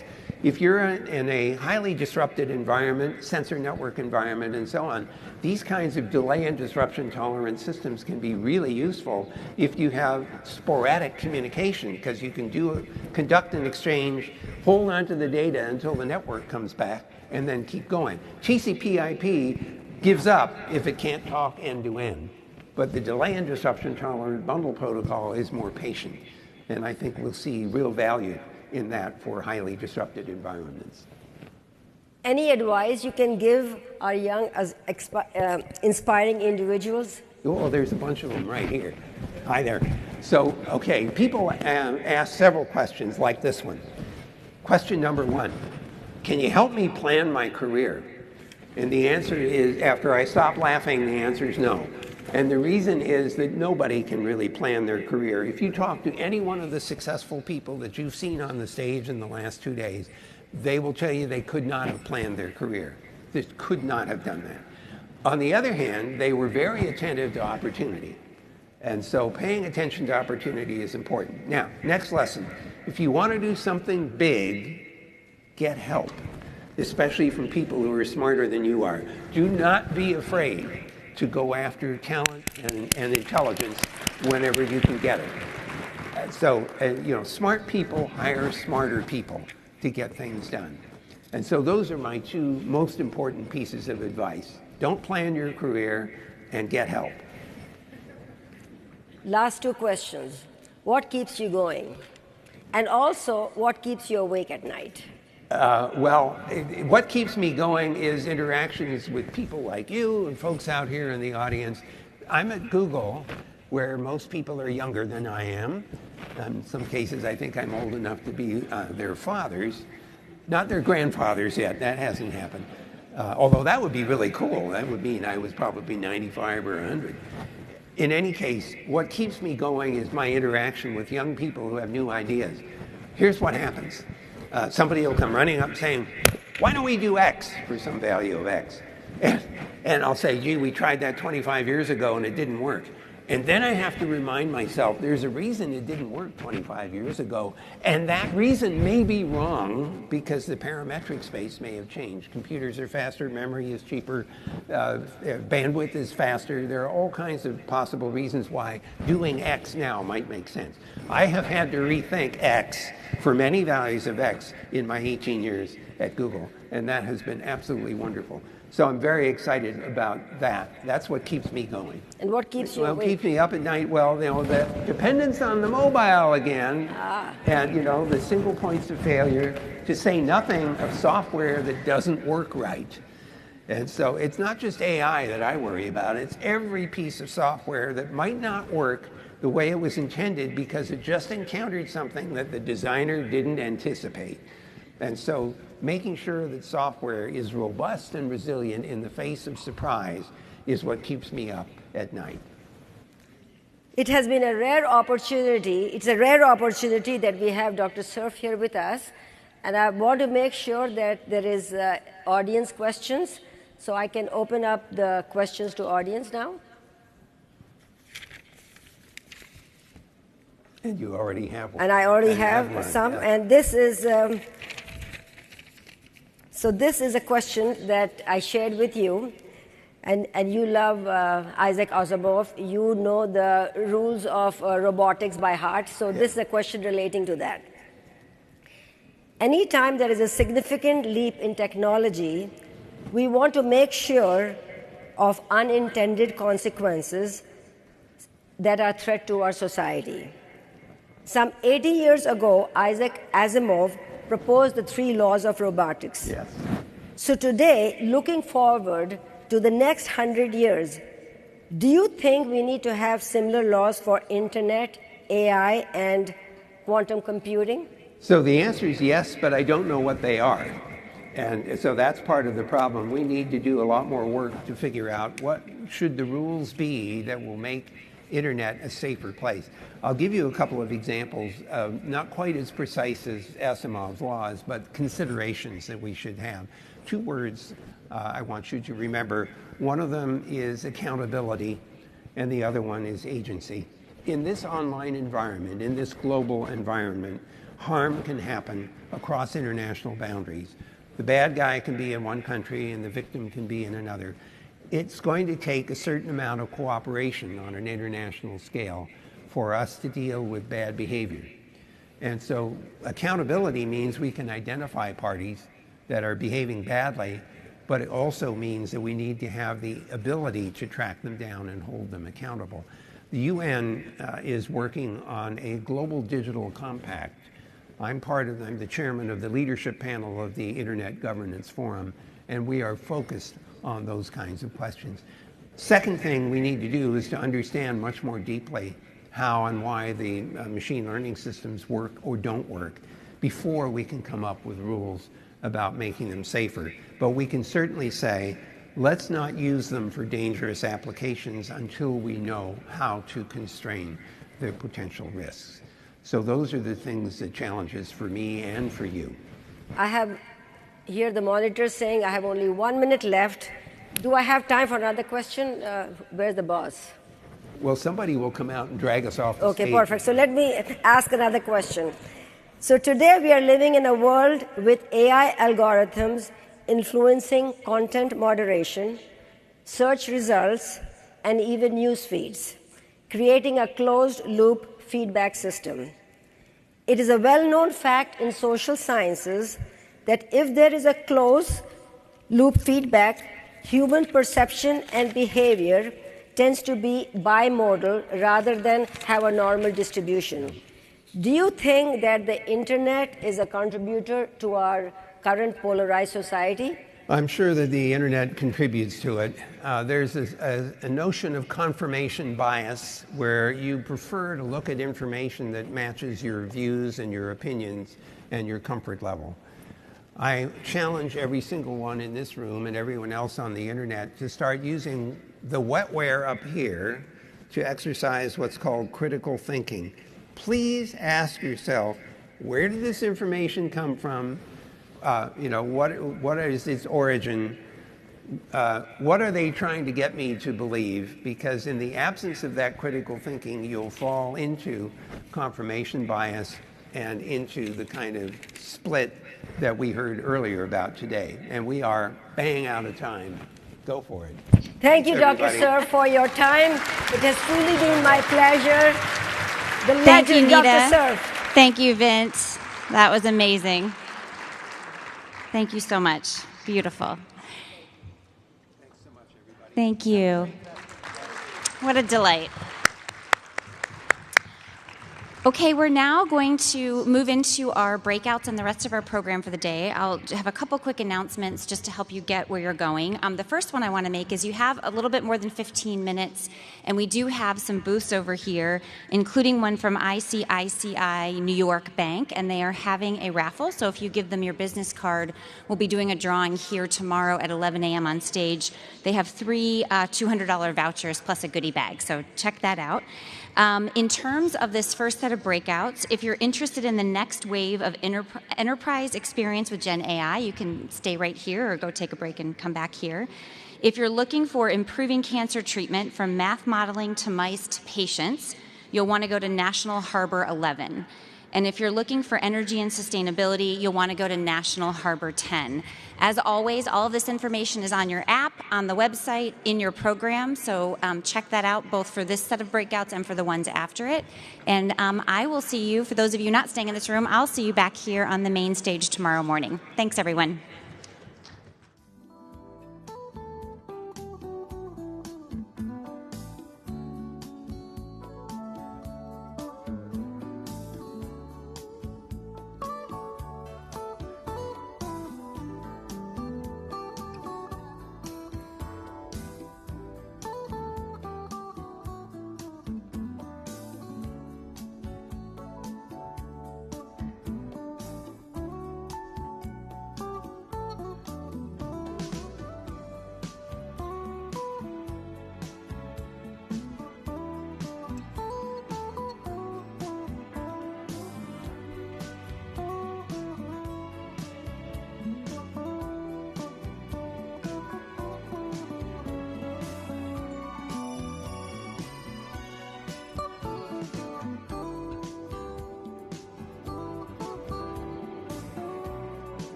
Ladies and gentlemen, our program is about to begin. Please make your way to the front of the session room.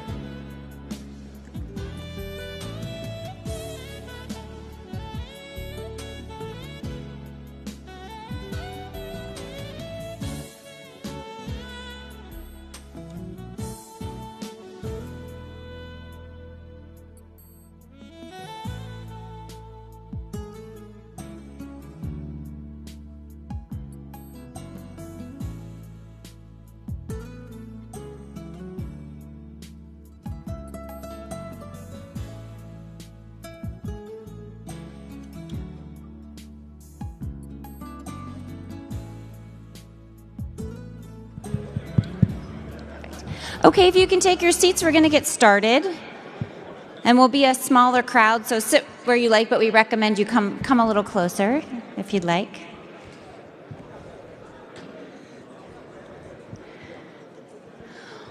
Welcome to our first breakout of the afternoon. We are going to continue on, again, the theme of the weekend, one of the topics that's on everyone's mind, generative AI.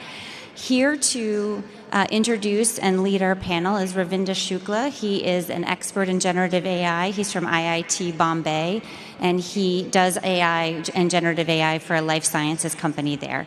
Ravindra?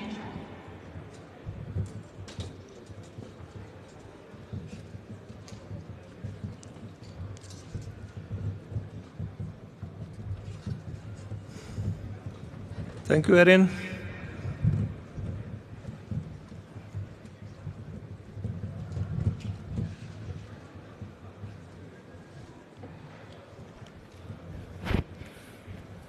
Good afternoon, esteemed colleague and respected friends and respected guests. This is my pleasure to introduce the next panel. We have been hearing about a lot of AI, artificial intelligence since morning.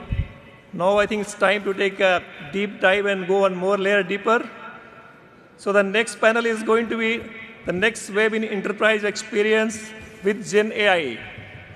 And the way this panel is going, we are going to see the difference in this panel compared to what has been discussed before. The evolution Gen AI is bringing, it's not just next wave. I will say it's the next tsunami, what is going to happen in the AI industry, and then how the different industry in different vertical are going to get impacted by this evolution. So we have experts from the industry, and then they are coming from different groups and different companies. They are going to share their experience, how these models are getting implemented, what kind of learning we are getting, and what kind of evolution we are seeing, and then what kind of future is going to be there as we move forward.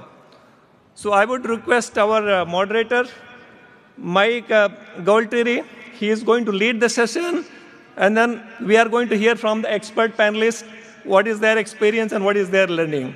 Thank you very much. Thank you, Ravindra. Hi, everyone. So a little bit about me. My name is Mike Gualtieri. I'm an analyst at Forrester Research, and I cover artificial intelligence for them. So what that means is I'm talking to both the world's largest enterprises and also both large technology companies and startup technologies in AI. And I've had hundreds of conversations with both over the last 12 months. And guess what? It's all been about Gen AI, of course. So I'm happy to be here with our panelists, who I will introduce each one. And we're basically going to go through a focus on enterprise AI.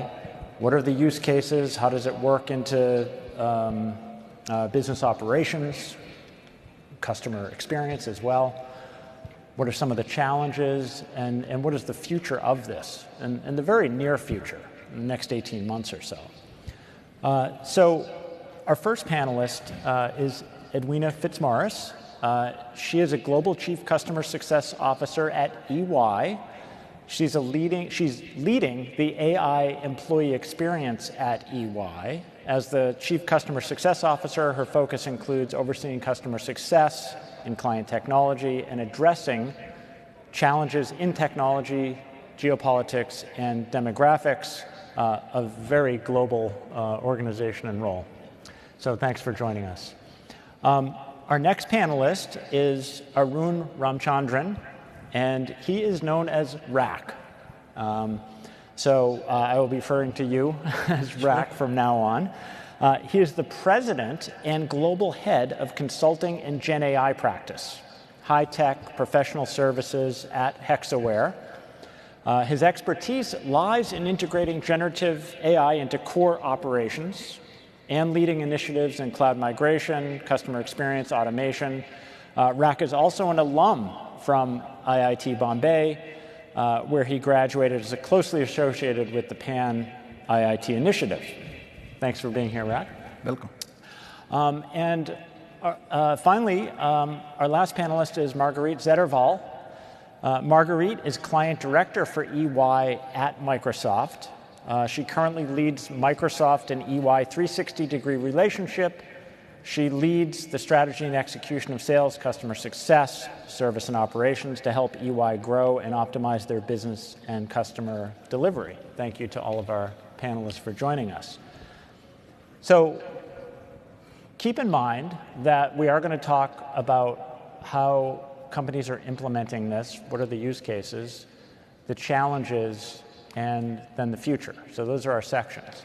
But we absolutely, well, I say absolutely without seeing a timer, but we are absolutely allocating around 10 minutes for questions from you. So hopefully you have the app, and as you're thinking of questions, throw them in the chat, and we will take them. So my first question is to you, Edwina, and that is, could you share just some of the insights in your role at EY in terms of Gen AI, the initiatives that you see internally to transform your organization, but of course also with clients? Yeah. Thanks. Well, it's great to be here with all of you. I'm sure many of you, hopefully all of you, know EY. We're one of the big four, so accounting, tax, consulting, 400,000 people in 140 countries. And we've been on an AI journey for a long time, so 10 years and more really working with AI and really doubling down. We've probably spent $1.5 billion on AI over the period, particularly in the last few years, building out infrastructure and technology. So Gen AI is the latest thing that we're bringing to the party. And we're learning a lot from that and really seeing the impact that it can have across both our organization, but also with our clients. So the kind of areas that are hot and operating and working that we're really spending our time and effort on is around things like, of course, customer service. So anything to do with call centers, contact centers. There's a lot of benefits that can be had when you apply generative AI, that conversational interface, suggesting next best action, real-time transcripts, personalizing experiences. And, we've seen big uplifts in productivity, whether it can be, people will quote anything from 20% improvements in productivity to 80, 90% improvements in productivity. And with some of our clients, we've been doing work on outbound sales as well, and call centers. We're seeing similar kind of productivity gains, but also about like a 50% uplift on the actual sales themselves. So actually impacting the top line because the agents are that more effective. They're learning from each other. So that's just one area. And another area would be in the supply chain and looking at, for example, with vendors.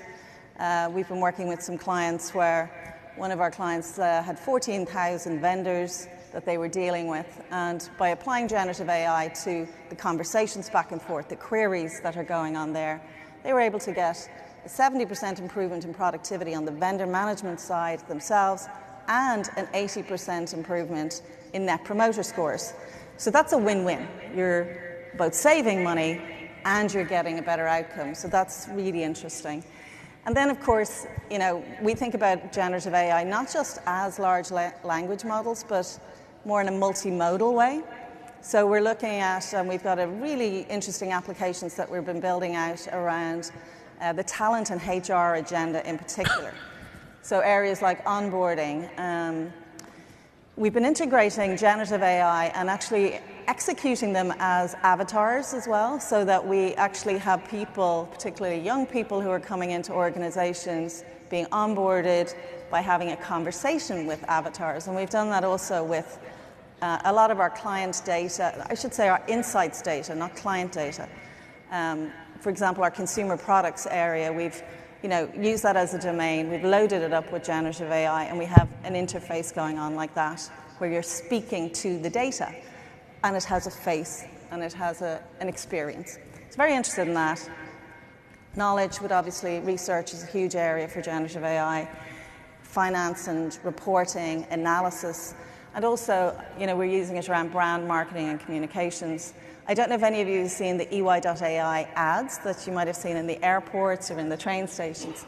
So that's a generative AI. We actually use the AI itself to generate the images about generative AI. So we actually managed to do that. So I think across the board, there's lots of opportunities, but it's not suitable for everything, and we might talk about that at some point. What I'm hearing from you is that AI really sweeps across all business functions, and I hear that too in my research, but it's kind of interesting too, because a lot of these use cases we heard pre-Gen AI, but Gen AI takes them to the next level, like things like customer self-service, where a customer is interacting with a chatbot. Well, now it can be that much more articulate because of some of the large language models. So it's quite interesting.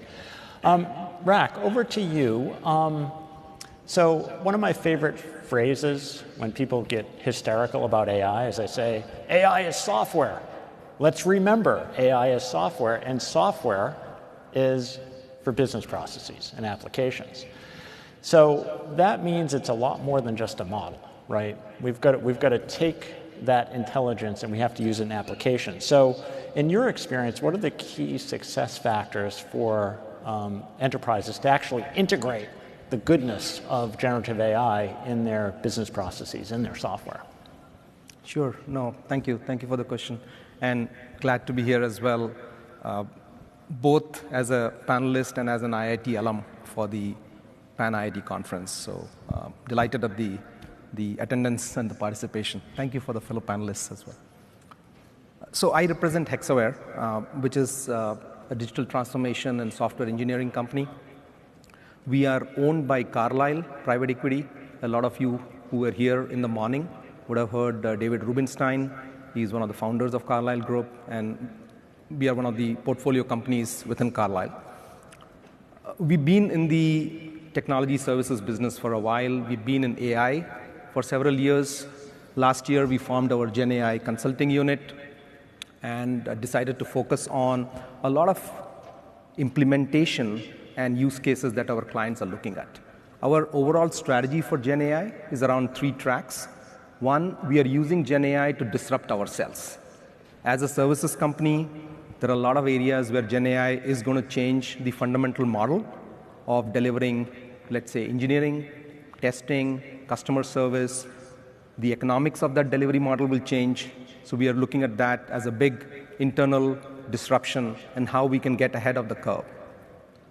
The second thing that we are doing is helping our clients in different industries, whether it's manufacturing, consumer products, financial services, healthcare, insurance, professional services, in implementing some of their use cases. And we'll talk a little bit about what kind of use cases we are seeing there.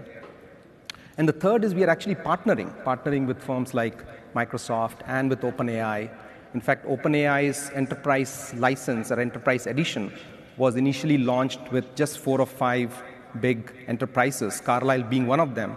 And since we are a Carlyle portfolio company, we got an advanced preview of some of their features and being able to actually take it to market and so on. So working with some of the partners in seeing if there are particular areas of industries, either through a new model or through a partnership that we can help disrupt. So these are the 3 broad strategic items that we are looking at. Now, coming to your question about which are the areas the clients are looking in terms of some of the use cases, we see them categorized along 3 buckets. And those 3 buckets, we have internally termed it as G, P, and T. G stands for growth. So all the growth-related aspects, whether it's sales, marketing, customer retention, customer service. The productivity ones are the maximum number of use cases that we see. Around 70 to 80% of the use cases we see are around operational efficiencies, knowledge management, technical debt reduction, which all comes under the productivity bucket. And then the T stands for trust. Aspects related to security, privacy, compliance. We think managing AI models will be a big aspect in the future, making sure that it adheres to regulations. So we have a set of things that we are doing to make sure that the governance and adherence to this is taken care of by the clients as well. So these are the three main buckets and the areas that we're looking at from a solutions. And we can talk about some of the use cases. Yeah, we'll talk about some of the challenges. Yeah. Marguerite, can you hear me? You're way down there. It's a little echoey.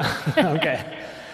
So Microsoft, I mean, there might be some small children growing up today that might grow up thinking that Microsoft invented Gen AI because, Copilot and so forth. So Microsoft's really at the center of this Gen AI technology. At Forrester, we have a perspective that there's not going to be, a few giant models like OpenAI or Cohere, Anthropic, et cetera, but rather there's going to be tens of thousands of models, millions of models. And some of those might be base models, some of them might be fine-tuned. There might be ensembles of models in some way. But the point is, Gen AI is going to create an enormous amount of creativity in startups, right? But for those to flourish, they need the infrastructure and they need to help to do that. So my question for you is what is Microsoft's approach to partners in helping helping the largest of enterprises succeed, but also someone with the seed of an idea, startups? Right. So thanks for having me. Appreciate it. I think Microsoft, first of all, it's been the most exciting 2 years to be at Microsoft. I've been there 10, and it's like a new company. It's very exciting. But Microsoft's philosophy is that we want to take AI and democratize it. So it's not just having 3 or 4 mammoth companies own everything. It is trying to get AI to the edge, to the end user, to, I heard a story that Satya told about getting it to a farmer out in a very low, Wi-Fi area, and he's running models to understand how to farm better and to get the, effects on the crops. So that is the most exciting piece of this. Now, again, obviously, Microsoft has invested a ton in the AI, but now it is, again, Microsoft's philosophy has always been to go to the partners. Enable partners as fast as possible. This is a platform. This is not just for one company or two. This is for everyone to utilize. So things like GitHub Copilot and seeing partners. There's 100 million developers in GitHub Copilot right now, or in GitHub. And so just imagine the efficiency and the reuse and the code that is just being generated. And that software layer is getting smarter and smarter as the day because so many humans are able to touch it. So it's just extraordinary. I think Microsoft's investment in OpenAI is well known, but I think didn't Microsoft also invest in Hugging Face? In what? Hugging Face. Everyone familiar with Hugging Face? Yeah. I'm not familiar, but I think so. Okay. Hugging Face is a big open source community. Yes, open source is obviously it was a new company when Satya Nadella took over. We went open source, and we love Linux. Yeah, were you saying? Did he just say Hugging Face? Yeah, I said Hugging Face. Yeah, it's a strange term, but there's enormous open source communities out there as well. So let's talk about some of the, well, actually, I had one comment on that, too, on the partners, because you said developers. We kind of recognize predictive AI as being sort of the prediction AI versus the generative AI. And the great thing about Gen AI doesn't particularly help you to be a data scientist, because a lot of that knowledge that you need is actually abstracted in the creation of the model. So it does activate literally millions of developers who do not need a data science background. So let's get to the challenges. Edwina, back to you. What are some of the challenges that EY thinks about, that you think about, and how do you advise clients on those?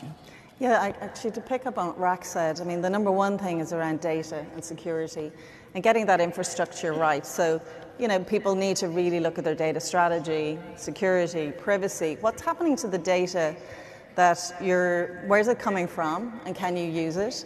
If you're going to load up your own data, bringing your own data is one of the most powerful things you can do to actually really get these models inside a corporation to deliver real value. So how you use your own data is very important. So that's a big part of it. And of course, you're looking for all the issues around legal, compliance, ethics, hallucinations. All of that's very important, because can you rely on the outputs as well is a big part of it. So I don't think we're through that at all yet. Humans are definitely in the loop, around all of this to do a lot of the checking. So that's one.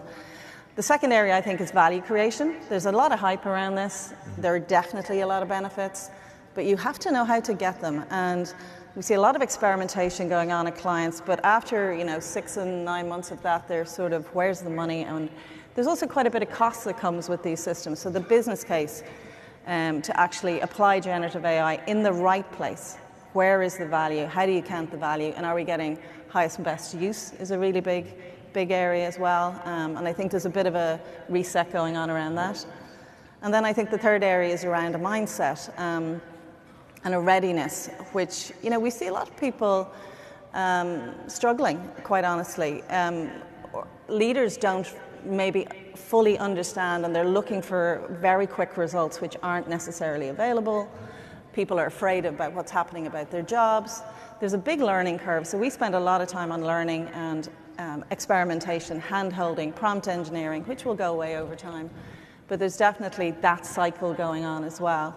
And I think not acknowledging the change that's happening to people really slows things down, and you have to create an environment where people feel. So we apply. So what do? We say everything has got to be very human-centric. Employee experience is our lens, or customer experience is our lens. So we're doing all of the work that we do and the work with our clients through that lens, through the experience, the human lens. And I think that allows people to be on the journey and to participate in with hearts and minds. Yep. And it's not just a productivity play. Yeah, and I think there's different levels of risk based upon the use case too. I think that was mentioned this morning by Arvind, actually. Like, if you're making a product recommendation and it's wrong, the risk of that versus something that's more supply chain related. There's different risk levels. But a question that I often get asked too, or gets discussed, is regulated industries. And the thing about regulated industries, though, that I think could be counterintuitive is that they're actually pretty mature and experienced at identifying and analyzing risk and mitigating it. So I actually talked to a ton of financial services companies who are not shying away from this. In fact, they're maybe more equipped to deal with the uncertainties of this than others. So pretty interesting. Marguerite, how is Microsoft, we talked about the Microsoft ecosystem and the applications, but what are some of the things Microsoft's doing to help companies overcome the risks and some of these challenges? Sure. I think we've, again, leaned in on the responsible AI framework. We have things that are published. We're very active with policy. Brad Smith is often at the White House to talk about, again, the very risks and things that are very concerning to folks in this new paradigm. But there are frameworks. Obviously, it depends on the level of data, like you said, the use cases, on what that threat looks like or what that risk looks like. But there is frameworks and governance to be implemented, to be thought about, and to be really implemented within kind of each company and each domain, and to do a lot of the sharing and best practices. So it is, I think, bringing a lot of industries together in new ways, which is a good thing. But we are leaning in as hard as we can around even red teaming our own Copilot and whatnot, as we were kind of cycling through the Copilot builds, and that has been probably the fastest built software we've ever launched. But we red teamed it again with some of those disingenuous thought vectors. But it really is about trying to use the human critical thinking and up-leveling the thinking on the models and making sure that we put guardrails in place. Yeah, and I've talked to some companies using the concept of a guard model. Right, so a model that kind of examines the output. I mean, that might not be perfect either. So Rak, from your perspective, from Hexaware's perspective, how do you assist clients in overcoming, well, first of all, what are those challenges and how do you help them overcome them? Right. So there was a study which was published by Accenture recently. They said that they surveyed the C-level execs. 85% believe that Gen AI is critical and important.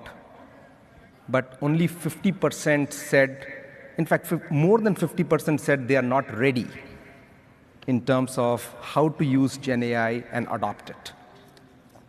I think what we are trying to do here is we have to first become a Gen AI company ourselves as we take the implementations to our clients. We are around 30,000 people strong in terms of number of global consultants that we have, $1.5 billion.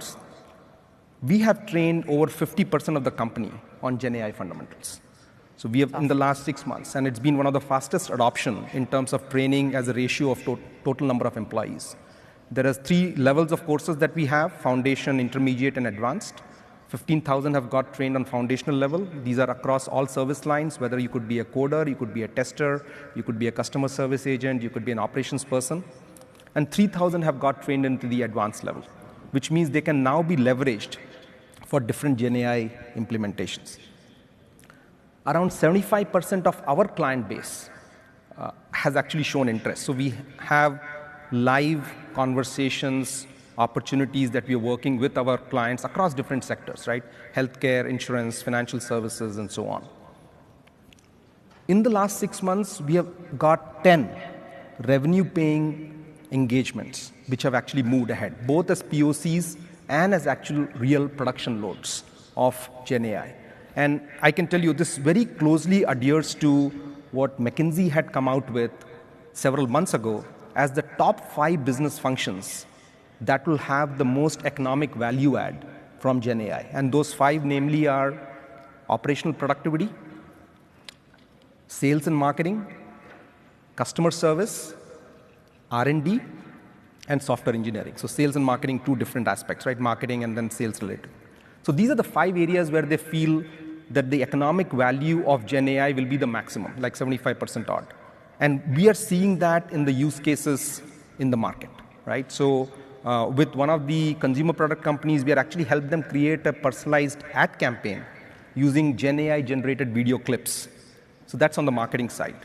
For a manufacturer, we are actually helping them come up with a centralized knowledge base which can be queried using Gen AI and RAG-based techniques to provide answers on policies, on service desk issues, and problem resolution. So we are doing multiple aspects like this.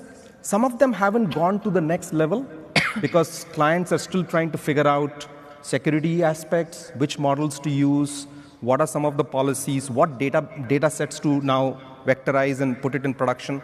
So I think this year is when we see a lot of that now moving into much faster gear in terms of taking things forward. I think the adoption is going to accelerate for all the reasons you just said, but also for another reason, which is every ISV in the world is trying to figure out how they can put Gen AI in the next feature of their product. So, I mean, if you think of all the mid-sized companies, it's like, oh, well, I have this accounting system. I'd like to use Gen AI. Oh, good, it's coming in the next upgrade, the next version. So Gen AI is going to find its way in custom applications. Yes. It's going to find its way in just applications that people simply buy as well. So quite interesting. So our last thing is about future trends and innovations. And we only have a few minutes. Why? Because I'm leaving 10 minutes for questions. So I'm going to ask each of you to maybe just make a quick comment on the future. I'll start with you, Edwina. Where do you think we're going with this? So I think we talked a lot about productivity, and I think that's what we're seeing, kind of people building a faster horse right now. So I don't know that we're seeing a lot of disruption, actually. So, you can answer your emails faster, great. What's the disruption? So I think the disruption that really I'm expecting, we're already working on, is actually around intelligent agents. And they're going to be, using the LLMs as the input and the conversational interface. The second part will be loading up domain-specific data and then having applications and other LLMs behind to actually take an action. And so you're going to see the, these agents, I think Microsoft might call them co-pilots, other people call them GPTs, we call them skills.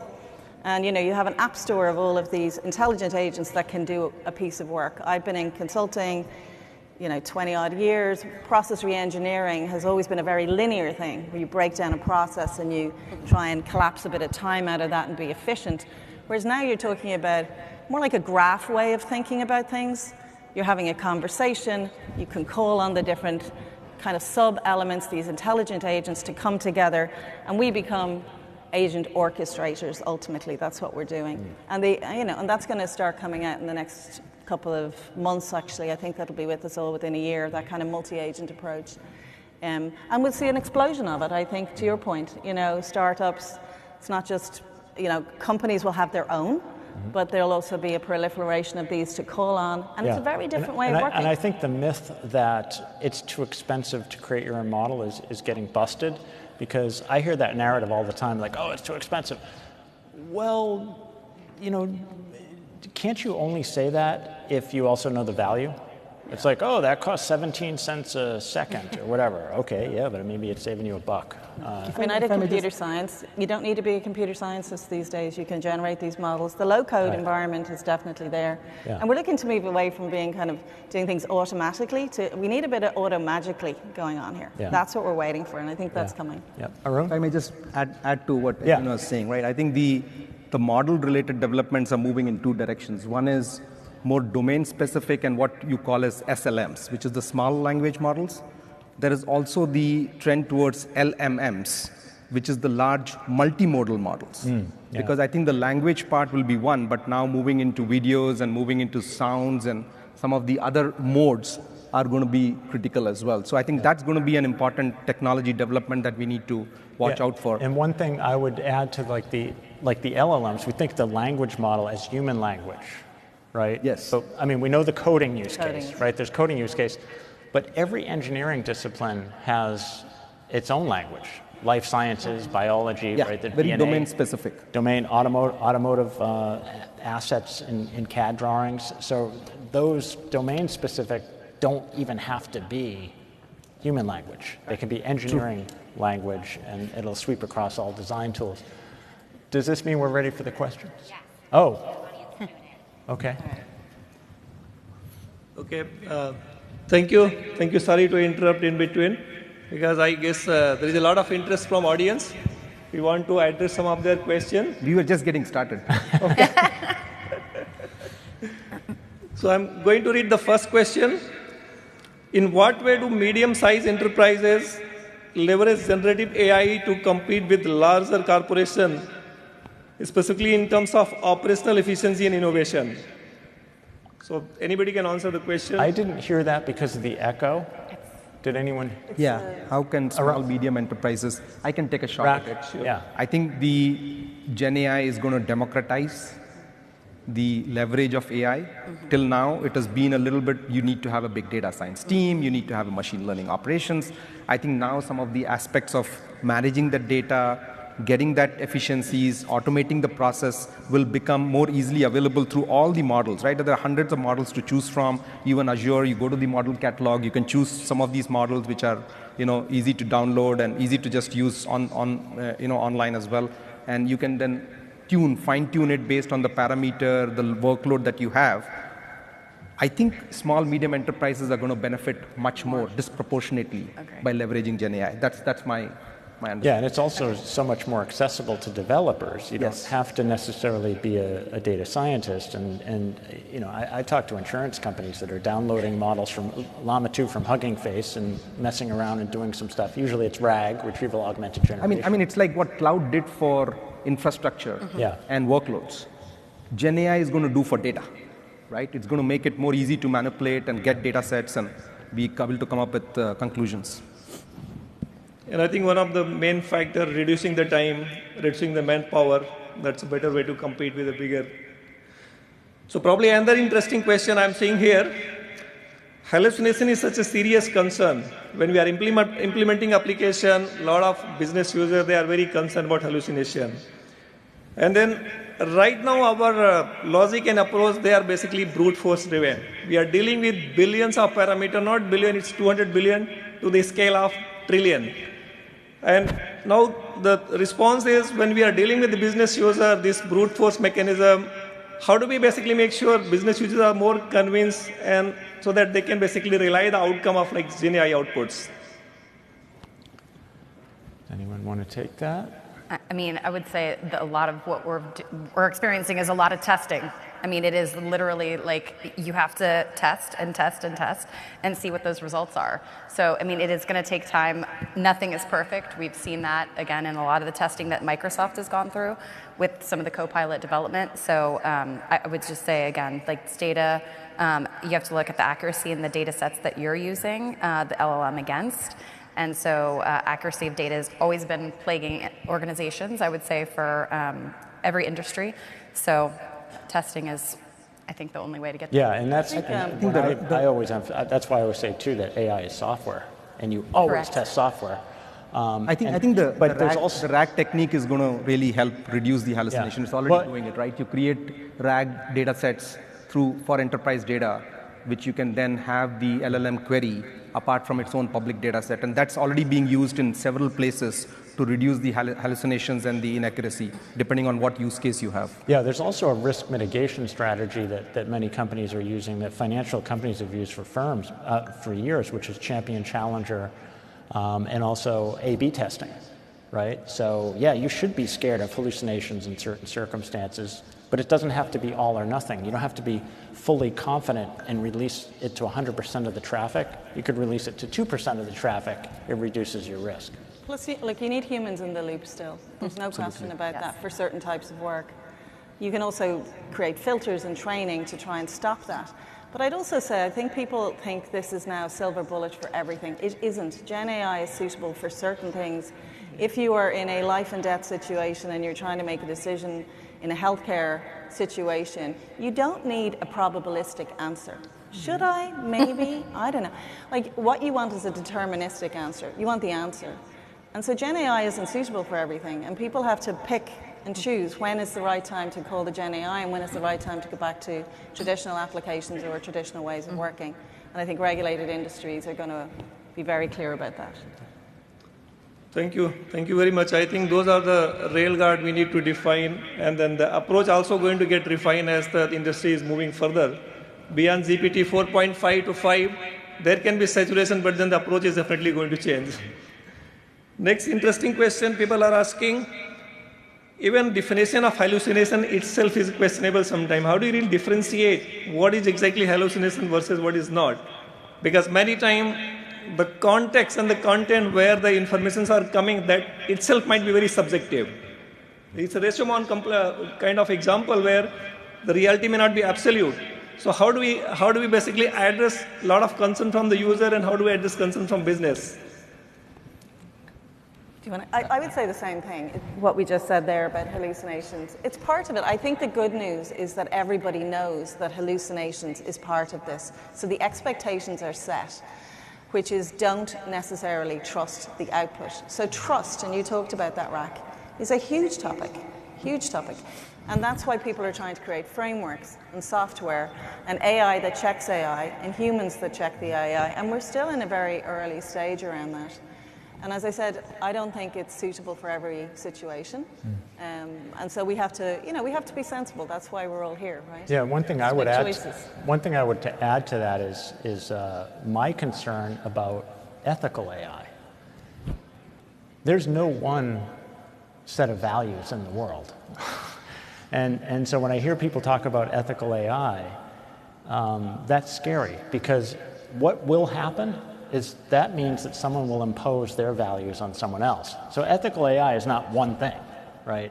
It's got to be many different, it's got to support many different value systems. There's many different value systems in different cultures and in different countries. So I think the way that applies to hallucination is, it's not, there's not always a fact and not a fact, but there's an interpretation of a fact as well. And those interpretations can be cultural, by company, by legal systems. So there's not one ethical AI. It has to support many different systems of ethics. Thank you, Mike. I guess we are living with the human imperfect situation. Everything is not absolute, so we have to live with the machine imperfection also. Yeah. Another question we are coming about, again, this is about large language model training. So at what stage the panel feels the large language model, they are going to train themselves? They can create synthetic data, they can train themselves. Very hypothetical question, but it's well, not like that's when it takes over humanity and kills us all, right? I think we are still, I mean, models can train themselves, but whether they can train themselves on the right and all kinds of data and all kinds of modes of data, that's still far away, right? So humans are still required to point it in the right direction, what kind of data to ingest. But I think even going back to the previous question as well, I think the most important thing in all this is data preparedness, right? How good your enterprise data is if you want to leverage Gen AI. And a lot of enterprises are actually waking up to that. I think our time is up. So okay, I guess. Thanks for. Yes, thank you, Ravindra, for doing the questions. Edwina for being on the panel. Rak, Marguerite, thank you. Thank you. We are available for any questions outside as well. So thank you. Thank you. Thanks.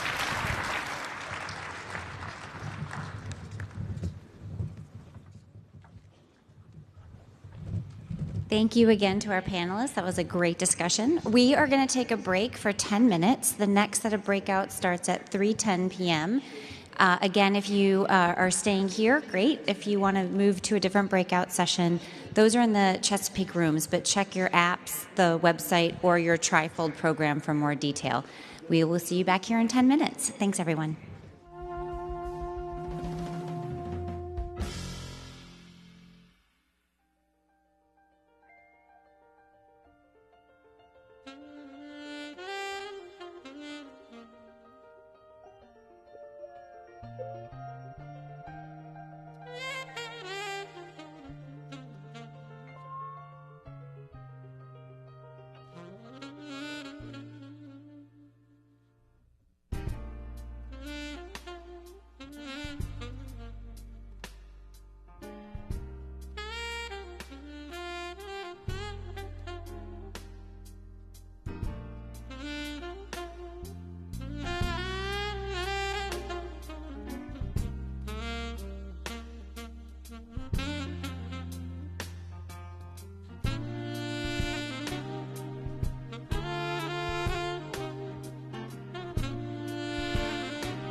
India is the biggest opportunity for businesses looking to scale and become global. In this fast-paced world of business, your workplace is more than just an office. It's where ideas come to life, where collaborations happen, and where innovation thrives.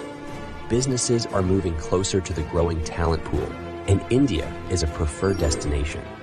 Industry body NASSCOM's GCC 4.0, India Redefining the Globalization Blueprint report shows that India has nearly 1,600 global capability centers with 1.6 million workforce.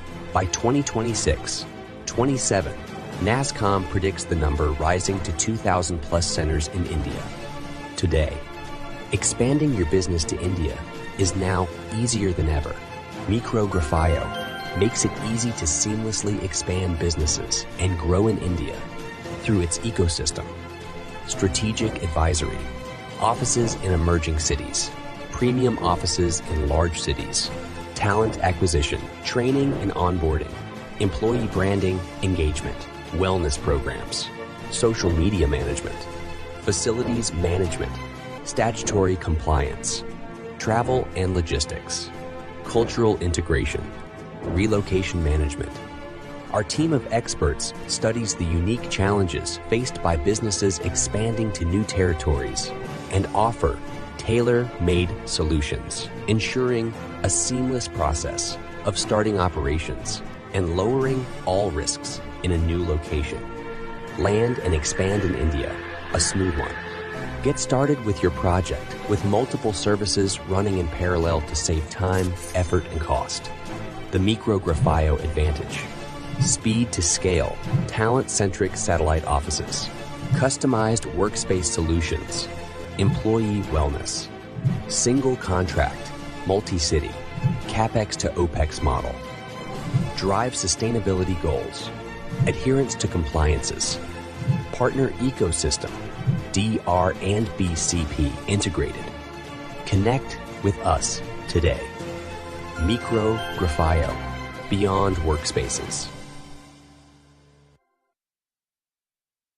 In a silent revolution, the youth of India are redefining their aspirations beyond the limits of education. Who are their role models and what are their dreams? Hey everyone, Satyarth Chaudhary this side. I'm Shubham Mahapatra. Sharon Saji. Priksha Vaid. Deepika Hada. Talking about my role model, I think Ratan Tata is the one who have inspired me the most. Sundar Pichai. Elon Musk. The most recent achievement is that we became top one in IEEE in Haryana region.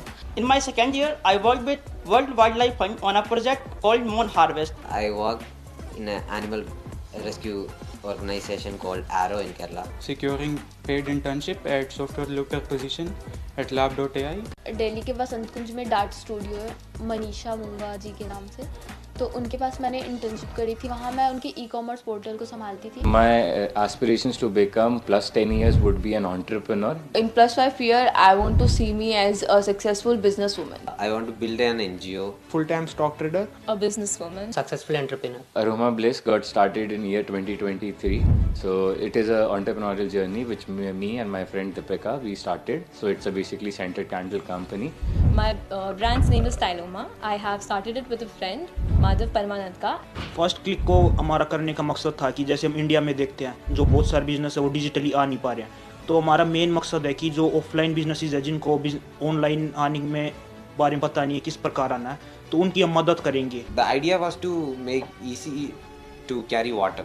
We call it Ambu West. Ambu means water in Sanskrit. We are sitting at a historic opportunity, perhaps once in a millennium opportunity. Our socio-political stability, economic growth, national pride, demography, everything is in order. The only missing thing is education. Let us solve for that.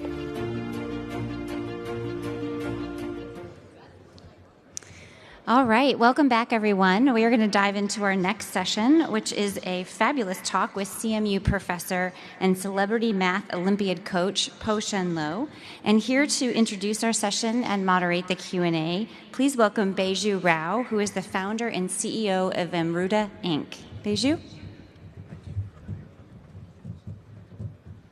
Good afternoon, everyone.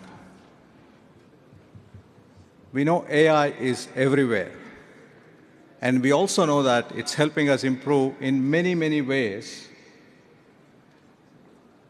but it's also introducing new problems, right? And in some cases, these problems are existential dangers. So that means we have to outsmart AI. And in my view, there is no better person than Professor Poe to teach us outsmarting AI. He's a math professor at Carnegie Mellon University. He's also an entrepreneur.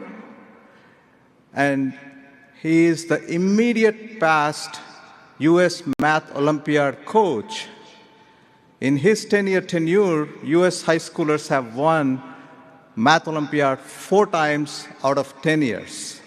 And that's a commendable achievement. Please welcome Po Shen Lo.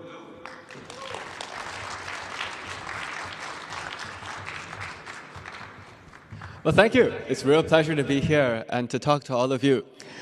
Actually, I was thinking to myself, I'm sorry I cannot say I'm an IIT alum. But my brother-in-law is IIT Bombay 2010. Right. So I have a little bit of connection to this community. Actually, I should say I travel around all over the world giving talks about mathematics, about education, and so on. And in fact, actually, I went to India before I went to China, giving all of these talks. That's actually because I was born in the United States, and my parents are from Singapore. So from a language perspective, since I grew up speaking mostly English at home, India was the first place that I went to. But I mentioned that because I actually travel around quite a lot giving all of these talks. And I say that so you know these ideas that I give you are gathered from having gone to a couple of different places. Actually, I spent my winter break running all around. Where is that? Oh, that's right here. Yeah, I spent my winter break running around. Not the White House, but here we go. Is it possible to put the screen to be full? Well, I guess this will be just fine. So I spent my winter break going to a few places. There we go. Right, I started on December 21st in Seoul, and I just finished yesterday. After 42. That was throughout China and Hong Kong. Yeah, thank you, thank you. And actually, the other thing you just saw on the screen was what I did last summer. I'll just do this. This was last summer.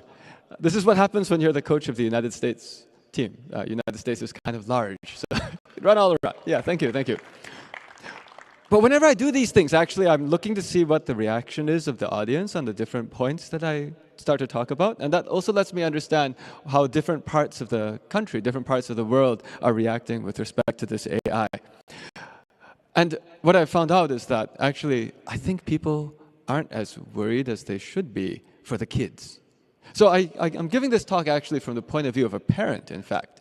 Because I've seen a bunch of talks about what to do from business, but I'm guessing maybe some of you have kids. I'm actually curious, how many people here have kids? Okay, there's a bunch of you. So I'm speaking to fellow parents. We actually have kids too. We have 3 kids. Our kids are 9 years old, 15 years old, and 17 years old. So our 17-year-old actually just finished applying to college. And so, well, she'll have to decide what to do with her life afterwards. But I want to make this talk. This talk is about what are we going to do about the next generation. And the good news is some of the next generation sitting in the front row too. So I guess you can hear what to do yourselves, about yourselves, while other people hear what we can do as parents.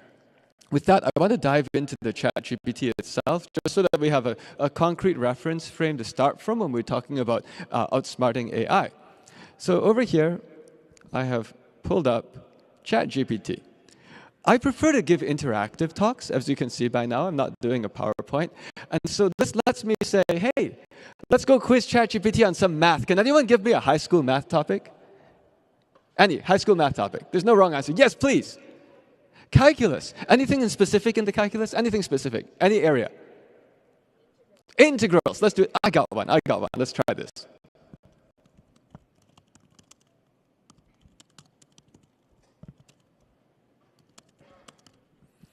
How's this? Integrate sine x from -2 to 2. Let me zoom in a bit so maybe it's a bit more visible. There we go. Everyone see that? Integrate sine x from -2 to 2. Let's see what happens. I'm actually curious. This is like a reality show. Oh, analyzing. What's that? If you haven't used ChatGPT in a while, the analyzing, well, gave an answer, but what did it do? It wrote a Python program. So the way it integrated sin x from -2 to 2 was just simply to write a Python program. Okay, so I've learned a few things. I actually didn't myself know you could do this that easily in Python. I also have learned that ChatGPT thinks that Python is the most efficient way to do this question.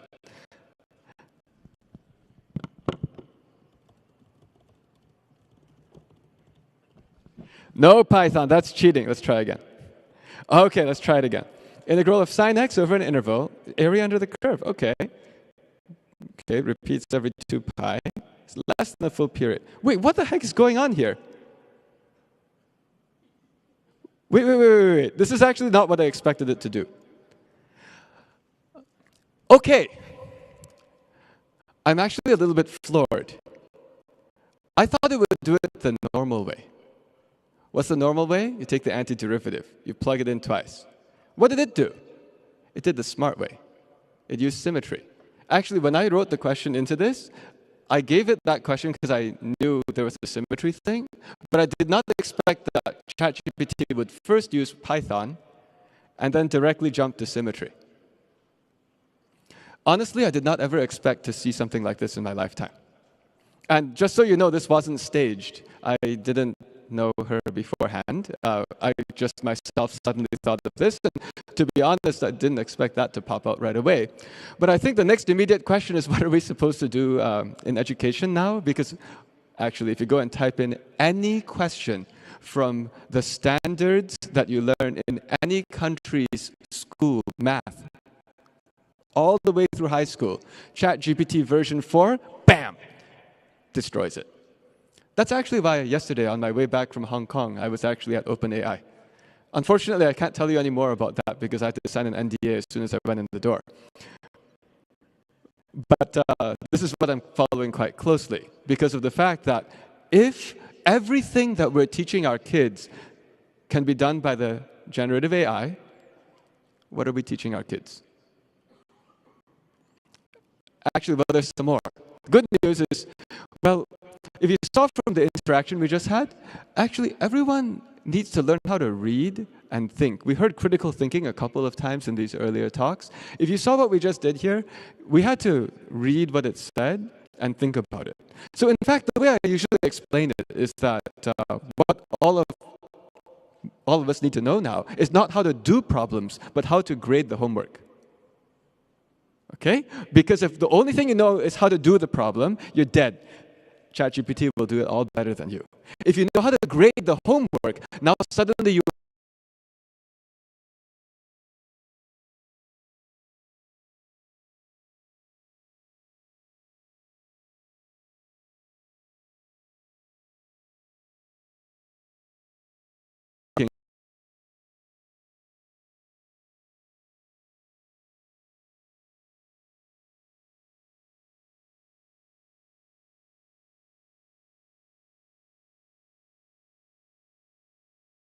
that up.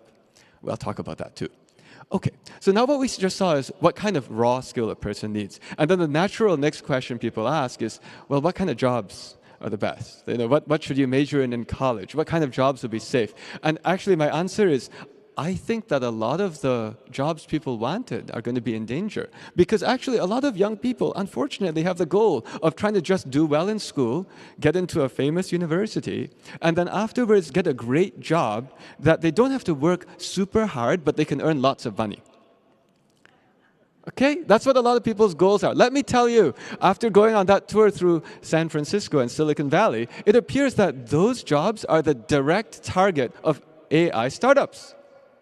If there's a ton of money that can be earned for something that's not that hard to do after you've learned, well then why not train the model, access the huge pot of money, and run? That's why there's a lot of startups right now in Silicon Valley running in the domains of healthcare, running in the domains of legal profession, lawyers, and so on. They're just going for all of those. So the advice I tell all young people is, if you actually love helping to cure sick people, be a doctor. If you wanted to make a ton of money and therefore be a doctor, be careful, because after you finish your medical school, pay all the bills, what if there isn't as much money to be earned anymore because the AI startups have gotten there first. All right? So the thing I'm saying is, unfortunately, just run and get the easy thing, that's not going to work anymore. Actually, let me tell you what I tell my own kids. And the reason is because the advice I give everyone nowadays is that instead of just thinking of how to extract as much value from the world as you can, the successful model, I think, in the future, is if everyone learns how to create as much value as you can. This is a different mentality. Instead of saying, let me game the system and do the shortcuts to get the biggest reward for the least effort. Nope. Let's instead try to figure out how to generate value. If you generate value, you're going to get some. Okay? This is a different mentality, and it's necessary when the rules of the game change quickly. Because if you optimize to play a game and the rules change, sorry, your shortcuts don't work. Right? So that's why we need to work on how to create value. So what I've told my own kids for ages, even before Gen AI, was I actually am not going to judge you based on what college you get into.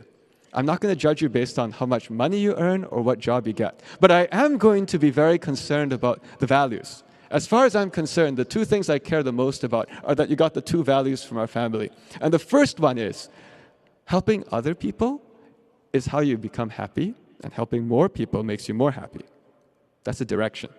The second one is hard work intrinsically is fun. If you found something very meaningful to do and you put a ton of work into it, you'll get a great feeling at the end of the day that you won't get any other way. These two are more important than just trying to get the achievements. Actually, I take this very seriously. If I ever see them doing something with other people that I think is not nice to the other people, I say, hey, if you're going to do that kind of stuff to other people, you should stop learning math, because people like that should be as stupid as possible. I say this to my own kids. I've said this multiple times before. And we actually stop math, start thinking about why we're doing what we're doing. You know what? The reason I care so much about this is because, as I mentioned, I was the national coach of the US team. I did 10 years. It's a 10-year term. I met lots of people who are really, really smart.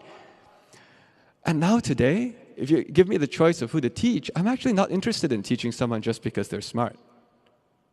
We're in a new era where a very smart person who has no ethical compass is extremely dangerous. Okay? So that's why that's the guidance that I gave my kids. Yeah. And actually, I also tell I don't need to tell my kids this. It's actually also true. If you take those two values very seriously, you'll actually also work hard. You'll also study hard. Because if you want to go and help people, and you care about helping more people, suddenly you need skills. Right? If you want to help one person, easy. If you want to help 100 people, 1,000 people, now you need skills, maybe technical skills. Maybe that's why you need math. If you want to help 1 million people, now you need leadership skills. You need to have reputation. Maybe that's why if you go to a famous university, that's useful, because then that's a tool to help you gain your objective. Right? But the point is that the direction needs to be straight. And actually, when I work with any kids, I'm always thinking, is the direction straight? Let's see if we can put that out. I'll also say, actually, if you are trying to get into college, I'll give you a tip. That's actually very useful. I'll just share a little thing I saw about last week. And it's back to this concept of like, what are you trying to do? Are you just trying to get things, or are you trying to create value? So I work with a lot of high school students. And actually, I write a lot of college recommendations too. If you didn't know this, this is what MIT asks all the teachers to write. So of course we write a letter, but MIT also asks us to answer a survey about every student who applies. Don't worry, there's no confidential information on this. This is a screenshot with the person's name removed. But if you can read the screen, which is a little bit difficult, there's only one line which is asking for academics. It's the second from bottom, academic achievement. Of course, there's an entire letter of recommendation about academics too. But you can see they're looking for things like how well do you interact with other students, interact with teachers, working well with independently on a team, and of course, all these other things too, like warmth of personality. I'm pointing all of this stuff out because these are things where AI isn't really doing those things. You know, this talk was about outsmarting AI. What's a person supposed to do? Well, in a world where an AI is quite possibly able to solve black and white questions that you give to it, maybe we should actually be trying to help our students figure out how to really intrinsically like helping other people, which helps them find human pain points, solve the human pain points, generate value, and then they'll be fine. Actually, I've been thinking a lot about this because I help to coach students. So what in the world am I supposed to build? More people who know how to do more math problems? Well, not really. However, I think everyone does need to learn how to think mathematically, think logically, great, and then combine that together with the human side, emotional intelligence.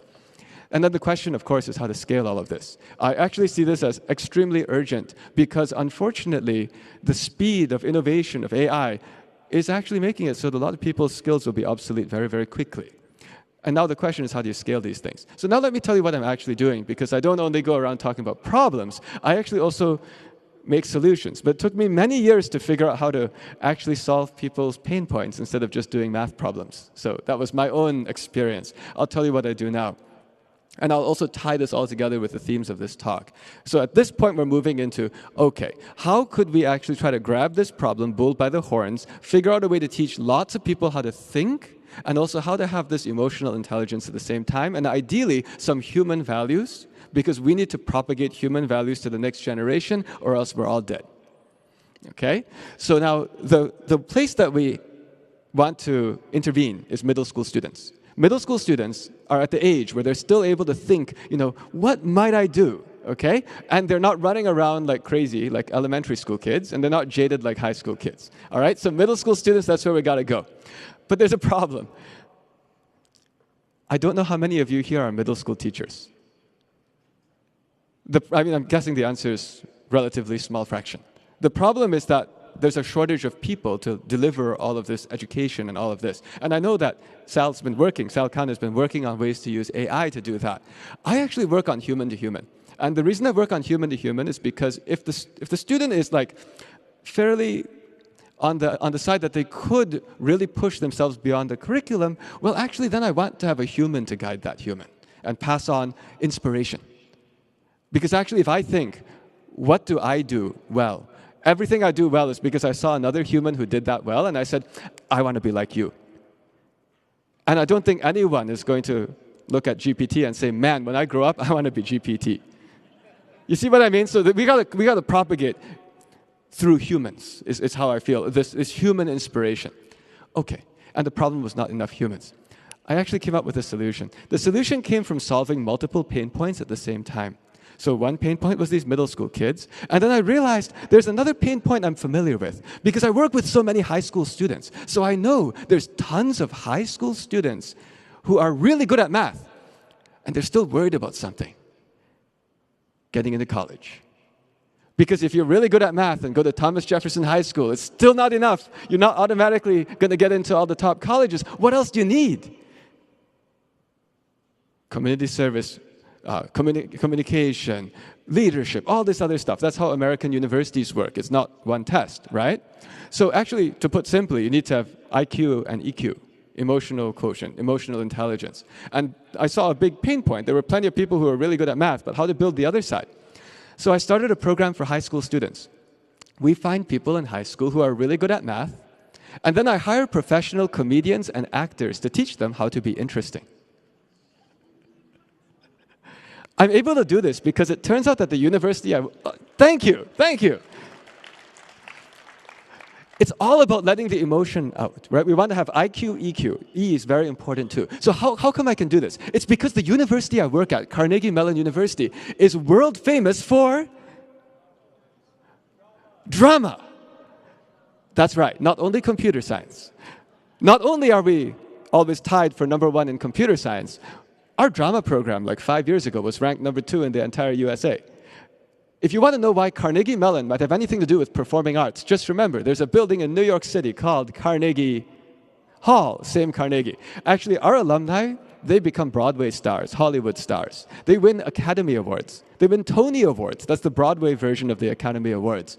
If you've heard of Hamilton, a bunch of our alumni were in that too. So basically, we have this super strong performing arts department. So I walked over to ask them. I said, you know what? I've got this crazy idea. I want to help math people like me learn how to be like you guys.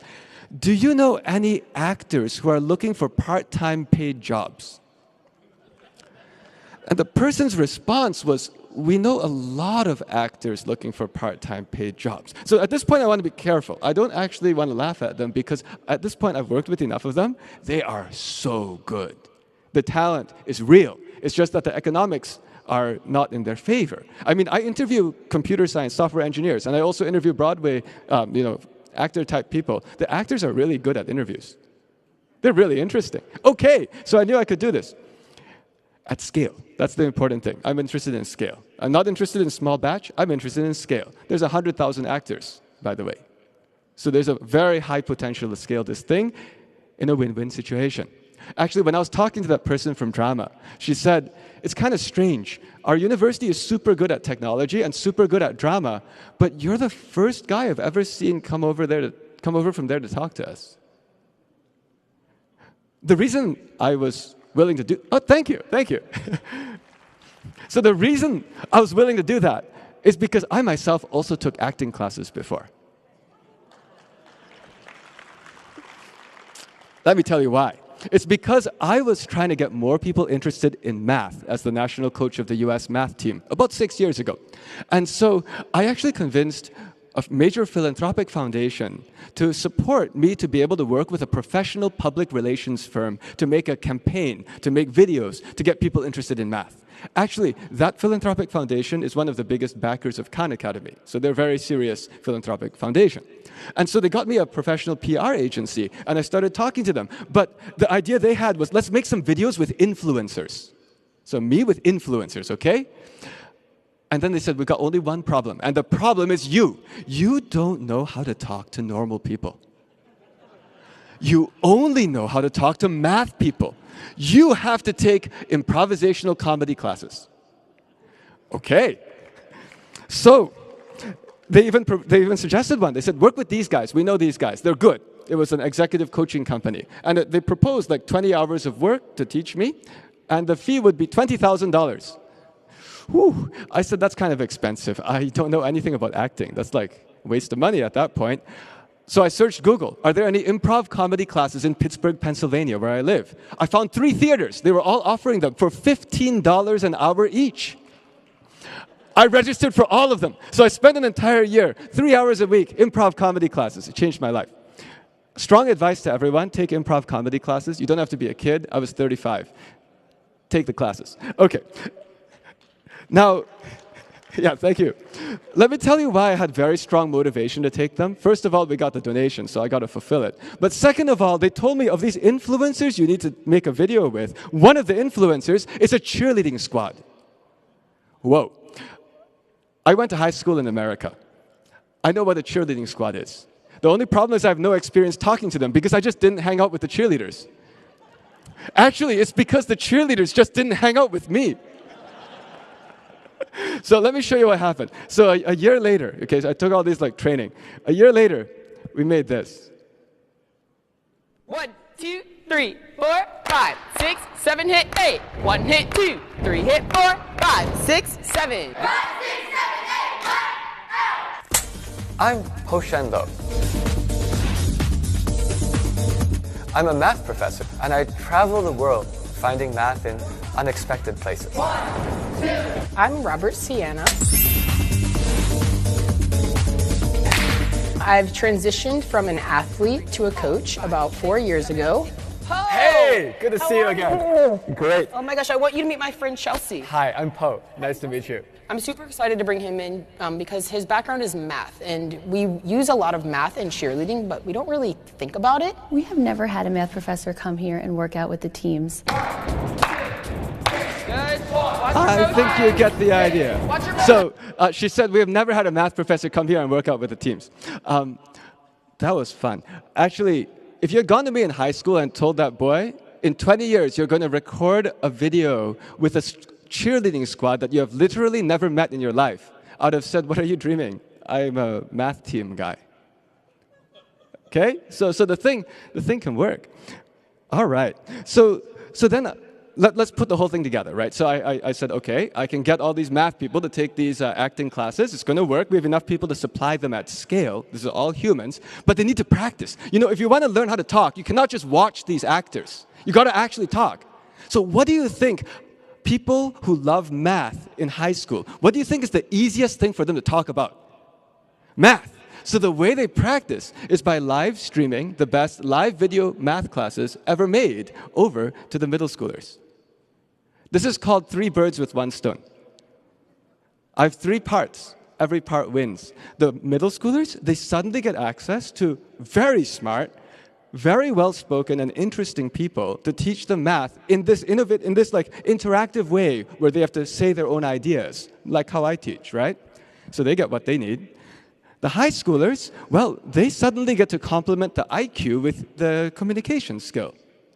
Actually, it also works. Out of the high school students in our program who graduated last year, more than half of them are now studying at MIT, Harvard, and Princeton. 3 schools occupy more than 50%. So that seems to be working. And the actors, we provide jobs. We support the performing arts world. Everyone wins. I want to show you what this whole thing looks like when this all put together, because any of you who are entrepreneurs know idea is cheap, execution is everything, okay? So it actually took me 8 years to come up with this, 2 more years to build it out. It's at year 10 now. And so what I'm going to show you is a 1-minute video clip of what this looks like, because it's an online teaching experience. And we just heard somebody ask Sal Khan about the horrible quality of online teaching, right? So I wanted to do online because we want to reach this everywhere. So I have to solve that problem. And so as a mathematician who solves problems, I said, what's the fundamental problem with online? Is it that kids are not able to focus on a screen? No. Kids love screens. They can be sucked into the screen forever. And then I said, okay, well, what are they watching? They're not watching Zoom. I don't know any person in the whole world who watches their Zoom meeting with full concentration for the entire hour. Zoom was designed for boring corporate meetings. Sorry if you run a business. Okay, anyway. But so I said, what do kids actually watch? They watch YouTube Live. They watch Instagram Live. They watch Twitch. They watch all these other things. What if we take our performing arts expertise, pull that all in, and change the way that an online math class looks? So I'm going to show you what this looks like. You'll see 2 people on screen. They are both high schoolers and they're both teaching. Our paradigm is 2 people are teaching every class. This is a recording of a live stream. Everything we run is live.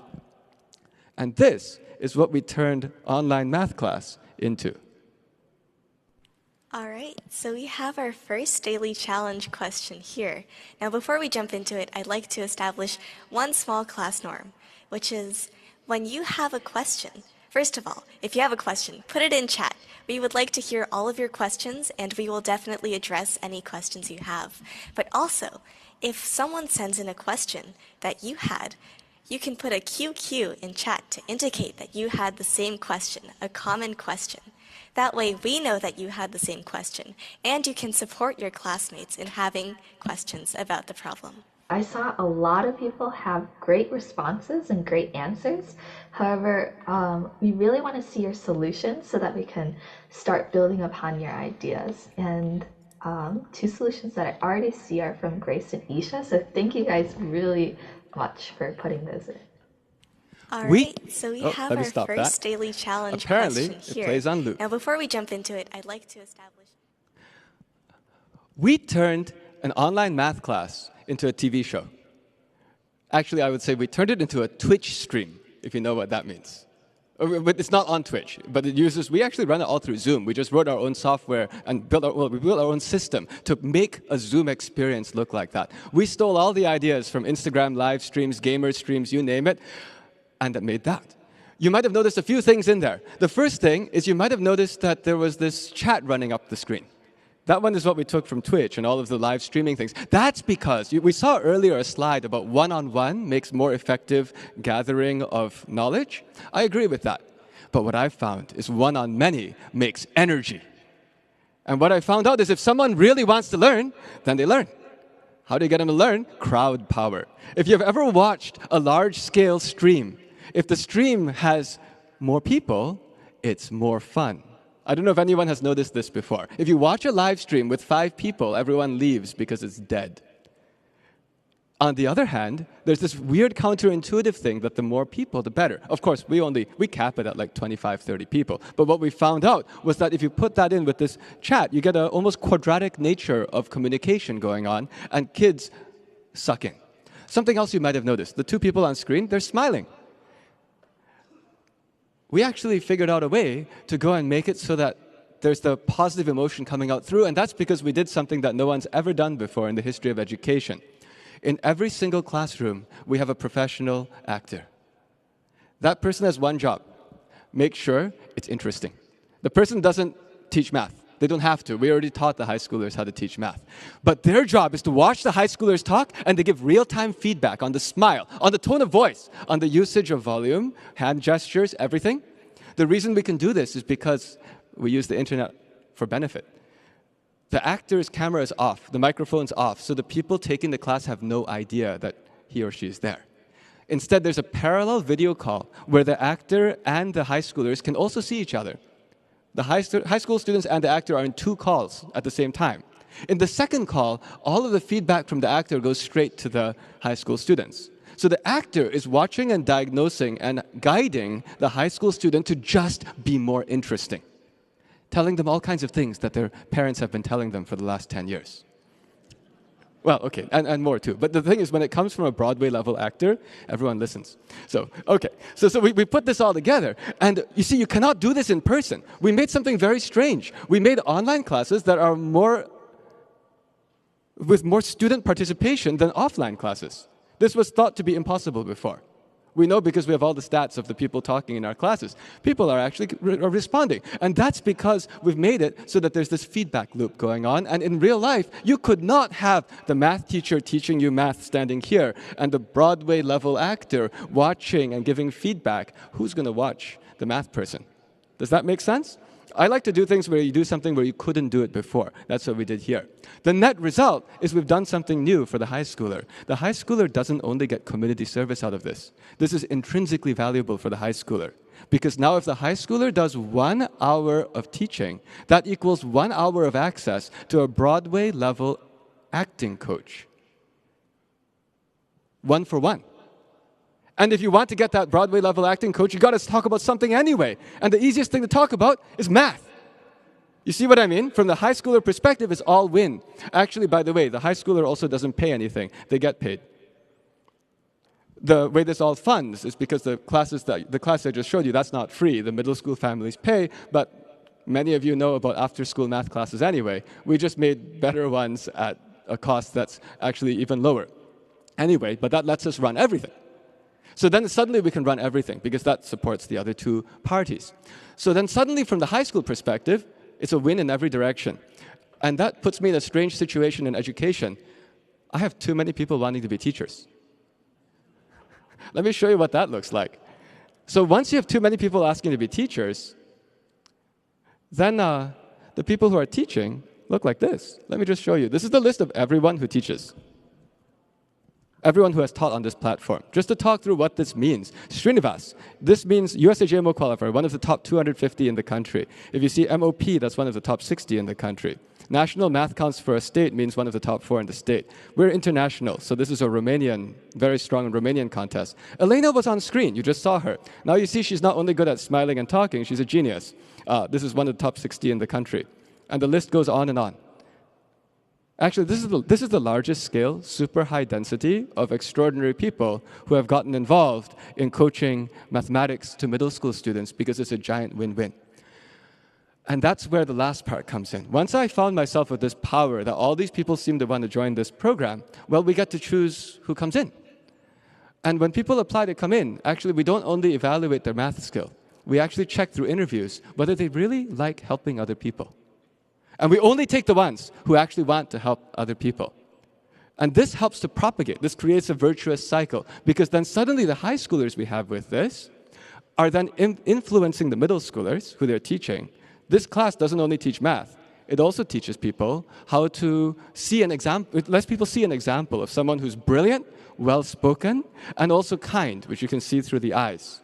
We're building a virtuous cycle to scalably increase the number of middle school students who see them and say, I want to be like you when I grow up. 4 years later, boop, they're in the high school, influencing more middle school, and it goes around and around. The scalability of this is we hope to at some point reach 1% of US high school students in it, teaching 10% of US middle school students. That's only US.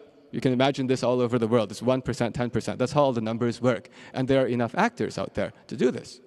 So in a nutshell, what I just talked about is we're going to have some problems.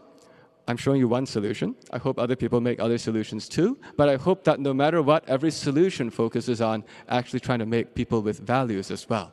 Thank you.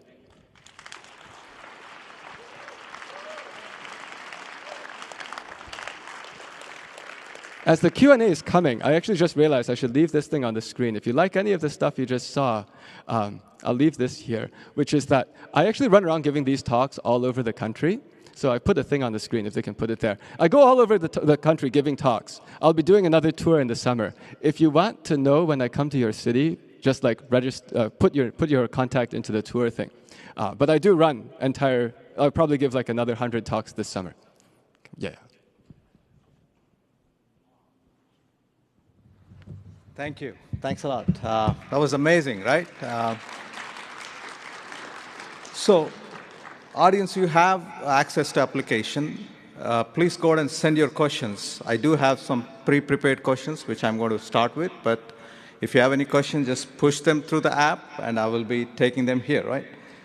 So, quick question, just curiosity, right? How long does it take a student to transform from, pre-drama training to post-drama training? How do you measure it? Well, what I'd say is that it depends. The person actually ideally already has some level of social skills. That will help a lot, okay? But then to help them become super polished, what we see is we do like about 10 hours of improv comedy class training for them. And then as they teach, every single hour they're getting this feedback, right? So we will notice that in about 30 hours, there's something quite different about the person. That's like teaching an entire class. I think what we also found out is that if you just have a community of math people all taking drama, it makes taking drama cool, not cool, but it makes it understandable and normal. And that actually is enough. Actually, I'll say one more thing about the people taking the drama classes. We have people teaching this improv comedy to the high schoolers. And at first they asked me, how much background should we expect these high schoolers have in performing arts? I said, please start with 0. And then 3 weeks later, they told me, about a few weeks later, they told me, your math people are the fastest learning people we have ever met. Because if you have a math person committed to the idea of learning how to communicate with professional coaching, it's pretty good. Cool. Thank you. And there is one question which I think the question is, can the experiment with high and middle school students and actors be used to make corporate sales reps more interesting? Actually, I got this idea because when I was taking the improv comedy classes, the teacher of the class who works at a theater joked and said, we don't actually like teaching you guys these classes, but we got to do it so we can pay for the theater because we don't earn enough from the ticket sales at night. And he said, usually we run corporate improv comedy coaching sessions. So I'll say you can support your local actors by hiring them. They're awesome. Awesome. Thank you. And next question is your platform for multimodal teaching for kids? Can other middle school and high school teachers make use of it for their classes? The thing about teaching online with this kind of like the text on the screen, yes, there's a website called zoom.poshenlo.com where the entire software kit is actually there with instructions. We have not updated the instructions since the end of 2021, but you guys seem technical. You can probably figure it out. I will say the hardest part is not the technology, it's the humans. So even if the technology is there, for someone to learn how to do it properly, they need to learn a lot of empathy, a lot of communication skill. So yeah, you can use it, zoom.poshenlo.com, it's free. But if you want to do it properly, you need to go and get those actors. Awesome, awesome. So you talked a lot about value, right? So obviously this was a great example. What are the other ways today's software engineers can create that value? Have you thought of extending this to other domains, etc.? Do you mean like just creating value for society? Is that what you mean? Do you mean creating value for society? Yes, using AI. Using AI or other things to create value. So the thing is, I don't want to tell you how to create value because I think that would bias things to just do what I like to do. What we're trying to do with this system is just to strongly incentivize people to care about helping other people, and helping more people is more fun, and working hard. There's no Republican, Democrat, one country, other country. None of that stuff is inside these two principles. I think these two are pretty universal. But the problem is a lot of kids these days don't get those two. And so, not just kids, it's like we need to pass that on to the next generation. So the way I see this is if we have more and more people who are just actively thinking, what pain do I see in this world? How do I solve it? They will solve pain points around them. They will create value. I told you my story of what I did. That came from finding out where I can find some pain and fix it. Awesome, thanks. So final question, right? So there's a lot of regulation, global regulation, both executive branch here as well as EU Act, right? AI Act. Is that something which can help us with outsmarting AI, or is that going to make us a little bit, push it in the other direction? Yeah, unfortunately, I don't think the regulation is going to help because there will be some parts of the world that don't regulate, and anyone who wants to keep running will just go to the parts of the world that don't regulate. So that's why I view it as AI is going to get faster and faster. It's going to be able to solve all these various technical problems. So we just need to get lots more people who have the skills to figure out what human problems can they solve. And the way to do that is from a young age for people to build that kind of a spirit. And since I didn't see another way of mass propagating this, I said, well, I know what has worked in the history books. Let's go and try to bring these values to the middle schoolers with the high schoolers, using the fact that math is the hook. Everyone wants math. So if everyone wants math, usually in math, the only values you learn are absolute value. But we put some other values in, right? So the whole point is like, we can do that because we have such a pressure of people trying to join the high school program. So we can pick and elevate the people who we think will shine some kind of values of what it is to be a person to the next generation. Thank you. Thanks a lot. Thanks, everyone.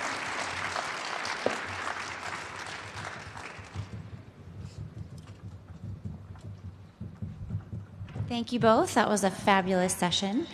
We are going to take a break, so you have time to grab a cup of coffee, use the restroom. Our next set of breakouts start at 4:15 p.m. The one that will be in this room is India today and tomorrow. If you're looking for one of the other two breakouts, again, please check your app, check the website, or your program. We'll see you back here at 4:15. Thanks.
Okay, please take your seats. We're going to start our next session.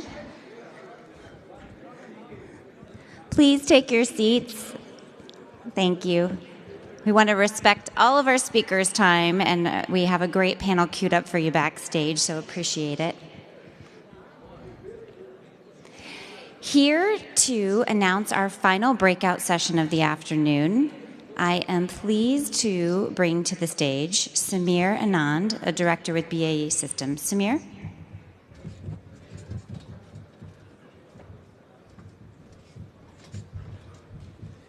Thank you. It's my pleasure to introduce the panel. Gunjan Bagla is a former president of PanIIT alumni.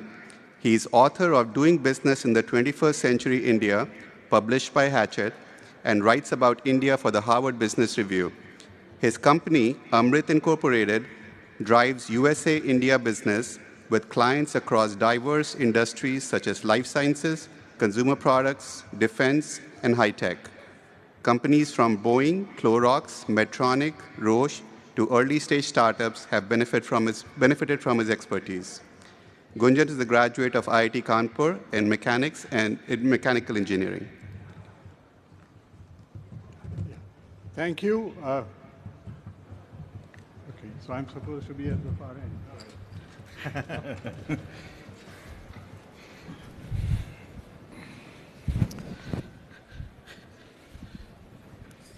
So those of you who are sitting in the back, I welcome you to come closer because this is going to be an interactive session.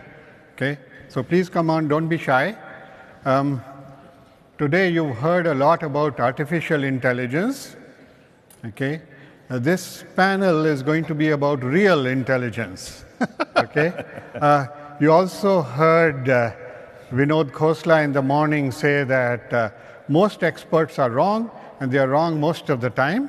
Okay, and I think and I've heard him say that before, and it's usually because many experts are looking at spreadsheets and trends and extrapolating from that. I can tell you that each of the experts here is not going to deliver spreadsheet insights, but wisdom from what they have learned over the years. And we are talking primarily about India and the future of India, not so much the past, but really India in the present and going forward into the future. Okay? I encourage you to send your questions on the app. If you keep the questions short, then we may ask them, and I may even identify you or ask you to stand if we choose your question. We only have 45 minutes, so there are some topics we've decided we don't want to cover, not because they are not relevant, but we just don't have time in 45 minutes. So don't ask us about Gaza, don't ask us about Ukraine. What else did we say was off? Don't ask us about the Maldives, please. Okay, if you've been following the recent news. Okay. We don't want to stay away from controversy. If you want to ask about Adani or Ambani, please go right ahead.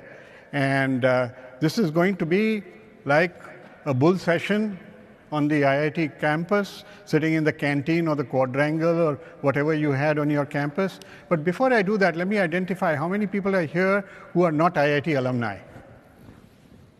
Okay, you are most welcome here. Okay, and how many people are visiting from India? Okay, a few people here. Please participate and give us a critique on what we are going to bring up.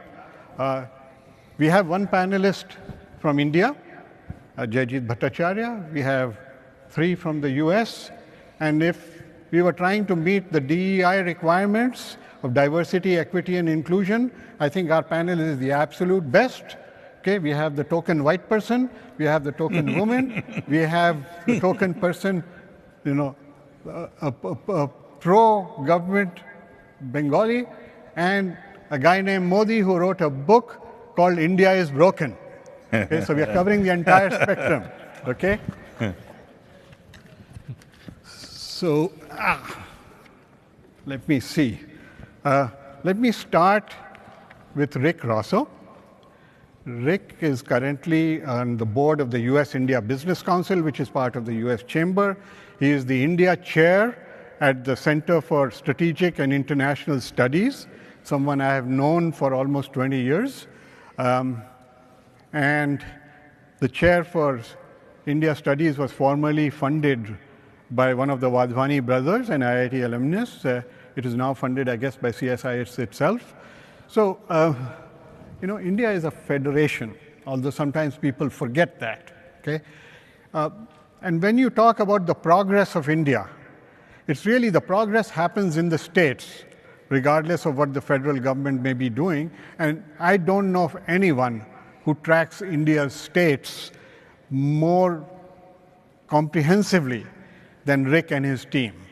And they put out a newsletter and tweets about that. Since we have a limited amount of time, we're not going to talk about the states everyone hears about, Gujarat, Maharashtra, Karnataka, Tamil Nadu, whatever, Yogi state, my home state, UP. Tell us about a state that's doing well, Rick, that many in the audience may not know about or realize. Yeah. Please. Thanks for that, Gunjan. States collectively are going to have a much bigger impact than the national government is in terms of what India's development trajectory looks like. There's not a lot of transparency in what states do for changing regulations and trying to improve or sometimes worsen the business environments, what that means for India's climate commitments, what it means for India to actually take some of that manufacturing away from China that we all kind of hope will happen. So you're right. A lot of times, Gujarat, which has done great work on reforming power grids, improving the business environment, Maharashtra, where, between Mumbai and Pune, you've got two dynamic centers where a lot of investments happen. But the one dark horse that nobody really talks about right now, that personally I'd put a nickel on by saying that I think they're poised for takeoff, is the state of Odisha. Not one that you normally hear about, but... What's the pronunciation now? Odisha? Odisha, right? We used to call it Orissa when we were young. So just to be clear. I'm trying. I'm still not on with Bengaluru. You're and do not ask me to say Gurugram in the audience. But Odisha, the reason I say that is because reliable access to electric power is one of the things that businesses need most urgently when they think about investing in India. Not the only, but it's one of those. And you've had a couple of states like Gujarat and Haryana that have managed to reform the state-run discoms to a pretty effective way, but most states don't have the political capabilities to do that. Odisha has done an experiment that very few people know about. It's the only state in India that has actually privatized the entire electricity distribution system. Tata Power now owns all 4 discoms, majority stake, and 3 years on, versus the first time they tried it 30 years ago, it's going extremely well.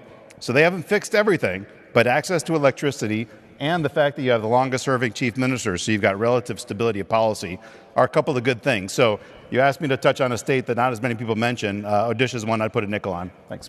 Well, thank you. Thank you so much, Rick.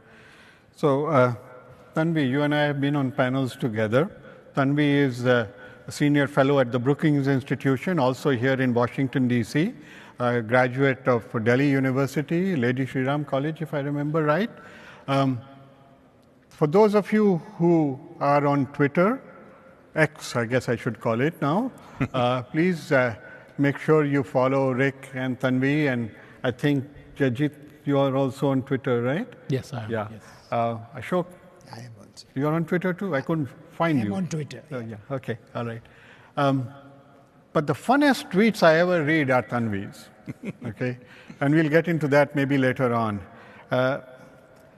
So you wrote a book on the Fateful Triangle, talking about India, Russia, China, and we'll get into that. So today, Tanvi, India is a top 5 global economy, okay? But when I talk to my clients, my day job is helping American companies to understand India and better engage with India, do business in India. And when I talk to people in Middle America, across the Midwest, across the South, regardless of the kind of company or the size, I often get the sense that they have no idea of the changes that have happened in India. The UK, France, Canada, Korea, Italy, Israel, Australia, all of those countries get far more attention in people's minds and in American media, whether you talk about the New York Times or Chicago Tribune or, God forbid, CNN. India is barely mentioned, and hardly ever in a positive way. So from your perspective, what will it take to change that? I think one of the things that I will say is you've seen an increase in interest. And if you look at the countries, the 2 kinds of countries get attention usually. One is a set of countries which are seen as a threat. So, your Chinas and Russias, people will invest in understanding them because we worry about them. I think the others, you mentioned the number of countries. There are a few things they have in common. one, capabilities, that they're large economies, military powers. Second is presence in different ways. Either they have a diaspora here, or, for instance, you have companies, their companies present here, or vice versa, that there are a lot of Americans in these countries, American companies, American citizens. But I think the other aspect, all of the countries you mentioned are US allies, so it's behavior pattern as well, those who partner with us. And so to some extent, it's natural that these countries get more attention. I think as you've seen these three things for India change, one, capabilities, it's grown economically as a military power, as a nuclear power, one would say. You've seen capabilities grow, you've seen attention grow. If you see presence, whether in terms of the diaspora or American companies interested in India, even if it's not as much as it used to be for China, for instance, nonetheless, you've seen more attention. And then finally, as India has started being willing to partner with the US and the US government has shown interest, you've seen increased attention. So, if Rick and I look back often, it was really, I think, around the mid-2000s, you saw even in DC, at think tanks, etc., you started to see increase. Having said that, I do think on each of these fronts, you asked, how do you get more attention?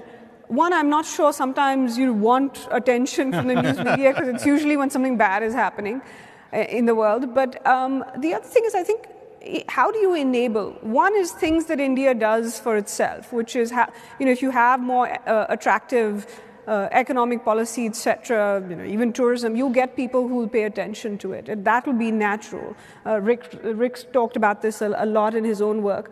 But I think there are other things that, for example, a group like this could do to enable that. Every time one of you thinks about complaining about the Western media, what the West thinks, I want you to stop, and I want you to think about a more proactive way that you can either fund the study. I know IIT alumni often does chairs. Well, why aren't you funding chairs here at universities for India studies? Fund fellowships, fund study abroad programs, fund internships, whether in your companies that look at India or at companies in India.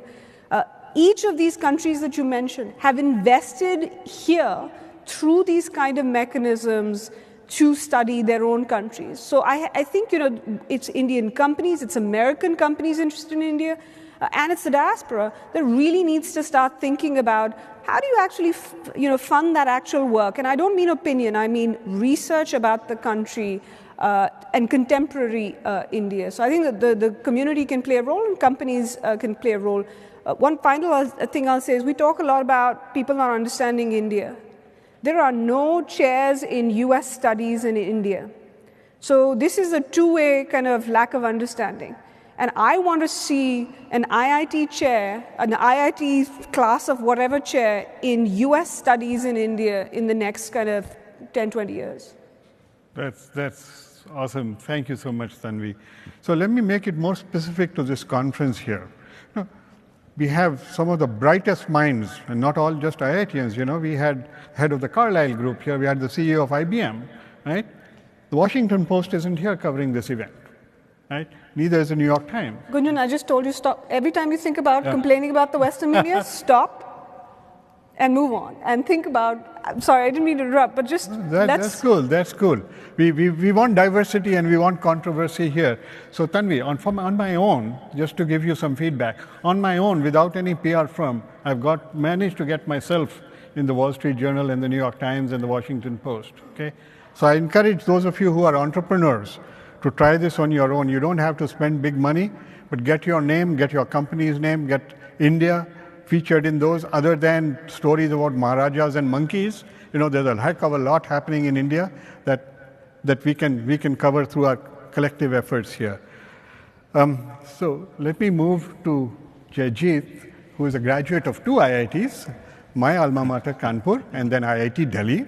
Jayjeet lives in Delhi and runs the Center for Digital Economic Policy. Am I saying it correct? CDEP.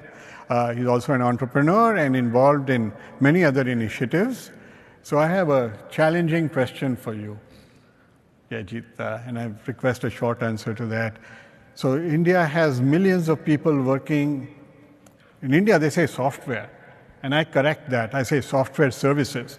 They are renting labor by the hour or by the year or by the month, and people are writing code for others. Okay?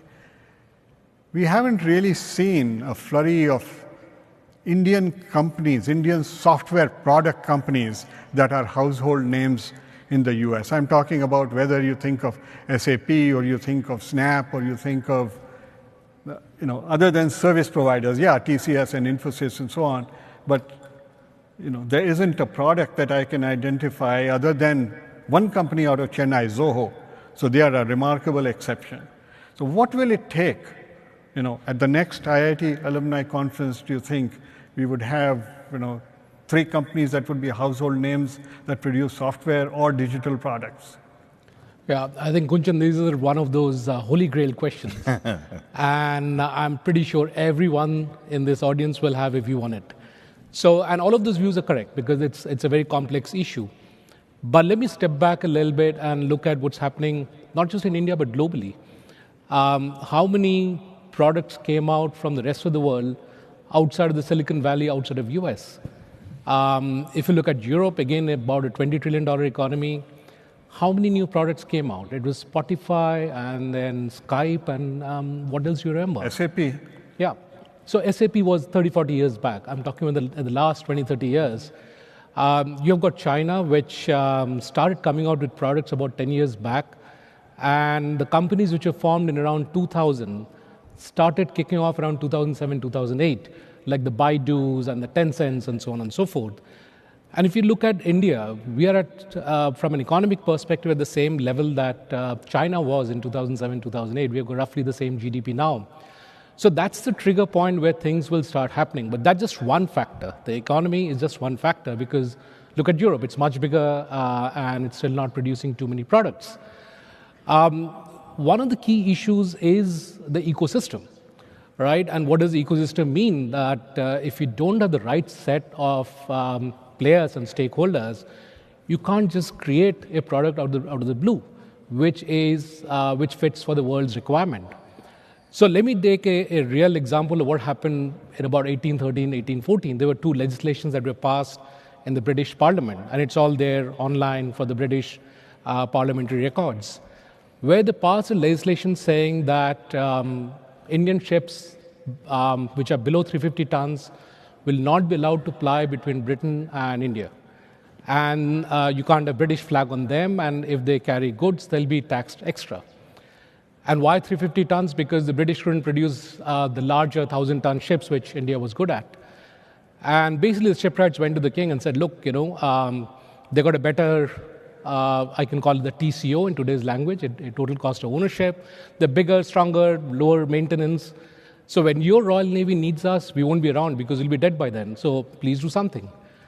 And then next year, they passed another law which stopped all Indian ships from operating in the transatlantic route, which was very lucrative in those days because they would pick up slaves from West Africa, dump them in US, pick up gold from US, dump it in UK, and then go back. So the ships were stopped, and therefore both Surat and Bengal stopped producing all the ships. So when the iron ships came in, India was not there in the scene. So then for the next 100 years, there was no ecosystem. So you can't have the next set of innovation happening in void. So let me interrupt you. When do you think it will happen? When will we see? So when, same as what China did in that sense, the government intervention was needed, right? Let me take one more point around it because it's not a single dimension issue. The issue is also about capital, right? Look at OpenAI, $13 billion pumped in at the right time with the right set of people. I've got to push back at that. Software doesn't need a lot of capital. Needs a laptop and $1 million, and you can get there. But I appreciate your input. Let's move on to our friend Ashok at the other end here. Ashok's book was published a few months ago, I think. It's called India is Broken, and he's written extensively on that subject. So I have a challenging question for you as well, Ashok. So if your name wasn't Ashok, and it was Narendra, and you were given the power that Narendra Modi has, what would you do? What are the top 2 or 3 things briefly that you would do to fix the India that you see as broken? Yeah, it's a very good question, and I have in fact, in my book, I do say that if I was Tsar of India for a day, and I could do only one thing, I would create a world-class mass education system. That is the central predictor of economic success and progress for the last 250 years. Go back to Adam Smith, 1776. Adam Smith is considered the prophet of free markets. What does Adam Smith says? It is the obligation of the state to create a first-class mass education system. Just note the word, mass. Mass means everybody. Today the data shows that 85% of Indian kids finishing school do not have what are called basic skills to participate in a global economy. So yes, we have some very fine people. I'm not denying that. But you want to make progress on a large scale. Look at China. We keep comparing ourselves with China. The same percentage for China is 15%. China has some of the world's most intensely good educational institutions, right from primary school, secondary school, through the universities. There is no example in history of a successful nation without a proper, well-functioning education system. And if there was a second thing I could do, I would work hard on gender equality. That's the other thing that history tells us. Adam Smith did not talk about gender equality, but since then we know that gender equality is crucial. Crucial both for social purposes and for economic purposes. And we lack woefully in gender equality. So you don't have two of the basic foundations for long-term growth: mass education and gender equality. Thank you for bringing that up. In my travels to China, I did notice that when you go into a meeting, there are significant number of women managers in the room, and while the top leadership of China is not gender equal, certainly in the middle, in the corporations, there seem to be a much fairer distribution between men and women. So, Tanvi, we were talking about that a little bit, as we were preparing for this. Here in the U.S., we have a woman in the White House, Kamala Harris. We have Nikki Haley, who got endorsed by the Koch brothers, and now by Tim Draper. We have number of women in political power here. We have women CEOs in the West of Indian origin. What do you think about the gender equality question in India, and how is it evolving? I think, if we're talking about gender equality, I would like to see more women amongst your keynote speakers at your next iteration of your conference. So we can talk about India, but also let's talk about here. I will say, I would say the most successful, to add to what Professor Modi said, when you look at public policy interventions around the world, the most impactful in kind of one factor that makes a difference, not just directly, but second, third order effects, is female literacy. And so education, yes, also especially making sure women are educated. But the second thing I think, and I think this is something the Indian government is acknowledging, which is you cannot have, and Dr. Geeta Gopinath has said this as well, you cannot have a world-beating economy if you have the female workforce participation rate that India does right now, which has actually fallen and is lower than many countries around the world. It's just untenable. So to me, you have to have, and it's to some extent it's public intervention through governments, but it has to be a broader societal effort. It has to be cultural to some extent, more comfort with having women in the workplace. We're seeing some interesting experiments. Apple, for instance, is through its kind of subsidiary manufacturing facilities that are being set up, the Foxcons, etc. They are hiring mostly women in those factories. Let's see if that's something that can be, scaled beyond, or not scaled up, but actually you see this at a broader level. So I think this is a no-brainer. To me, what's also interesting is last election, 2019, there were as many women who voted as men did. And so I think you're just going to start to see politicians have to listen to women in a way that I think nobody asked, what do women want? And hopefully that question will come to the fore, not just in this election, but in the future as well. Well, I do encourage you to send questions through the app, and we'll get to them very soon.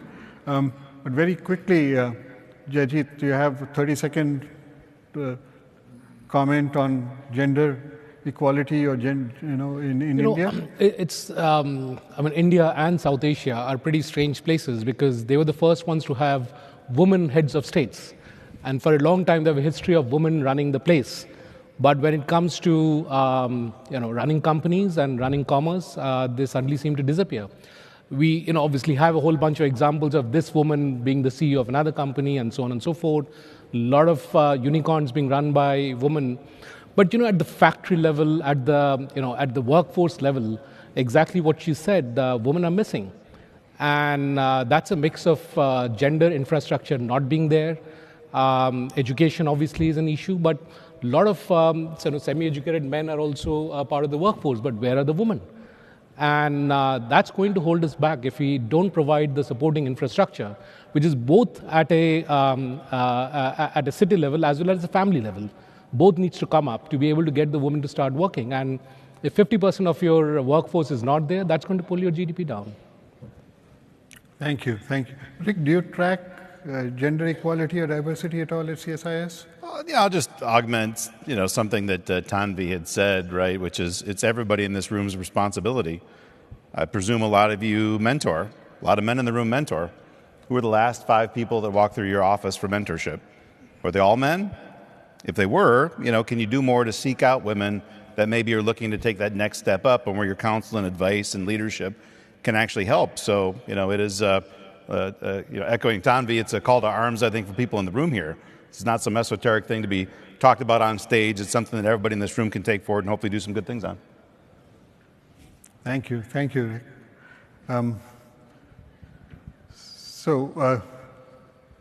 The room is being very quiet, so let's bring up a fun topic. My daughter got married 2 months ago, and we decided that at the reception we would only have alcohol of Indian origin. So we had Indri whiskey, Amrut, and Rampur. We had Taj Mahal beer and Sula wines, and all of the non-Indian people were quite thrilled with that selection. Some of the Indians wondered why we didn't have Black Label. Okay, so I think there's a mindset change that has to happen. But I'd love, for those of you who do drink, I'd love to get your take. I mean, India is the largest consumer of whiskey in the world. Now the largest producer. Their whiskeys are winning all kinds of awards. But if you do drink, what is your favorite Indian drink? Tanvi, you want to start? I think some of you mentioned the whiskeys. I think some of the Indian gins are very good. And the ones I like quite a bit are Hapusa and Stranger and Sons. All right. Rick, do you have a favorite? I'm not much of a Scotch guy. I know the Scotches have made a lot of progress, but I'm more of a bourbon guy when it comes to hard liquor. But Sula wines, you find them more and more places, and I think some of them are quite nice. So I'm a fan. If it's there at the table, I'll certainly take. Yeah. Okay. I don't drink much, and I don't have a view of which is better or not. But if it gives more jobs to the wineries in Pune, then I'll go for Sula. Well, you know that Grover and Sula, the 2 big wine players, I think Grover was started by a software entrepreneur of Indian origin who moved back from the US to India and began by planting grapes and waiting for them to grow. So, yeah, there's definitely activity. Ashok? Yeah. Oh, my mother used to make some very nice green tea, green label tea, and that's my favorite. Okay. Can I just say one thing though? I do think beyond what all of us like, this is kind of a business issue as well, in the sense that, to me, what's been good to see in just the last few months is this industry being seen as a industry and not just a cultural issue. So, you're starting to see the government say, how can we increase exports, get market access? But that also means then doing the reverse, which is thinking of when you think about trade deals, and this is going to be a case with the UK-India free trade agreement, you have to then give market access as well. And I think part of the thing is that the Indian liquor industry should have the security to say that, yes, open up the market because people will still buy our stuff and we will get access to a global market. But there's a lot that needs to be done within India to just have distribution and sales within India, because I can tell you the two things that I mentioned, for the longest time you couldn't get them in Delhi. It was easier to get them abroad than get them because they were in Goa or Bangalore. Yeah. I think liquor distribution is a huge challenge in India still. It hasn't been affected by all the improvements in other aspects. But I saw that even Gujarat, which has banned liquor for so long, and now at Gift City, they are opening up the sale of alcohol. I remember when I first visited Baroda, all these IIT friends wanted to come see me right away. And I realized it wasn't anything they cared about, but as a US citizen, I could buy the booze, So I got this false sense of being very popular there. You have to fill out the certificate saying you're a forsworn alcoholic to be able to buy, but small thing. Yeah. Okay. I think we need to talk about China if you're talking about India in the future. So, of course, everyone knows now that Apple is making iPhones in India. Well, to be accurate, Apple's large Taiwanese vendors are assembling phones in India from components that come from all over the world.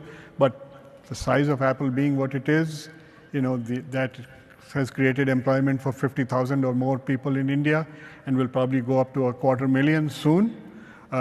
Value add in India, I imagine, on an iPhone is still like $6 or $7 of the total price of the iPhone.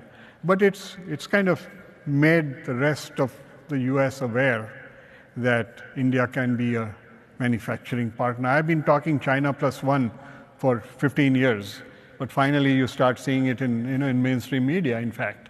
Walmart has more than doubled its imports from India, and Ambassador Sandhu yesterday talked about the Hero bicycles being sold at Walmart stores now. Of course, Hero is the largest maker of bicycles in the world, so it's about time that their bikes made it to the US. So I'd love to get a quick take from each of you about, and let me again ask a more challenging question, Sales are going up and so on, but first, let's go to the contrary point. How many of you here feel that US-India trade has gone up in the last few months? Sorry, raise your hands if the US-India trade, has it gone up? He's asking. Yeah. How many people feel that is true? Can you raise your hands, please? Okay. How many of you feel it's gone down? Anybody? I don't see any hands up. Rick, you want to tell them? One? One hand, yeah. Okay. You want to tell them the truth? Yeah, you've actually seen a bit of a downturn on US-India goods trade, about 6% over the last 12 months. And you've also seen, surprisingly, about a 25% drop of foreign direct investment into India. So you got a couple of announcements by Apple suppliers, and that makes such a splash that people kind of presume India's hitting the mark, that investment's coming in, particularly manufacturing. But the government of India's own numbers show that really that hasn't quite happened yet. So we just had, of course, the U.S. Trade Representative is actually in India right now. We resolved, or at least agreed to drop a number of WTO disputes. And, just on your point, Gunjan, on the China question, you actually have seen, despite the fact we've had multiple U.S. administrations in a row that were not particularly pro-trade, and especially when we talk about investment by U.S. companies, we wanted it to come back home. They actually have made a pretty good separation when they talk about friendshoring to encourage investment into India, particularly in the sectors that are strategically important. So this is not soaps and shampoos and the basic stuff, which usually makes up the bulk of trade. But when we talk about the things we cannot let China dominate, semiconductors, quantum, 5G telecom, 6G telecom, things like that, you actually seen the U.S. government pretty active in trying to encourage U.S. companies to consider India as the next best place to invest. So if you look back at the joint statement last summer when Prime Minister Modi was in Washington, D.C., it's amazing to look at the number of times that U.S. investments into India were actually congratulated. Because for a lot of years now, we try to downplay that just because we wanted to see those jobs come back. But India, a little bit like Apple with that reality distortion field they talked about with Steve Jobs, our general interest on bringing manufacturing back home, India's been able to warp that a little bit because if you're not going to be in China, India's a pretty good option. So they're trying hard. Thank you, Rick. Can I just add on the quick view on semiconductors? I'm sorry? Just on that point, China plus one, that ship has more or less sailed. Mm-hmm. It's going through RCEP, most of it, the plus one aspect. The fact that we are not in RCEP is a huge liability. Chinese are going into their own hinterlands, away from the coast. That is becoming a major export center. And the Chinese are investing in Mexico and South America for the friendshoring business. So at this point in time, the China plus one ship has sailed. We can keep sort of insisting that we will get some share of it. But as Rick just pointed out, the numbers are not looking in our favor at all. But ask yourself why. What do we have to offer? What does Vietnam have to offer? A world-class educated workforce on par with the industrialized countries of the world, a superb infrastructure, part of a free trade agreement, which is also one of the world's freest trade agreements. And then you have Mexico. Mexico is now the largest player on the block. So I think we have to really be very careful in building up this hype about China plus one. And if I may just say on the semiconductors, in an earlier incarnation, I studied the semiconductor industry. And while it is in the US interest to try to limit China, China is already producing nanometer wafer technology, or close to there. We are still talking about assembling chips, maybe. So we have to be very careful when we throw around the word semiconductors, because it ain't happening anytime soon. Yeah, I tend to agree with you on the semiconductor issue. I mean, my friend is running the Micron Initiative. My classmate is running the Micron Initiative in Gujarat.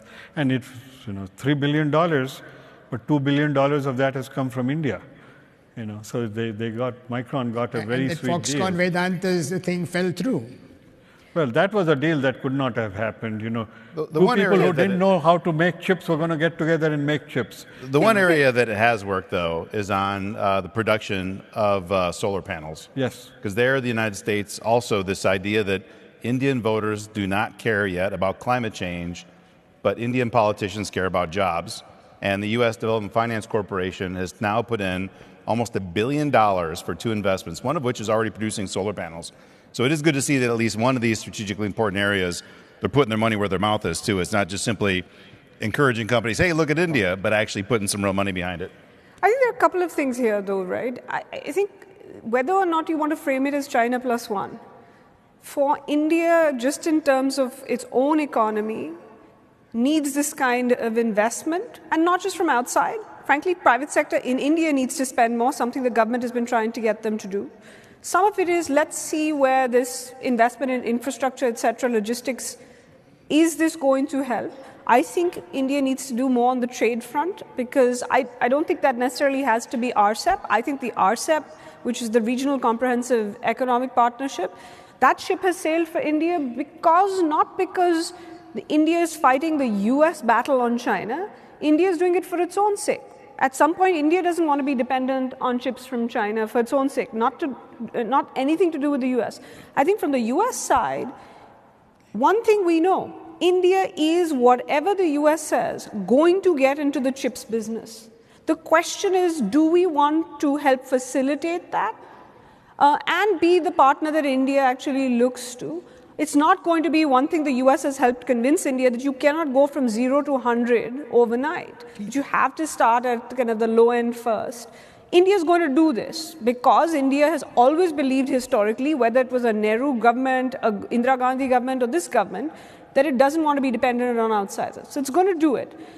As for things that are too late, look, I grew up in a transitioning India. I have no love lost for there's certain things I don't think India needs to do. But I see this debate about, is it manufacturing versus services, is this versus that? India has to do all of the above, just on scale. Second, ecosystems will not get created overnight. So semiconductors, yes, it's not going to happen overnight. But at some point, you have to start somewhere. Same thing, you could say, why is Apple going into India? It's just assembling. But today, it's assembling. Hopefully, they'll create an ecosystem as long as the Indian government and others have facilitating policies. And that eventually, that'll be more than just, putting that final screw in. Totally. So in my own experience at my company, we have found world-class manufacturing in the most unlikeliest places across India. Okay? And US private equity is buying up many of those companies. So there's a vibrant investment collaboration going on with the two countries. Stephen Schwarzman famously said, his best investments today are in India, the head of Blackstone. Advent International, which is a private equity firm, is buying biotech companies in India and globalizing them. So it's happening across many, many different industries. And when I take my clients to visit manufacturing facilities in India, sometimes they are absolutely blown away by the quality. You walk inside the factory, you can't tell that you are in India. I've been to Bharat Forge in Pune. I've been to the largest plastic bottle maker in India. We walk inside there, and it's absolutely world-class operations. You can't tell that you are not in Europe or the United States. Biotech is growing by leaps and bounds. So I was at the JP Morgan conference, and most people there didn't know. This is the healthcare conference. Most American executives don't know and recognize that India is the largest vaccine maker in the world. Okay. Kunjan, let me take a quick anecdotal example of exactly what you're saying. They're telling us time is up, so you have the last 30 very seconds. quickly. So we were setting up a missile factory, and the components started to be coming from Germany and other places. Pretty quickly, we realized that they were actually being produced in Coimbatore and so on, going to Germany and then coming back. So your point of things being already there in place, it needs to be discovered and put together. Yeah. And the logistics handicap used to be 14%. Yeah. The recent statistic shows it's now 8.5%, which is same as most of the places in the world. So it's a marathon, and the bridge is getting closer and closer. Absolutely. So 2 quick things. The speakers will be outside that door. So if you have one-on-one questions, most of us will be there to answer them. The organizers want me to ask one final question, which is, if you were to sum up India in one word, okay, let's go with one word, not one phrase if you can. What word would you choose? And let's start with Ashok Modi. Hope.